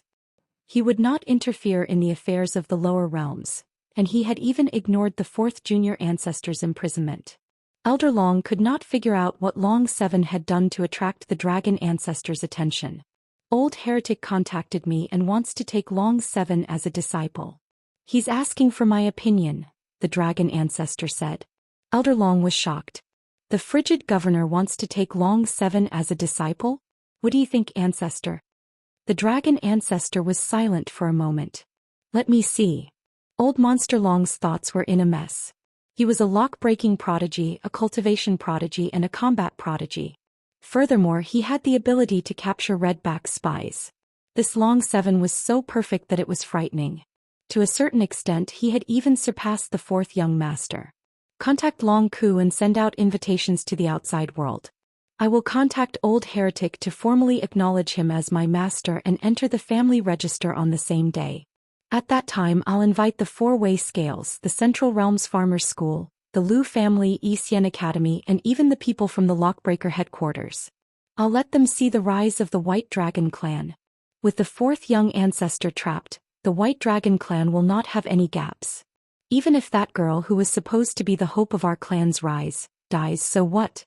Our White Dragon clan will still produce geniuses who can attract the attention of progenitors and even be admired by them. Eccentric Long bowed deeply. Yes, Patriarch. The turbid eyes disappeared and Old Monster Long immediately contacted Long Ku. He did not dare to delay the old ancestor's orders. Long Ku was also shocked by this news. Send out invitations? Old Monster Long seriously replied. Yes, send out invitations to let the entire cosmic tree know that a genius has appeared in our White Dragon clan. He's a cultivator, a fighter and a lock-breaking prodigy. He's also your son-in-law and the son-in-law of the White Dragon clan's main bloodline. This is the old ancestor's order, and we want this day to symbolize the rise of our White Dragon clan. Long Ku respectfully replied, I understand. Old Monster Long's expression was solemn. Long Ku, you should be aware of how your main bloodline ascended. It was done by stepping on the blood of countless clansmen, and it was done by stepping on the blood of someone who was the symbol of hope for our White Dragon clan. Her death is a sore point in the old ancestor's heart. This chapter is not finished. Please turn the page. The old ancestor suddenly created such a huge commotion to remove this sore point. Long Seven must surpass her and become the true symbol of our White Dragon clan. Long Ku's fingers twitched. I understand. Don't worry, Elder. Old Monster Long nodded and ended the call. Atop Dragon Mountain, Long Ku lowered his arm as a girl appeared in his mind. She was the main bloodline's daughter and one of the 7 heroes of the Cosmic Tree clan. She had been known as the hope of the White Dragon clan to surpass the frigid Immortal sect and even the entire Central Realm. Her battle prowess, cultivation, innate gift and lock-breaking were all top-notch. Her innate gift had shaken the entire Cosmic Tree clan, and her cultivation speed had been astounding. Her lock-breaking speed had been astonishing, and she had been exceptionally sensitive to sourcebox arrays. She had been the pride of the heavens, and the old ancestor had often descended to accompany and teach her. However, she had ultimately died because of that incident. Her death had been a pain in the old ancestor's heart, and he had not paid much attention to Long Tian becoming the 4th junior patriarch. Compared to that girl, Long Tian was far too lacking. But now, Long Seven's appearance had actually made the old ancestor feel that he could surpass that girl. Was Long Seven really that outstanding? The more outstanding Long Seven was, the more the old ancestor could suppress the Longquan branch. There was no need to slander them anymore. Long Seven's rise represented the rise of the main bloodline. As long as Long Tian returned, the main bloodline would be as stable as Mount Tai. When he thought of this, Long Ku immediately contacted Lu Yin. Lu Yin was currently following Qian to the Rainbow Bridge. They were heading to the humble Huayan sect in the Middle Realm to wait for news from the governor. Superintendent, I'm curious. How did that anteater manage to hide from us? We've searched that area before, Lu Yin asked. Qian took out an item. Because of this. Lu Yin looked over and his mouth fell open. An aura-concealing stone? Wasn't that the aura-concealing stone used by Aegis elite assassins? Superintendent, what's this? Lu Yin was surprised. Qian replied, it's one of the strange items. It's normal that you haven't seen it before as only envoys use it. It allows them to hide within the astral source universe and absorb astral sources. I just didn't think that a giant beast would be able to use such a strange item. It concealed its aura so I couldn't detect it. Lu Yin's face twitched. This was a strange item? Right, Aegis assassins could use aura-concealing stones to hide from rune lines, which covered the entire innerverse and outerverse. If an aura-concealing stone could conceal a progenitor's strength, why couldn't it conceal one's aura as well? Why hadn't he thought of this earlier? Lu Yin was excited. He had heard of strange items before and they were extremely precious. Aegis seemed to have quite a few of them and they were so extravagant that some explorers used them. Lu Yin swallowed his saliva. Did he strike it rich? Qian didn't notice Lu Yin's expression and continued to introduce some strange items to him. Lu Yin finally calmed down and coughed. He made a mental note to remember the words strange item and changed the topic. Superintendent, what kind of person is the superintendent? Qian smiled. He manages the entire humble class. What kind of person do you think he is? Lu Yin replied. He kills decisively and he's upright and plain-spoken, but he's also very scheming. Qian smiled. That's not how a progenitor should be described. Lu Yin blinked. The governor is very protective and overbearing, Qian said. Lu Yin was speechless. That description was too shrewd. It's not convenient to discuss the existence of a progenitor. You'll know when you meet the governor. This chapter is not finished. Please turn the page. Since he's willing to accept you as his disciple, you'll meet him. Lu Yin nodded. The two walked towards the Bifrost. Along the way, the Cloud Pass stone vibrated and Long Ku's image appeared. When he saw Long Ku, Lu Yin wanted to ignore him from the bottom of his heart, but he still had to put on a show. Greetings, father-in-law. Long Ku was smiling and he was in an extremely good mood. He nodded to Lu Yin and when he saw Qian he politely said, Senior Qian, you're here as well. I'll have to trouble you with Long Seven's safety. Qian replied, it's fine. You guys chat. He was about to leave. Long Ku said, Senior, there's no need to avoid it. It's related to the humble class. Qian stopped and looked at Long Ku. Long Ku faced Lu Yin and said solemnly, Long Seven, you're lucky that the humble governor is willing to accept you as his disciple. Get ready and head to Dragon Mountain immediately. My White Dragon tribe has sent out invitations to many friends to attend the ceremony. It's not only your apprenticeship ceremony, but also your entry into our main bloodline.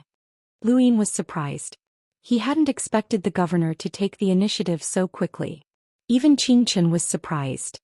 Has the governor already contacted the dragon ancestor? Qian asked. Long Ku nodded. These are the ancestor's orders. Long Seven, the ancestor, and the humble governor all admire you. Even Master Dengguo wants to accept you as his disciple. But don't worry, we'll do our best to find an origin array heavenly master for you. Before that, you should return to Dragon Mountain and wait patiently for the day of your apprenticeship.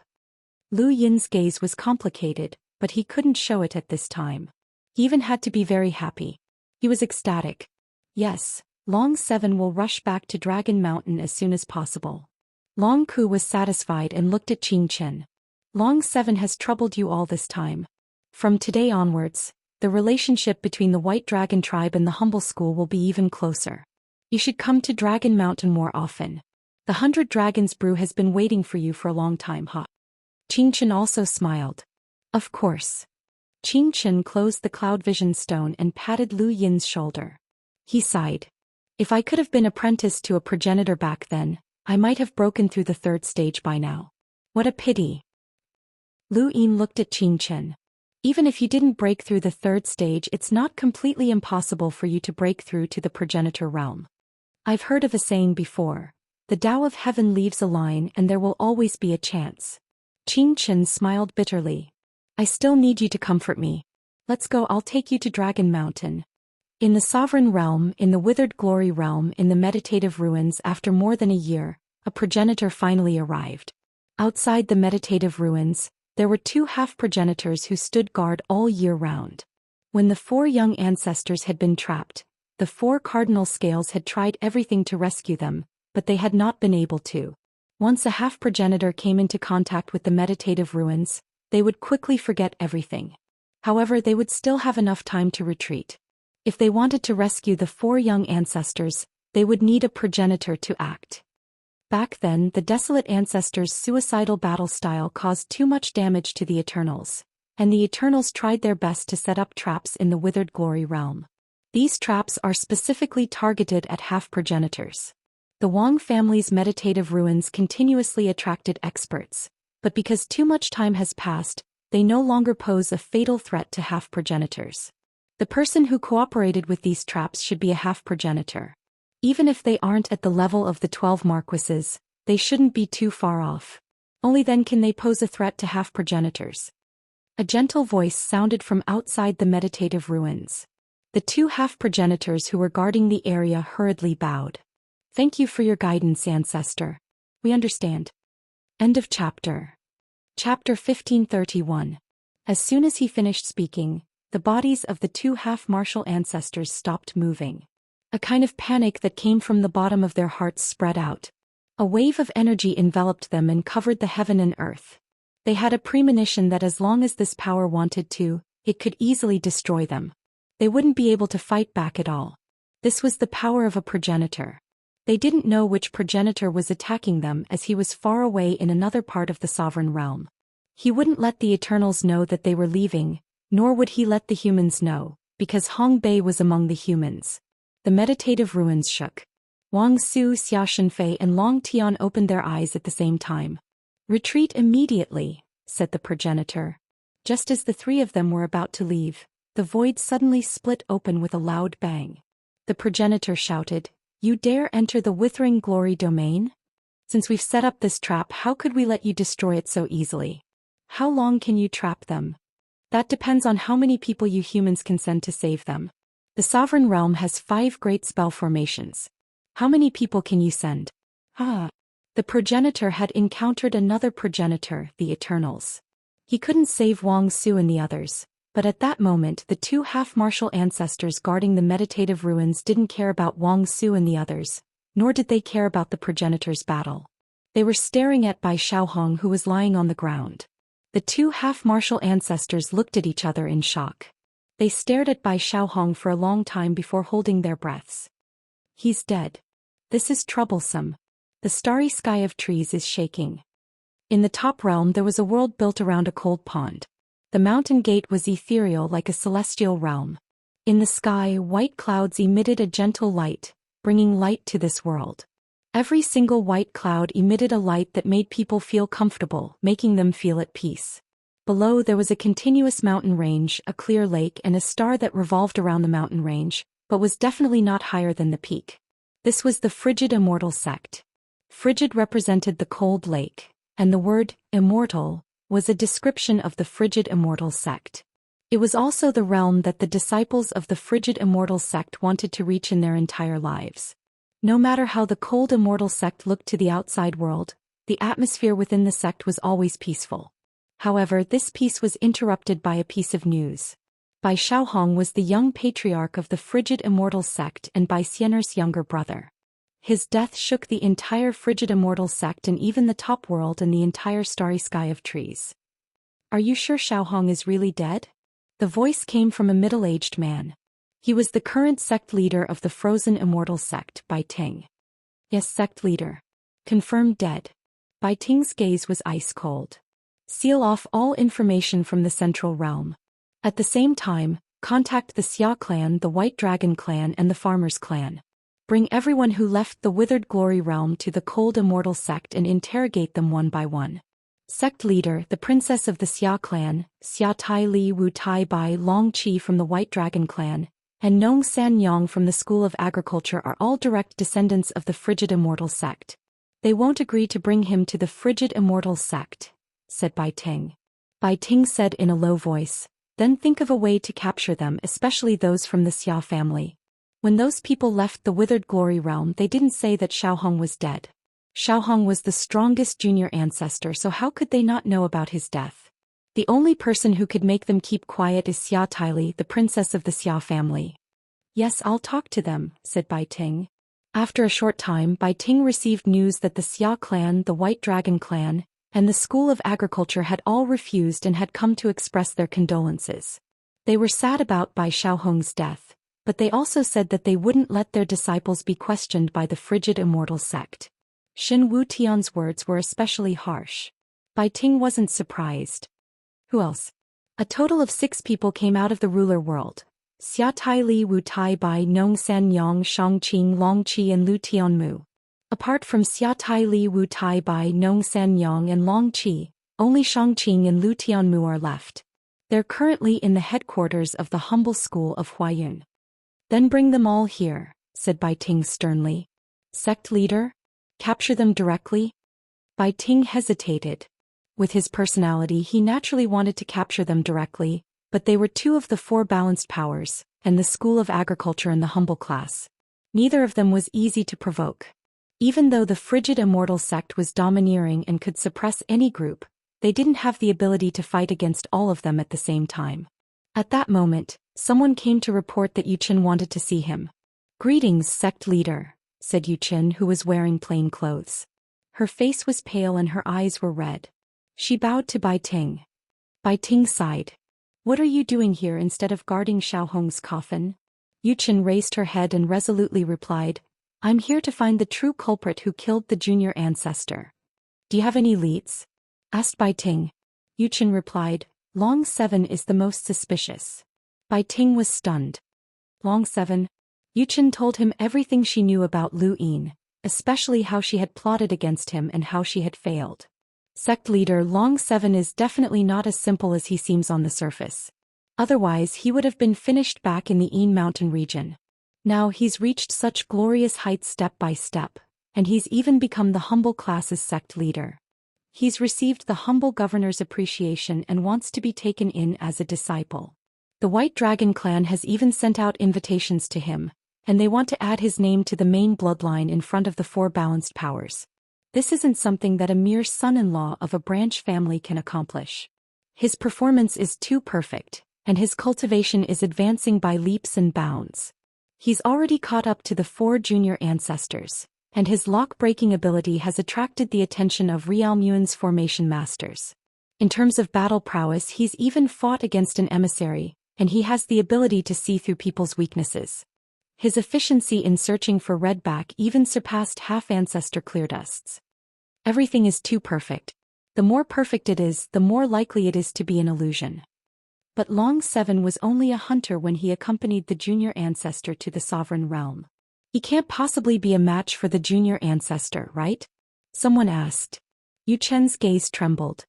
If he accompanied the junior ancestor to the sovereign realm with his current strength, would he have the ability to plot against the junior ancestor? Of course. Not only is he an enlighter now, but he's also experienced the battlefield on the other side. Yu Chen replied, Who can say that he wasn't hiding anything back then? Bai Ting immediately ordered, Negotiate with the White Dragon clan and have Long 7 be questioned. Yu Chen hurriedly replied, Sect leader, the White Dragon clan has sent out invitations because of Long 7. He's their face now, and even if we start a war, they won't send him to our frigid immortal sect. So what? Bai Ting's gaze turned sinister.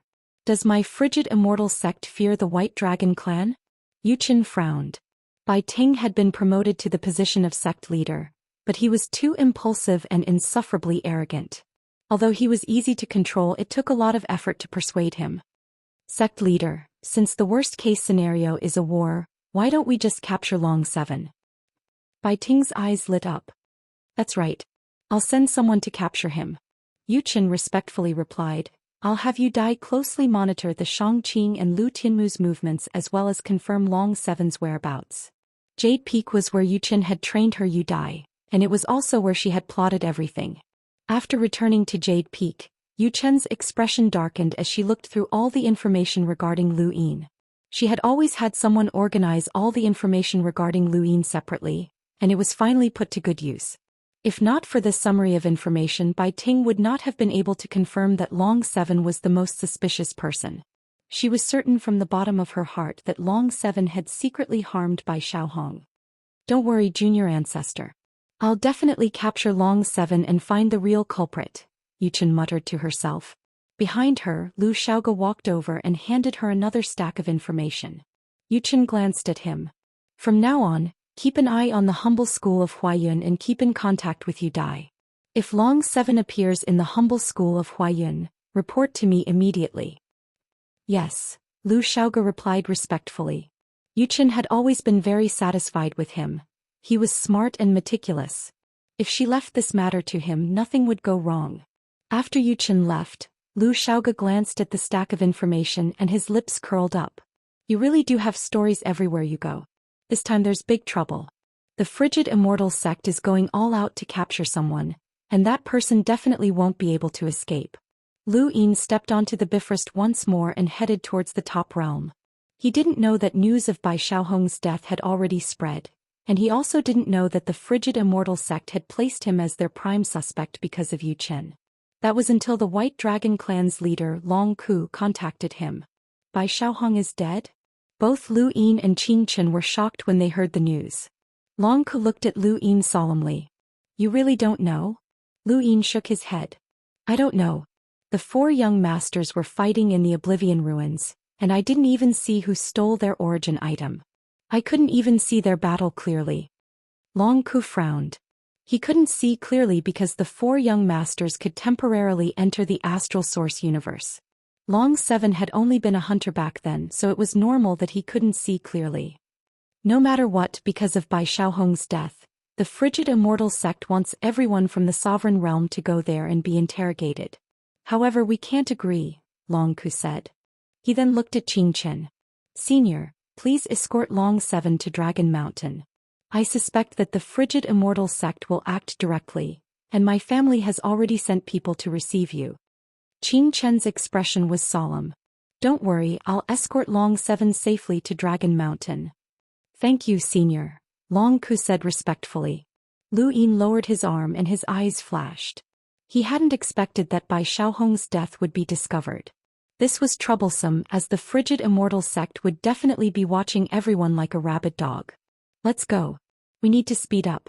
We can't give the frigid Immortal sect any more time, Qing Chen said solemnly as he also sensed the crisis. At that moment, Kai Shu contacted Qing Chen and told him that the frigid Immortal sect wanted Xianxia and Lu Tianmu to go to the frigid Immortal sect for interrogation. Refuse, Qing Chen said. I've already refused, but the frigid Immortal sect won't let this matter rest. They'll definitely investigate Bai Xiaohong's death thoroughly. Chapter 1532. After hearing Kai Shu's words, Qing Chen replied, I'll report this to the governor. Bai Xiaohong's death has nothing to do with these people. He wasn't someone the likes of Xianxia could deal with, so he must have been killed by someone on the same level as him. The frigid Immortal sect will figure this out. But before that, don't let anyone take Xianxia and Lu Tianmu away. Yes, master.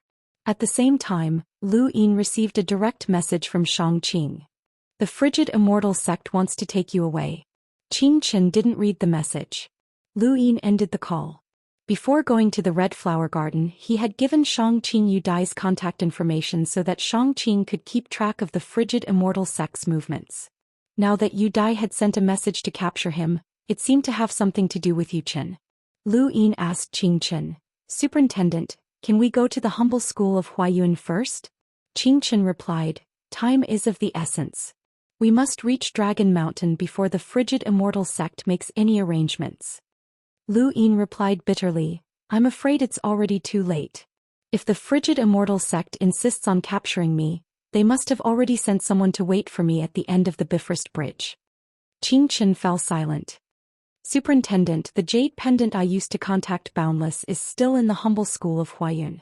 I might not be able to leave Dragon Mountain for a while, but capturing the Redback spy can't be delayed. I must go to the humble school of Huayuan first and take the jade pendant. Qing Chen thought about it. Alright, let's change our route. He then stared at Lu Yin. Remember, from now on, don't tell anyone about your whereabouts. Try not to let anyone know when you reach the humble school of Huayuan. Lu Yin nodded. Not long after, he sent a message to Shang Qing and Lu Tianmu, telling them to wait in his room. At the same time, he asked Shang Qing to find the old man and find a way to hide it from Qing Chen. A few days later, Lu Yin was brought to the humble school of Huayuan by Qing Chen. Looking at the spiraling water in the distance, Lu Yin knew that it would be difficult for him to return after leaving this place. Bai Xiaohong's death had been discovered, and it wouldn't be long before the fourth junior ancestor escaped. After all, he had been trapped for more than a year. He had to leave, not go to Dragon Mountain but return to the fifth mainland. As soon as Lu Yin stepped into his residence, Qing Chen waited outside to prevent anyone from discovering his whereabouts. He also met with Kai Shu. In the room, Shang Qing, Lu Tianmu, Luo Shen and the old man were all present. Out of all of Lu Yin's acquaintances, only the white fatty was absent. Lu Yin had no plans of bringing him to the fifth mainland. After all, things had happened too quickly and this fatty was quite unlucky. When Lu Yin arrived, the old man immediately cut off the Shangqing trio and stared at Lu Yin. Have you seen him? Lu Yin shook his head. The old man narrowed his eyes. What did the people in the river say? How dare you barge into the ancestors' territory? Are you courting death?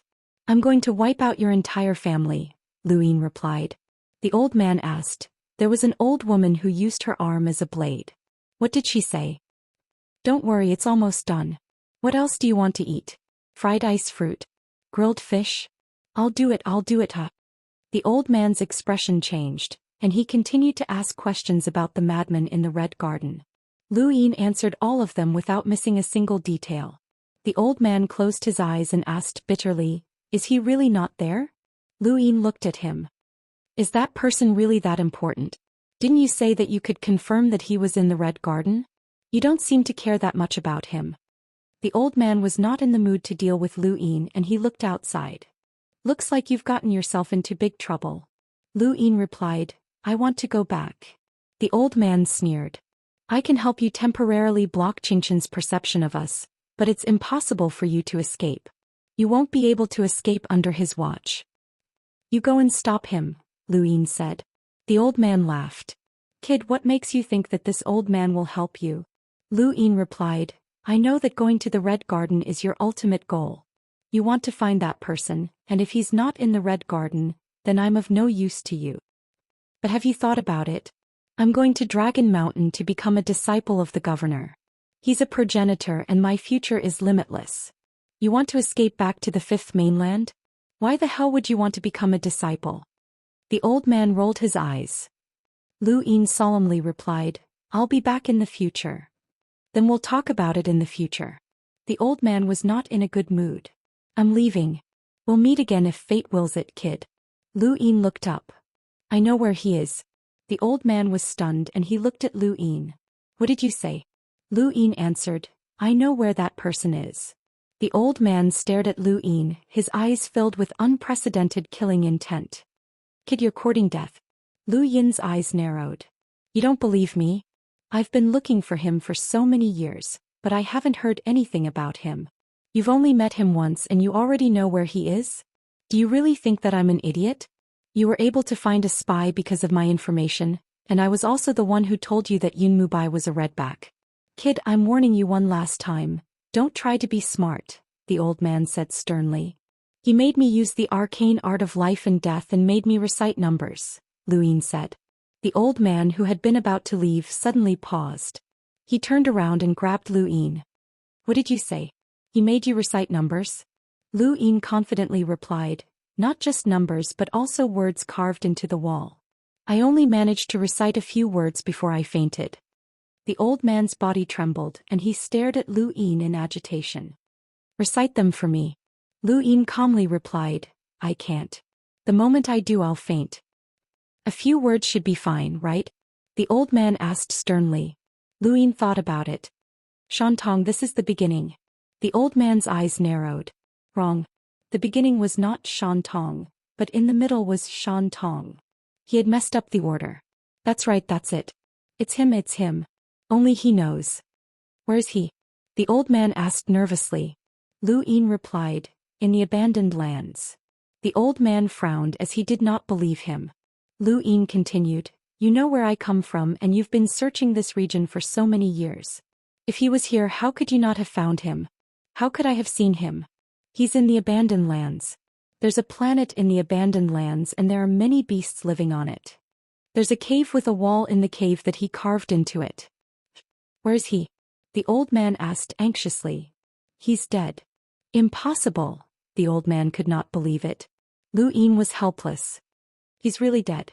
When I saw him, he couldn't even defeat an explorer. He couldn't even protect his own grandson. They're all dead. The old man's eyes flickered and he lowered his hand as he muttered to himself, grandson? Grandson? He has a grandson? Lu Yin glanced outside, afraid that Xianxia would arrive. He hurriedly said, listen, we were attacked by the latter.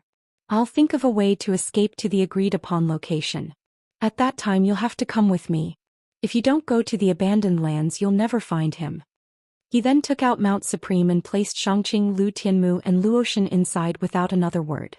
The old man looked at Lu Yin. All right, let's go to the abandoned lands together. You have to bring this old man to find him or no one will be able to save you. There are no progenitors in the abandoned lands and this old man is invincible. All right. Lu Yin agreed to anything. The old man left, avoiding Xianxia. Soon Xianxia also arrived. He was just outside. Lu Yin took a deep breath and stared at the jade pendant in a daze. Xianxia saw it and felt strange, but he did not enter. After a while the Cloud Connect stone vibrated and Lu Yin accepted it. A person appeared and it was Lu Xiaoge. Long time no see, old friend, Lu Yin said with a faint smile. Lu Xiaoge looked at Lu Yin with a report from Yu Dai in his hand. One of the reports read, after parting at East San Dios, I miss you very much. Please contact me. Lu Yin had sent this information to Lu Xiaoge through Yu Dai. This was the only way he could contact Lu Xiaoge, and he only hoped that Lu Xiaoge would see it. Even if he did not, it did not matter. Besides Lu Xiaoge, no one else would be able to understand it. When Lu Xiaoge saw this report, he felt as if he had seen a ghost. He had always thought that he was hiding in the shadows and had the initiative. He could betray Lu Yin at any time and even control his life. Whether it was glory or having a progenitor as his master, Lu Yin was finished as soon as Lu Xiaoge opened his mouth. From beginning to end, Lu Xiaoge had always felt superior. However, this report sent him into the abyss. Lu Yin actually knew of his existence. When had he been exposed? When had Lu Yin found out that he was at Jade Peak? Lu Xiaoge did not know any of this, and the moment he saw the report he felt a chill run down his spine. He recalled how Lu Yin had stirred up so much chaos in the Fifth Mainland and this feeling resurfaced. It's really been a long time, Lu Xiaoge exclaimed as he looked at Lu Yin. How did you find me? Lu Yin's lips curled up. If I wanted to find you, I naturally found you. I could even find Redback, so how could I possibly find you? Lu Xiaoge laughed. Finding me is even harder than finding Redback. Not necessarily. After all, we've known each other for many years. Lu Xiaoge remained calm. You're looking for me because you want to know about the frigid immortal sex movements? Lu Yin nodded. If I'm captured, the first thing I'll do is expose you. Lu Xiaoge's brows rose. So direct? Very direct. Lu Yin smiled.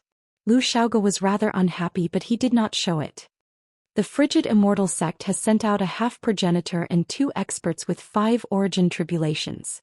They're waiting for you on the path to Dragon Mountain, and what awaits you is the eternal fall of the immortal radish flower. Lu Yin clenched his fists as he knew about the immortal radish flower. I need you to receive a report. Tell them that I've returned to the humble Huayuan sect. Lu Xiaoge's eyes flashed. I know what to do. Are you sure you want to go to Dragon Mountain? Of course. It's worth the risk to have a progenitor as my master, Lu Yin said. Lu Xiaoge smiled and closed the cloud vision stone. Lu Yin lowered his hand. Go to Dragon Mountain? In the future he would not tell anyone about his whereabouts, not even Lu Xiaoge. He had only contacted Lu Xiaoge as a precaution, but this precaution was not great. He still had one last trump card, and that was Mr. Mu. Mr. Mu should be able to take him out of the cosmic trees, but Lu Yin recalled Mr. Mu's words. Mr. Mu had told him to find a way to leave on his own. Mr. Mu would not abandon him. Chapter 1533. After leaving the room, Qing Chen asked curiously, "Who did you contact?" Lu Yin replied, "Boundless can intercept you Dai's information, so I exposed my whereabouts to her." Qing Chen was surprised. "Why?"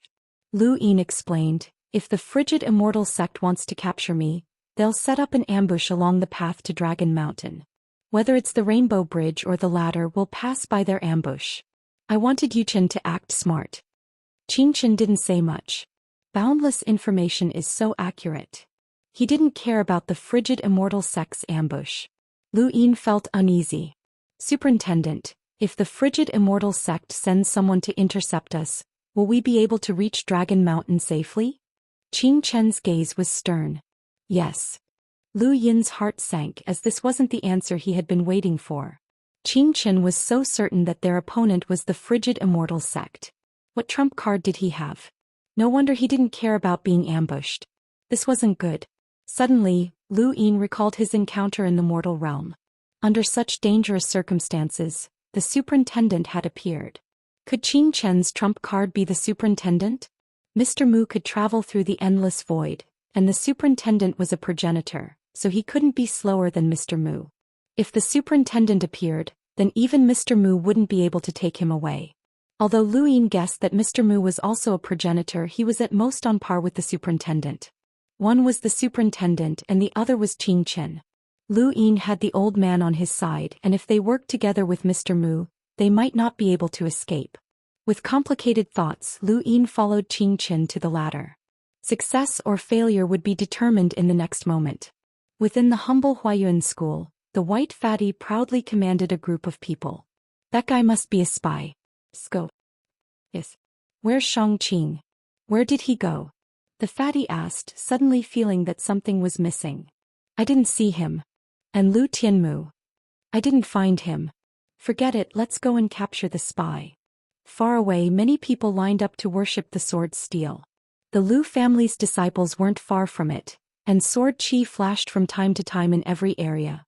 A stooped old man walked out from under the sword steel with an invitation in his hand. Although the starry sky tree could be contacted through the cloud communication stone, invitations still used paper, and the paper was made with the most ancient technology which could be preserved for many years. "Long Qi will become the disciple of the governor of the humble sect?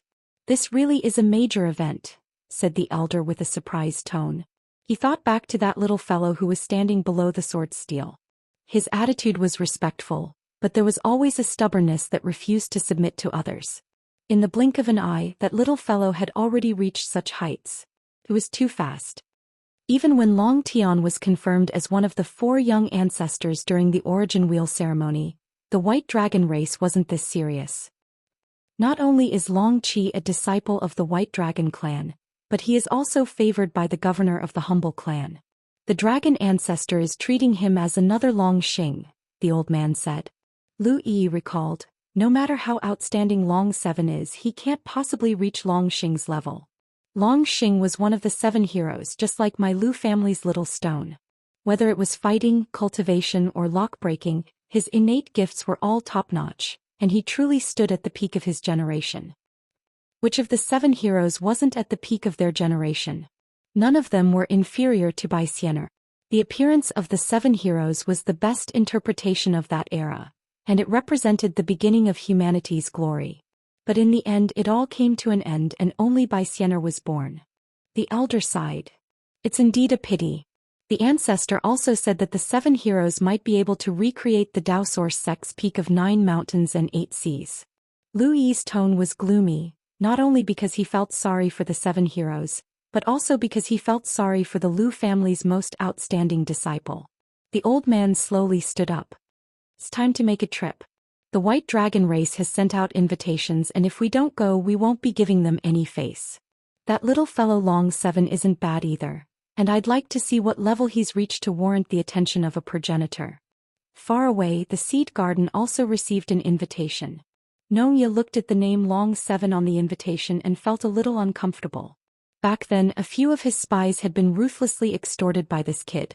Although the resources given to the seed garden were very little, Nongya had indeed been extorted, as this kid was not as honest as he seemed. Nongya looked at the description of Long 7 on the White Dragon race's invitation, such as how he was righteous, how he would rather die than submit, and how he was a lock-breaking genius. The more he looked at it, the more uncomfortable he felt. "Father, how should we reply to the White Dragon race?" Nong Sanyang asked. Nong Lai was present as well. Nongya replied, "Since they've sent out an invitation, we can't not go.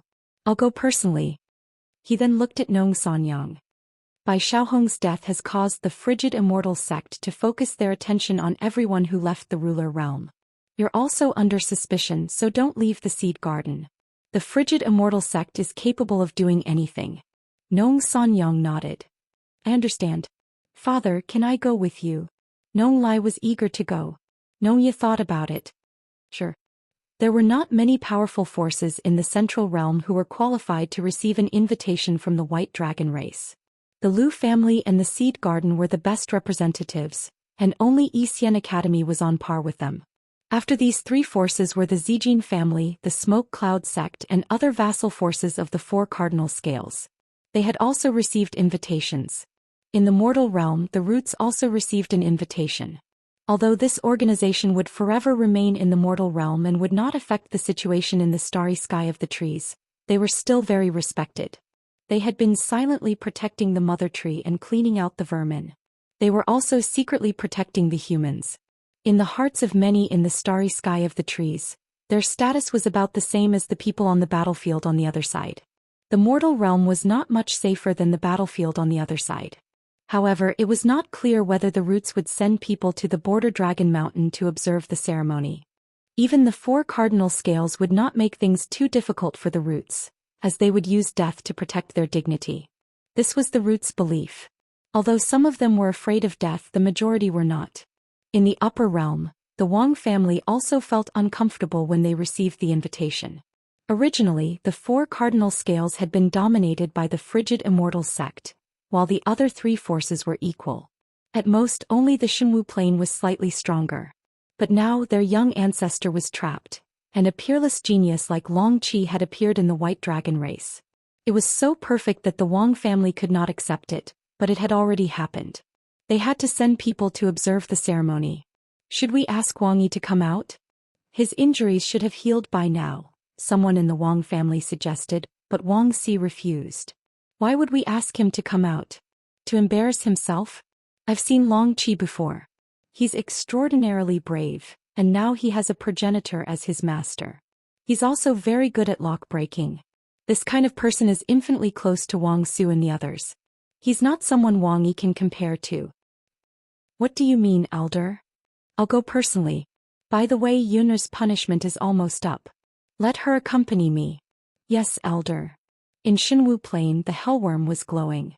Anyone who came to Xinwu Plain for the first time would be shocked by the hellworm, and they would be even more shocked by the giant blade that had pierced the hellworm into the ground. Xinwu Plain was tyrannical and powerful, especially the 9 clones technique. It was an unparalleled technique that everyone wanted to obtain. On this day, Xia Taili was in a daze when a piece of news arrived. Long Qi is about to enter the White Dragon clan's main bloodline, and he's been accepted as a disciple by the governor of the humble school. He's also gained the favor of many lockbreakers, and he's ascended to the top in a single bound. The White Dragon clan has sent out invitations to Xinwu Plain to observe the ceremony. Taili, make your preparations and accompany me. This news came from the master of Xinwu Plain, Xia Xing, who was also Xia Shenfei and Xia Taili's father. Xia Taili lowered her arm and was shocked. That guy is actually going to be accepted as a disciple by a progenitor? Isn't that on the same level as Big Brother? On what basis? She thought back to the first time they had met. That guy had dared to point a spear at her throat, and he had even shamelessly threatened her to protect him in the sovereign realm. The more she thought about it, the more displeased she felt. On what basis could that guy be on the same level as Big Brother? No, she had to expose his true colors. That shameless bastard was not a man at all. Xia Taili gritted her teeth as she thought about how to embarrass Lu Yin. She had to embarrass him in front of a progenitor. On the other side, Wu Taibai also received the news, But he would not accompany Xiaxing to Dragon Mountain because he was currently being punished by the purgatory. In the Xinwu heaven, the junior disciples were divided into 4 levels. The Xin generation, the Supreme generation, the Lin generation, and all the other disciples. Only the top geniuses were qualified to be in the Lin generation. No matter how many disciples there were, they could only be ordinary disciples. Wu Taibai was an elite of the Supreme generation who was on the same level as Xia Taili, and he was only second to Xia Shenfei, who was part of the Xin generation. However, Wu Taibai had ignored Xinwu Plains restrictions and left on his own accord. He had been gone for many years and he had only returned a year ago. He should have been punished, but the news he brought back was considered atonement. It was not Wu Taibai's turn to accompany Xia Shenfei to the ruler's domain, but Xia Shenfei had personally requested to do so. Now that Xia Shenfei was trapped, Wu Taibai was imprisoned and tortured by the purgatory. This punishment was torture for anyone, and cultivators who were similarly tortured howled in despair. Some could not bear it and committed suicide. However, Wu Taibai was very calm and he even smiled when he heard the news about Lu Yin. The true power of the purgatory will begin. This region of space will never be able to reach that level of power. All of the great powers that you seek can only be found in that region of space. The Grim Reaper is the most obvious example, but this is just the beginning. There will come a day when this region of space will be turned around and trampled underfoot. Wu Taibai looked up at the hellworm outside the purgatory flames. Why did Progenitor Qin, Progenitor Hui, and the symbol Progenitor all stay there? It's because that's the only true inheritance. In the frigid Immortal sect, Lu Xiaoga handed a piece of information to Yu Qin. She glanced at it and her expression changed. This information comes from Huayuan's humble schools. Yu Dai? Yes. Yu Dai discovered that Long Seven had deliberately returned to the humble school of Huayun. His motives are unknown, Lu Xiaoga replied. Yu Qin looked up, her eyes deep and filled with wisdom. Do you think that Qing Qin would have been discovered when he brought Long Seven back to the humble school of Huayuan? Lu Xiaoga respectfully replied, no. Then why would Yu Dai still detect it? Yu Qin countered. Lu Xiaoga replied, Long Seven must have done it on purpose. Yu Qin smiled. Continue. Thank you. Only follow the wind. Thanks to a brother's reward, the first autarch of this book has been born. I'll update at 3 p.m. Follow the wind will slow down for a few days and I'll update continuously after that. Thank you for your support, brothers. Thank you. Chapter 1534. Lu Xiaoga was encouraged and continued. Last time, Yu Dai tried to take the children away but was caught at the ladder. Yu Dai, who was hidden in the humble Huayun sect, should have been exposed. This was confirmed when she couldn't find the captured Yu Dai, but this exposed Yu Dai is completely fine. This person is a pawn that Long Seven deliberately left behind to mislead us. Lu Xiaoga glanced at Yu Qin and continued. This time, Long Seven wants to use her to send us a message. He has already changed his route and will be going up the ladder. No matter where they go to Dragon Mountain, our people will be able to find them, Yu Qin said confidently. Lu Xiaoga said, perhaps this is what he wants us to be sure of. Yu Qin frowned. Lu Xiaoga's words reminded her of the lesson she had learned in the Yin Mountain region. Long Seven was good at scheming and his schemes were definitely not below hers. She looked at Lu Xiaoga and asked, what do you think? Lu Xiaoga shook his head. I don't understand. Yu Qin's gaze turned cold. He wants to take a detour. Lu Xiaoga did not understand. Yu Qin said, the Rainbow Bridge and the ladder all have to pass through certain places to reach Dragon Mountain. Our people can set up an ambush at any of these places and wait for them, but what if they take a detour? Are you saying that Long Seven deliberately spread false information to attract our attention? In reality, he will still take the Rainbow Bridge but will take a detour to reach Dragon Mountain? Lu Xiaoga was shocked. Yu Qin said, that must be it. This person is very cunning. The Rainbow Bridge and the ladder are all tricks to confuse us. His real goal is to take a detour. When she thought of this, she immediately contacted Sect Master Bai Ting and asked the people who were ambushing Long Seven to change their location. He wants to take a detour, but Dragon Mountain's location won't change. Yu Qin looked at the star map above her and immediately confirmed a location. Lu Xiaoga was worried. If Long Seven doesn't take a detour, won't we fail? Impossible. With his shrewdness, he'll definitely take a detour, Yu Qin said in a low voice. If Lu Yin had heard Yu Qin's words, he would have definitely sighed in admiration. If it hadn't been for Lu Xiaoga guiding him step by step, if he hadn't wanted to go to the agreed-upon location, and if he had really wanted to go to Longshan to become a disciple, then he might have really taken a detour.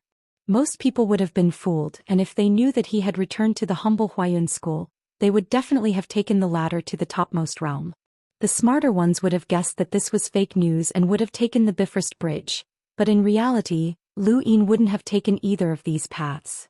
Taking a detour was the best choice, but all of these speculations were not Lu Yin's goal. His true goal was not to go to the top realm at all. The reason why he did this was just in case. Even if he really went to the top realm, he couldn't let the cold immortal sect capture him. That would be the end of him. While all parties were in an uproar over the White Dragon clan's invitation, Lu Yin had already arrived at the ladder under Qing Chen's lead. Looking at the huge trunk of the mother tree in the distance, Lu Yin felt uneasy. Qing Chen grabbed Lu Yin and appeared on a piece of cloud land. "Superintendent, can't we fly up directly?" Lu Yin asked curiously.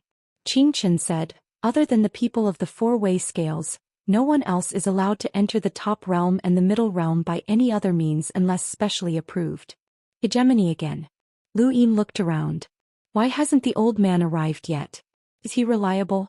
Just as he thought of the old man, the void below the ladder exploded in midair.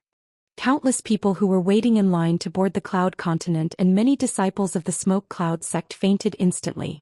Lu Yin felt as if his head had exploded and he almost vomited blood. His body swayed for a moment. Qing Chen's expression changed drastically. Not good. He grabbed Lu Yin and tore through the void toward the top realm. "Still want to run?" The loud voice exploded again, and the void was flattened by an indescribable force. The force affected Qing Chen, causing him to feel dizzy. Qing Chen's pupils shrank. "An absolute master. Who are you?" Qing Chen shouted, and an invisible force emerged from the surface of his body, isolating him from the starry sky. Suddenly, a force exploded from his arm and pushed Lu Yin to the east. Qing Chen roared and attacked. An earth-shattering battle erupted below the ladder. The battle between two half-ancestors was enough to destroy the heavens and cover an endless land. Lu Yin's head was dizzy and he patted his head hard. He cursed the old man for being too ruthless. If he hadn't been reciting the Stonewall scriptures, he might have fainted already. Lu Yin looked at the scenes flying past him, tearing apart the astral source universe from time to time. He didn't stop them as this was the old man's power, and he wanted to throw Lu Yin directly to the agreed-upon location. There was a whistling sound and the agreed-upon location was getting closer and closer. As long as he arrived, Elder Chan and the others would discover him and immediately bring him back to the fifth mainland. Soon. Suddenly, Lu Yin's body froze as he was surrounded by smoke. A cloud of smoke rose up in front of him and an old man appeared, calmly looking at Lu Yin. Lu Yin's pupils shrank when he saw the old man. This pressure and the ability to block the old man's power. Could it be another half-ancestor? Where did so many half-ancestors come from? You have a strange look in your eyes. Shouldn't you be thanking me for saving your life? The old man asked as he looked at Lu Yin. Lu Yin panted heavily and barely managed to move his arm.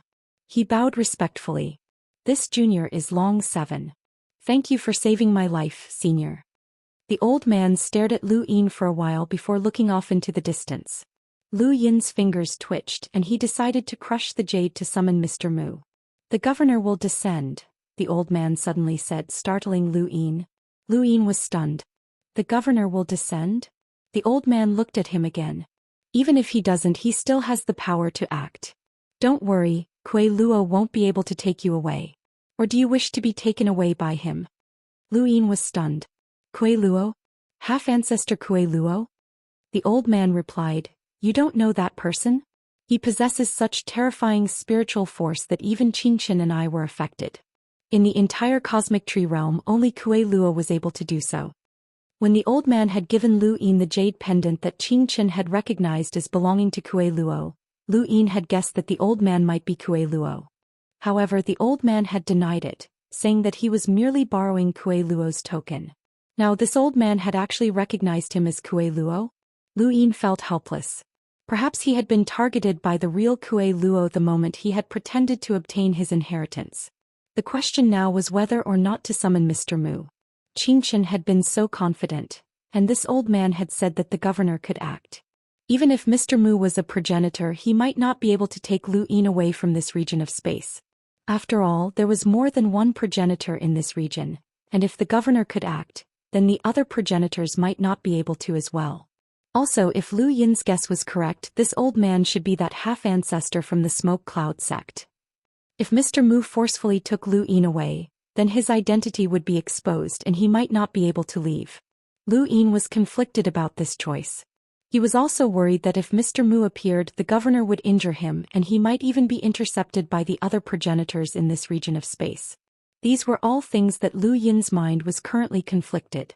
He really wanted to grab Mr. Mu and ask him if he could take him away, but he could not afford to gamble.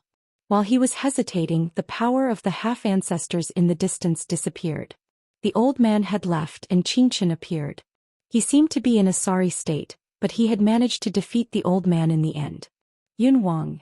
Xianxia was surprised to see the old man. The old man looked at Xianxia. Long time no see, Nine Gates supervisor. You didn't come out to see me when Yun Mubai was confirmed to be Redback. You only returned to the smoke cloud sect. Why are you here now? Xianxia asked. Yun Wang shook his head. Kuei Luo appeared again. I wanted to ask him some questions, but unfortunately no one could stop him. Xianxia said, Kuei Luo is one of the most powerful half-ancestors. Back then he faced the encirclement of several half-ancestors in the astral tree realm and still managed to survive. He's not someone that the two of us can stop. He then looked at Lu Yin. Kuei Luo's target is Yulong 7. Lu Yin no longer planned to summon Mr. Mu, as he was not confident that he could succeed. He would have to take things one step at a time. I don't know what Kuei Luo's goal is. Yun Wang stared deeply at Lu Yin, but he did not speak. News of your battle with Kuei Luo will soon reach the top realm. We need to hurry. Xianxia did not chat with Yun Wang any longer and left with Lu Yin. Yun Wang watched Lu Yin's departing figure with a complicated expression. Yun Mubai was the sect master of the smoke cloud sect that he had chosen, but he was actually a redback. Yun Wang was grateful to Long 7 who had exposed Yun Mubai as a redback, but he also held some grudges against him. It was just like how the entire smoke cloud sect was grateful to Lu Yin for exposing Yun Mubai, but they also ostracized him. Just as Xianxia had said, if Yun Wang could recognize Kuei Luo, then others would as well. The moment Xianxia brought Lu Yin to the cloud continent, news of Kuei Luo's reappearance spread throughout the astral tree realm. The cloud continent quickly approached the top realm. Lu Yin was thinking about the old man when Xianxia spoke up. Long 7, it's not easy to become a progenitor. Even if the governor is willing to accept you as a disciple, others might interfere. After all, once you become a progenitor's disciple, your status will be completely different, and you'll be comparable to the 4 young ancestors. Lu Yin respectfully replied, your subordinate understands. Xianxia said, remember, although the governor is in charge of a poor family and is decisive in killing, he prefers intelligent people who don't show their emotions on their faces. He doesn't like boorish people. Your previous performance was not bad, so keep it up. Don't forget this even if others interfere. Lu Yin's eyes lit up and he was happy. He was just thinking about how to not become the governor's disciple when Xianxia gave him an answer. Did the governor not like boorish people? He remembered that there were always people from the White Dragon clan who wanted to cause trouble, and the frigid Immortal sect would probably do the same. Rest assured, Superintendent. Your subordinate knows what to do. Xianxia nodded. He admired Lu Yin's attitude. Even if he had to become a progenitor's disciple and become a supreme core member of the White Dragon clan, he would not be arrogant and recognize his status. There weren't many people like him in this world. Lu Yin was thinking about how to stir up trouble, but to be honest, he didn't think he was good at this. Right, you still don't know the governor's name, right? Xianxia asked. Lu Yin respectfully replied, your subordinate does not know. Xianxia slowly said, the governor's name is Wuxia. Thank you. Just follow the Winday brothers' reward. Chapter 1535. Lu Yin's mind went blank. Wuxia? He looked up in disbelief. Mu. Xianxia didn't notice Lu Yin's abnormality as he looked up in awe. His gaze seemed to pierce through the peak realm and into the distant sovereign realm, where he saw that figure. That's right. The governor's surname is Mu and his name is Wuxia. Remember, once you become his disciple you can call him Master Mu. Lu Yin lowered his head, feeling that this was absurd. Could the governor be Mr. Mu? Was it possible or not? He was stunned. Throughout the entire history of the Astral Tree continent, including the 5th and 6th mainlands, how many progenitors had there been? And someone with the surname Mu was even more rare. At the very least, he had never heard of any progenitor with that surname. If Mr. Mu really was a progenitor, then the chances of him being Wuxia were too high. Were Mr. Mu and Wuxia the same person? Lu Yin was completely at a loss. When Xianxia brought him to the peak realm, he didn't even react. All he could think about was Wuxia. Within the jade peak of the frigid immortal sect, Yuchen slowly clenched her fists. She had miscalculated.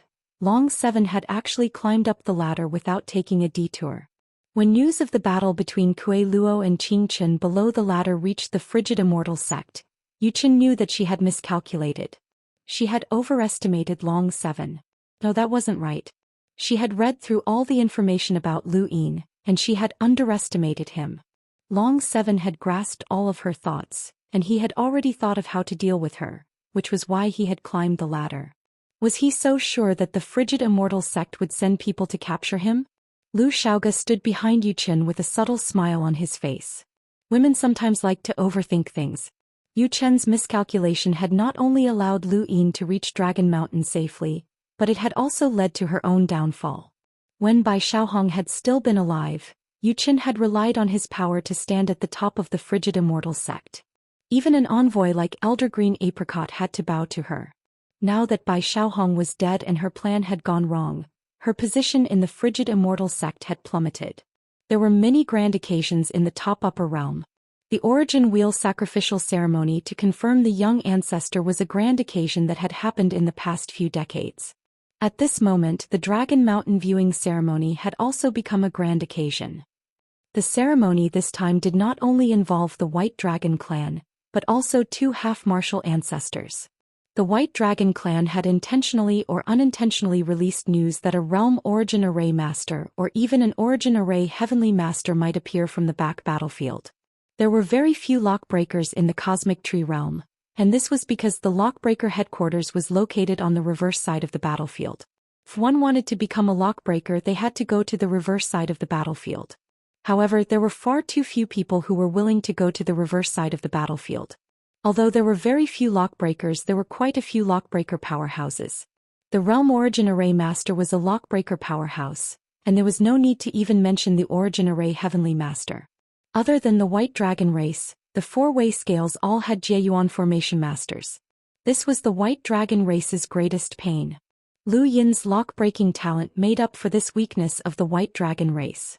There were lockbreakers who could learn how to set up sourcebox arrays, but lockbreakers with such terrifying innate gifts were far too rare. In the top realm, the dusky sky made people feel depressed. Only those who were close to the 4 sides of the scale could receive light. The closer they got to Dragon Mountain, the more people Lu Yin saw heading there. They were everywhere in the sky and on the ground. The White Dragon race sent out invitations to the few great powers in the central realm, but they also sent out invitations to many regions in the top realm. This was especially true for the regions around Dragon Mountain, where the White Dragon race sent congratulatory gifts. There were many regions in the top realm that were attached to the 4 sides of the scale, but these were not powers. They were just regions, and the top realm could not allow any powers outside of the 4 sides of the scale to appear.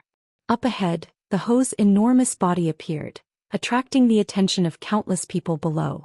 These cultivators from various regions in the top realm looked up and saw Lu Yin and Xianxia step onto the Ho's back before disappearing into Dragon Mountain. That young man is Long Seven, right? He must be. Elder Long Kuei is personally welcoming him, so he must be Long Seven. I recognize one of them. It's the 9 Gates Superintendent, Senior Xianxia. That young man must be Long Seven. He's already reached such heights at such a young age. Once he becomes the governor's disciple, he'll definitely be on the same level as the junior ancestor. I'm so envious. What's there to be envious about? Even the frigid immortal sect has their eyes on him. I heard that junior ancestor Bai Xiaohong's death was related to him. Don't spout nonsense. It's just a suspicion. Everyone who comes from the sovereign realm is under suspicion. Long Seven was only a hunter back then, so how could he be related to him? But he has a sourcebox array. The people who had originally retorted fell silent. A sourcebox array could turn something rotten into something miraculous, and it could even help the human race fend off enemies from the outside. It was not strange for it to be able to do anything. In their opinion, this was the biggest reason why Lu Yin had attracted the frigid immortal sect's suspicions. Not long after, a group of people appeared in the sky, each of them stepping on a broken blade. They were all brimming with killing intent as they headed towards Dragon Mountain. It's the people from Xinwu Plain. They actually arrived early. It seems like they value this ceremony a lot. In the crowd below, a grandfather and his grandson were equally envious. "Grandpa, when I grow up, I want to be as famous as Long Seven in the top realm," the little boy said. He seemed to be around 11 or 12 years old, but his face was filled with excitement and his eyes were filled with longing. The old man with the boy replied, "You will, you definitely will." He then looked behind him and sighed in relief. "Grandpa, will those bad people catch up to us?" the boy asked. The old man replied, "Don't worry, they won't. This is Dragon Mountain and they wouldn't dare." This was Lu Yin's second visit to Dragon Mountain. The first time he had kept a low profile and only a few people had known about it. This time, however, he was extremely high profile. This time, Long Kuei's attitude towards Lu Yin was completely different from before. Every time they met, Lu Yin gave Long Kuei a new feeling, and this time was no different. Long Kuei couldn't help but take another look at Lu Yin as he recalled his past achievements. How had this kid changed so much? It hadn't even been 2 years since their first meeting, and the things that Lu Yin had done during that time were enough for others to brag about for the rest of their lives. Now he had even gained the favor of a progenitor. Was this still the same son-in-law of the main bloodline who hadn't even dared to dodge Elder Green Apricot's attack? Lu Yin sat upright and did not speak to Long Kuei. This time he had not come to Dragon Mountain to meet Long Ku directly. Instead he had gone deeper into the mountain. "Senior Qianxia, the clan has already prepared a place for you to rest. The clan leader has instructed that you can enter and leave Dragon Mountain as you please," Long Kuei said respectfully to Qianxia. Qianxia smiled. "Thank clan leader Long Ku for me. Just prepare more 100 dragon wine for me, huh?" Long Kuei smiled. "Of course." He then looked at Lu Yin. "Long Seven, the patriarch has instructed that the ancestral ceremony will be held in 10 days. At that time, the 4 Wei scales, the farmer's family, the Lu family, and the other great clans of the Middle Realm will all be present. Make some preparations during this period of time. You should have already learned about the ancestral ceremony, so don't embarrass the White Dragon clan." "Yes, Elder." Lu Yin's attitude was the same as before. Long Kuei nodded. He first sent Lu Yin to the Crouching Dragon Lake before taking Qianxia to a place to rest. There was no need for Qianxia to worry about Lu Yin's safety. If an accident could happen here, then there was no difference whether he was there or not. Crouching Dragon Lake was a lake within Dragon Mountain. There were thousands of lakes in Dragon Mountain, and although Crouching Dragon Lake was not the largest, it was very famous. This was because the direct descendants of the White Dragon clan would stay there for a period of time. It symbolized the rise of a hidden dragon. For example, Long Tian and Long Shi had once stayed there. Lu Yin was arranged to stay at Crouching Dragon Lake, which meant that his status was not inferior to those two. Although Crouching Dragon Lake was not big compared to Dragon Mountain and was only one of the thousands of lakes, it did not mean that Crouching Dragon Lake was small. Stars flowed within it, and it was like a universe that nurtured civilizations. Lu Yin stood on the island in the middle of the lake and looked down at the bottom of the lake. He saw the twinkling stars, and through the lake's surface he could see the civilizations developing on the stars. This scene was all too common in the starry sky of the trees. The Fifth Mainland did not have such a situation of nurturing civilizations. At most, it was a large world, but that was also voluntary. He quietly stayed on the island in Crouching Dragon Lake for a few days until he was sure that no one was monitoring him. He then immediately went into seclusion and began rolling his die. Long Kuei had told him to prepare everything for the ancestral worship, but he did not know about the White Dragon clan's ancestral worship. There had to be a special ceremony and he had to ask Long Shi about it. The die spun and slowly came to a stop at 6. Lu Yin was not surprised as he had not rolled for a long time, so it was normal for him to roll 6 pips. Fortunately, he had placed his cosmic ring to the side and only took out a few star essence, so he did not consume too much. This had become a habit. Lu Yin appeared in a strange space and casually merged into a ball of light that was not too bright. The scene in front of him changed and he saw a grandfather and his grandson. The person he had merged with was planning to kill them. The Lei family has decided to withdraw from Looking Dragon City and will not fight with you. Why must you be so ruthless? Do you really think that the White Dragon clan will allow a power that can unify Looking Dragon City? The 4 cardinal scales of the top realm will not allow any other power to exist, even if it's just controlling a small city. The old man who was about to be killed screamed and hugged his grandson tightly. The little boy trembled in fear. Lu Yin blinked and decided to withdraw from the fusion. He had no interest in such a small family feud. You destroyed the Lei family and it won't be long before someone comes after you. I can tell you that I have an organization behind me called the Hidden Earth Society. Although it's not very famous, it has a great influence and has infiltrated the 4 cardinal scales. The old man warned with blood at the corner of his mouth and a crazed look in his eyes. Lu Yin, who had been about to withdraw from the fusion, suddenly paused and looked at the old man in shock. The Hidden Earth Society? This was the first time he had heard of the Hidden Earth Society in this part of the universe. Before this, he had investigated many times in hopes of finding the Hidden Earth Society and the so-called Primeval Surname Alliance. However, regardless of whether it was the records in the books or the conversations he had had with others, there had been no mention of either. He had not held much hope, but now he had actually heard of the Hidden Earth Society. The Hidden Earth Society? Never heard of it, Lu Yin said deliberately. The old man gritted his teeth and threatened, "There's no way you've heard of it. Our Hidden Earth Society does not accept outsiders and we do not expose ourselves. However, we are closely connected because of our unique relationship. There are many experts in our organization and we have great influence. Let alone Looking Dragon City, even if you hide in Dragon Mountain we can still take revenge. Don't make a mistake."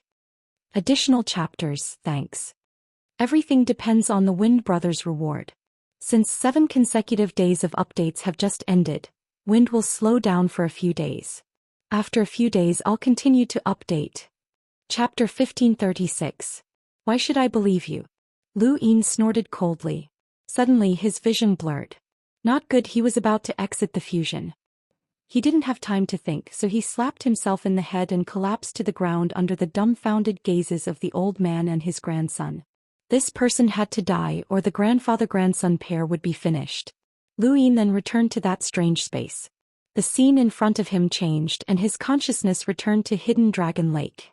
His eyes flickered. The Hidden Earth organization did indeed exist in this starry sky, but he did not know how much of the old man's words were true. He might have exaggerated the truth in order to survive, but the Hidden Earth organization's existence should not be wrong. They were closely connected by a unique relationship. This relationship naturally originated from Earth, from that abandoned land. Just like Lu Yin and Lu Xiaoga, neither of them could be exposed regardless of whether they were enemies or not. Otherwise, the other's life would be in danger. In this universe, anyone who came from the abandoned land had to be captured or even killed. If the Hidden Earth Society really existed, then it had to be very secretive. Lu Yin wanted to find the pair and ask them about it, but now wasn't the time. Through the memories of the fused person he knew that the pair were outside Dragon Mountain, waiting to enter to present their gifts. The old man was called Lei Wu, and he was the head of Gazing Dragon City's Lei family. It wouldn't be difficult to find him. Lu Yin sighed, he finally had a clue about the Hidden Earth Society. As long as he could find them he would be able to find the Primeval Surname Alliance, and all the mysteries of the past would be solved. The most important thing right now was to find Longxi. He continued rolling his die, but his luck wasn't good this time. 3 pips. He didn't need to upgrade anything and he couldn't do it openly here, so he continued rolling his die. The 3rd time he rolled 4 pips. Lu Yin picked up his cosmic ring, and the scene in front of him changed as he appeared in the time-stop space. When he arrived he took out Mount Supreme and entered. It was very lively inside with a total of 11 people. 5 from the Astral Tree and 6 from the 5th mainland. They didn't fight but they were wary of each other. Before Lu Yin went to find Longxi he took a look at Luotian, who was happily dancing and practicing. This woman was happy as long as she was with Lu Yin, and she didn't care where they were or how often they met. She just wanted to be sure that she was by Lu Yin's side, and that he felt guilty towards her. Longxi was much calmer than the last time they met, and when Lu Yin appeared she calmly asked, Are you at the abandoned land? Lu Yin shrugged. Almost. Long Shi was silent. Lu Yin pursed his lips and coughed. I have a question. Do you know what the White Dragon tribe's rituals are? Long Shi was surprised. Ancestor worship? Is the clan going to worship their ancestors? Lu Yin nodded. What does it have to do with you? Long Shi asked curiously. Lu Yin licked his lips. Actually, I'm paying respects to my ancestors. My name is about to be added to the main bloodline's genealogy. Long Shi stared at him in disbelief. You? On what basis? If I go missing, will the main branch still accept you? Lu Yin nodded. Yes. I can't wait. What did you do? You're not even a member of the White Dragon clan. Your surname is Lu. Long Shi's tone was no longer calm. Lu Yin decided to tell the truth. He told her about how he had been accepted as a disciple by the governor, as well as what had happened on the battlefield. Just like that, not only did the White Dragon tribe want to add my name to the main bloodline, they also wanted to find a good teacher for me, a heavenly array master, so that I could become the pride of the White Dragon tribe. Pride. The more Long Shi looked at Lu Yin, the more incredulous she felt. She wasn't surprised that the White Dragon tribe hadn't discovered this person's identity, but they actually wanted to add an outsider to the main bloodline's genealogy, especially when his surname was Lu. What a joke. What's with the ancestral worship ceremony? Can you teach me? Lu Yin asked carefully. Long Shi glared at him. You're just an outsider. Why do you think I'll help you add your name to the main bloodline's genealogy? Why should I teach you? Lu Yin had expected her to say that. I'm your husband. You're not. I am. No. Why did this sound so familiar? Lu Yin was helpless. Let's be frank. I'm at Dragon Mountain right now, and I'll be paying respects to my ancestors in a few days. If they find out that I'm not a member of the White Dragon tribe, I'll definitely die. Once I die, all of you will be trapped until you die. No one knows about Mount Supreme, and no one knows that this is a separate world. If others know about your existence, you can be saved, but if no one knows, how long do you think you'll be trapped for? How long can you endure? Are you threatening me? Long Shi stared at him coldly. Lu Yin shrugged. I know you're not afraid of death, but the day of the ancestral worship ceremony is also the day I become the governor's disciple. He then took out the White Dragon tribe's invitation and tossed it to her. Take a look for yourself.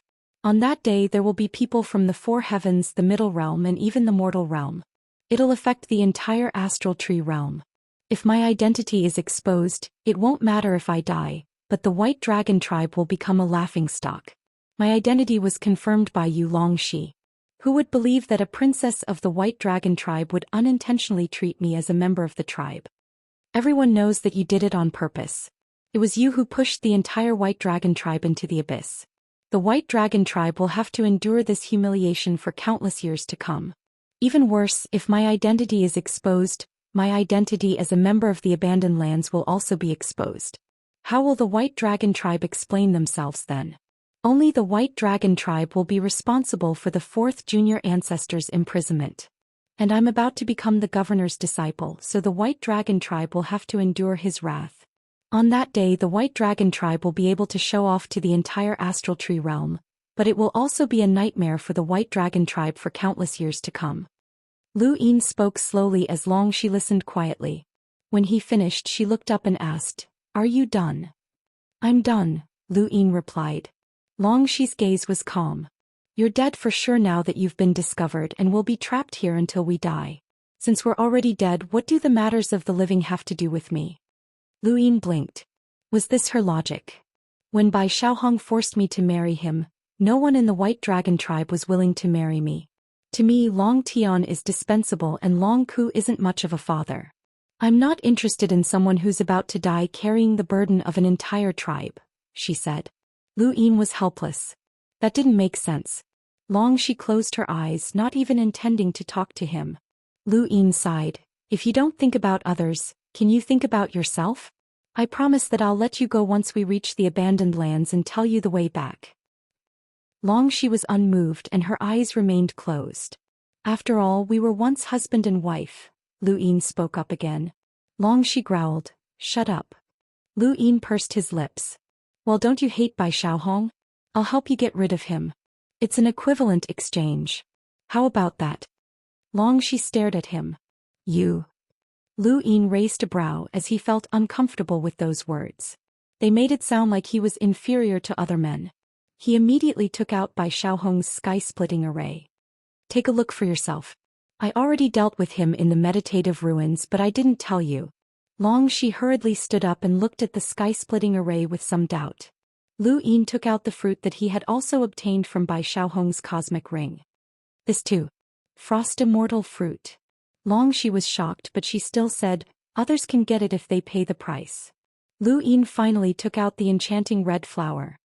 What about this? This is also from Bai Xiaohong's cosmic ring. Long Shi's body trembled when she saw the red flower. Immortal radish flower? She looked at Lu Yin in shock. You really killed Bai Xiaohong? Lu Yin nodded. You'll know if you go out. The frigid Immortal sect also knows that Bai Xiaohong is dead, and they're doing everything they can to capture me for interrogation. Once my identity is exposed, the frigid Immortal sect won't let me off, let alone the White Dragon tribe. So, he looked at Long Shi sincerely. I'm begging you to help me this once. Long Shi looked at the immortal radish flower with a complicated expression. Not just anyone could obtain such a flower, but both the frost immortal fruit and the immortal radish flower were available. She looked at Lu Yin with a complicated expression. Why did you kill Bai Xiaohong? Lu Yin was resolute. He bullied you, so I had to kill him. Did Long Shi believe him? She didn't, but his words made her feel comfortable. After all, we were once husband and wife, Lu Yin said again. Long Shi growled again, shut up. She felt that his words were grating. Lu Yin stopped talking and his head hurt. This woman was so stubborn. You should think of a way to escape Dragon Mountain, Long Shi said. Lu Yin was bitter. You still won't help me. Long Shi shook her head. There's no point in teaching you etiquette. There's a blood test during the ancestral ceremony and everyone's blood is different. I gave you my blood back then, and while you might be able to hide your identity from the clan members, it won't be able to hide from the ancestral ceremony. My blood will be recognized as soon as it appears, and so will Big Brother's.